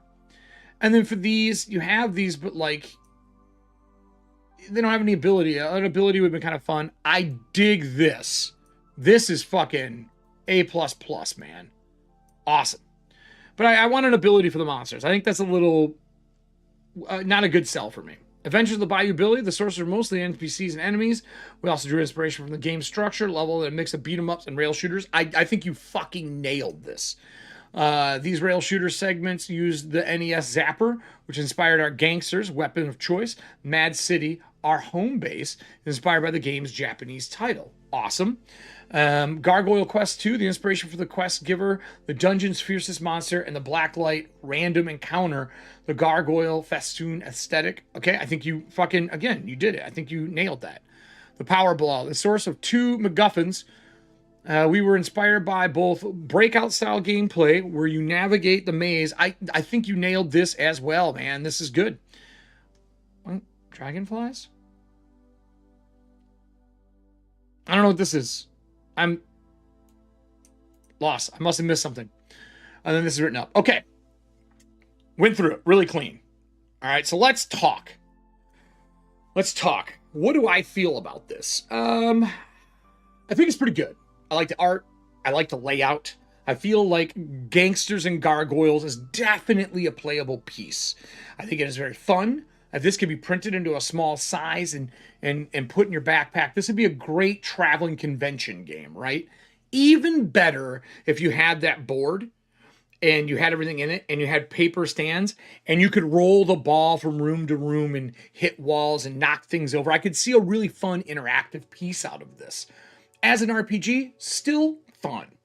I do like the font choices, but I feel that there needs to be some broken up stuff in some of their locations. It's just a little too much. Again, like the last one I looked at, I want them to give me some direction. So once I've already read this once, it's easy for me to find the things I have to do in those rules. I do think organization-wise, maybe the ball could be moved up. I love all the little mini games that are in here. I think they nailed a lot.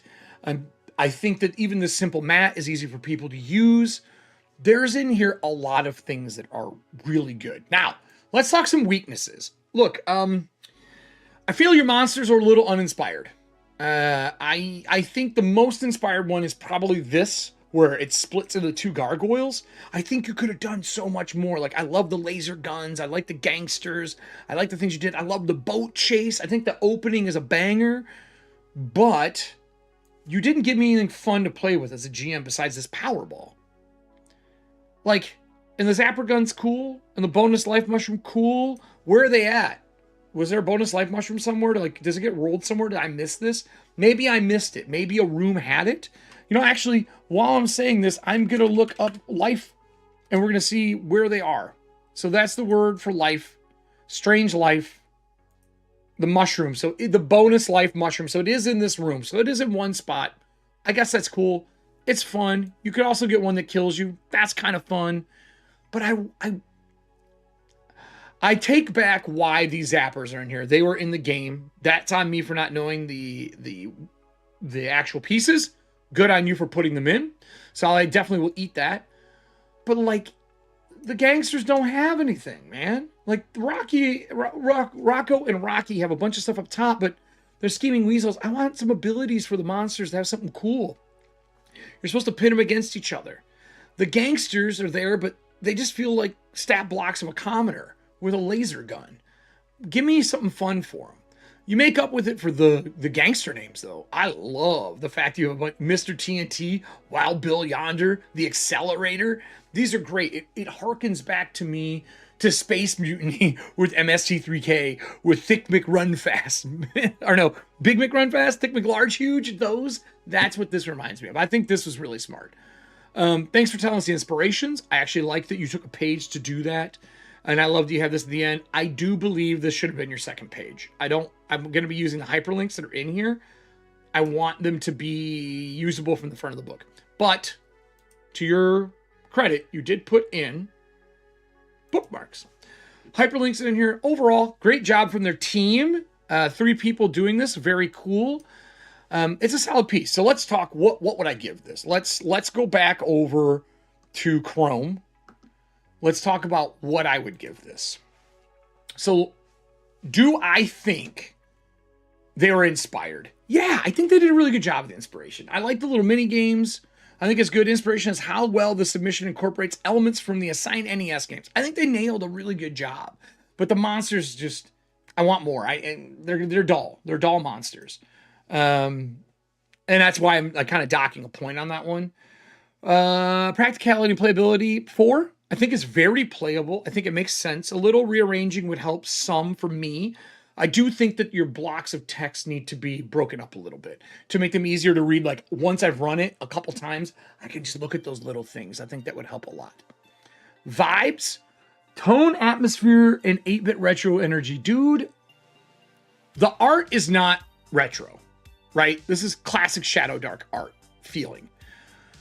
The vibes are they're on point. I gotta say 4. I think this is a straight 4 across the board. I don't think there's anything that was a 5 for me. I almost gave you a 5 with the 2 mini games. Like, that was really good. But this is a fucking solid entry. I can see some people giving aspects of this a 5, right? I really, really can.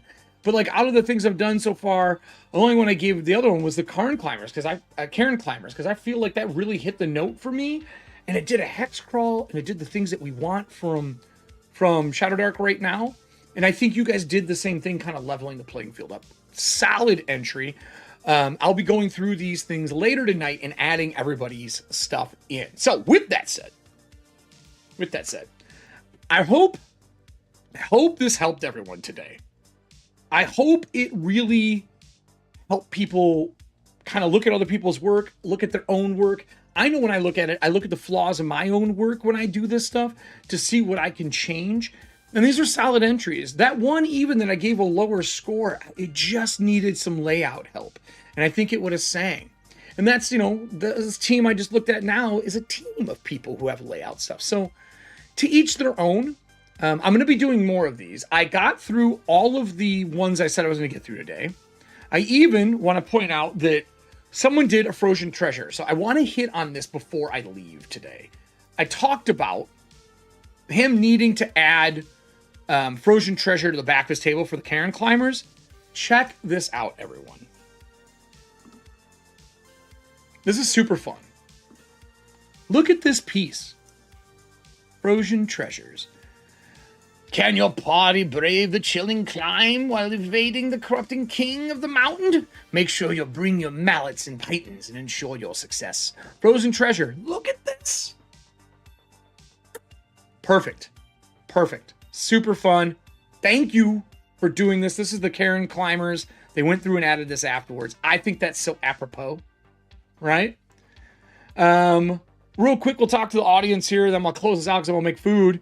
Gangsters and Gargoyles. It's odd that Ghouls and Ghosts wasn't an influence. You don't get to pick. It's a random roll, Grumpy. You click and they just give you 3 games and you have to use those. Those are your entries. So you don't get to pick, right? But it was Gangsters and Gargoyles. So going to be a neat mechanic to have an adventure be played twice to get a true ending. Oh, that would be really fun. I mean, think about like altered endings. You've got a lot of that kind of stuff. That would have been good. That really would have been fun. So, yeah, right, Grumpy. It's weird. Like you have to use what they give you. So I'm gonna close this out here, but I wanna say some thanks to people here. Let me talk about some things I got going on. I think that's after doing all this, I get the ability to do that, right? I get to talk about my shit now, what I'm working on. So for those who don't know, I have a lot going on. We are currently in the midst of prepping for a Kickstarter run. Our product is already done. We're doing Black Ballad Second Chances. I was hired on by Storyteller Forge to break down things from Black Ballad and make it Shadowdark. This is a toolbook splat book with a replayable adventure about being in purgatory and either going to the crossroads or getting out at the end. It's been play tested. It's been used. It's been going through the paces, and I'm still running it. The reason I say that is the product is done. We're going to Kickstarter March 17th, and we're only got 2 levels to back, no stretch goals, and only add-ons. Those are the things we wanted to do to kind of get this out the door, and basically, once the backer kit closes, PDF gets shipped to all you. We do our final passes from any edits that people have, and we go to get this thing printed using the Kickstarter money.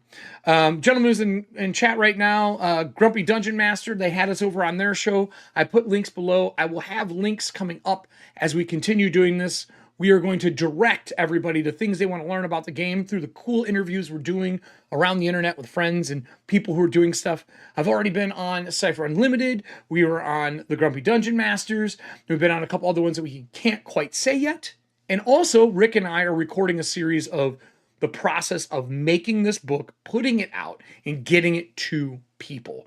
And on top of that, we're going to go through how Kickstarters work, what we're doing, and really going to get into the process of why we're doing this. We believe that everyone has the ability to make something awesome. And while we're making something awesome, we want to kind of make sure you guys can. The last thing I would say about this is we are going to be doing a dope ass, I mean, crazy little you want to join us, you want to enter a contest, you want to have a chance to win. We're not doing a game jam, but we are going to be doing a contest. So here's the Kickstarter page. You can follow that. I'll put that in chat right now. It'll also be down below in the comments, or well, on the slab down below. But we're going to do, what is your favorite death? How did your favorite NPC, favorite character, favorite monster die? And then we're going to ask you to enter that into a contest that we have. We're going to pick our top 3, and they're going to get put into Black Ballad Shadowdark adventures that we are currently in the process of developing. Really, really fun piece. I'm really excited to see how these adventures come out. I can't say much else about them yet. So that's that part of it. Now I'm going to close this out, everybody. We're going to thank some people that have made some things possible lately. Let me get the toe tag started here. Let's go over to the thank you page and say thank you to the wonderful people that make this shit possible.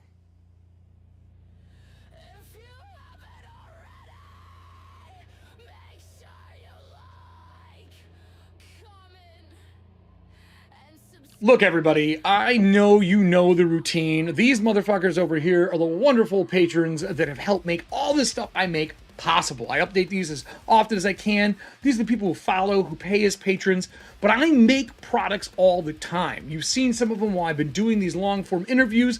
Breachers is my setting, my baby for Shadowdark, and that currently has the main thing out along with 2 extra PDFs, one for the Berserker class with extra stuff. They're not just like a 2-page PDF, along with cartographers that kind of enhance sojourns and forward camps for the Breacher setting, or whatever exploration game you're playing in Shadowdark. But I'm also working on bringing Athontia to everybody in Dragonbane and Magic and Monsters through a Daggerheart framework, which is currently our live show on Monday nights. We only have a few episodes left this month before we go back to Athontia in March. Thank you to these wonderful people who are the great creeps that make this shit happen every single week. I'm going to be back again. It won't be tomorrow. Maybe a little bit on Saturday during Valentine's Day. I'll give a little love to a few more people and come out here and review a few more. Thank you to all the contestants, too. You guys, I didn't get to enter this year. I'm sad that I didn't, but you guys are really carrying the torch for everybody and making amazing new products in Shadowdark. But that's it for me. Stay fucking rotten, everybody. And I'll see you, more than likely, on Saturday. Bats, do your job.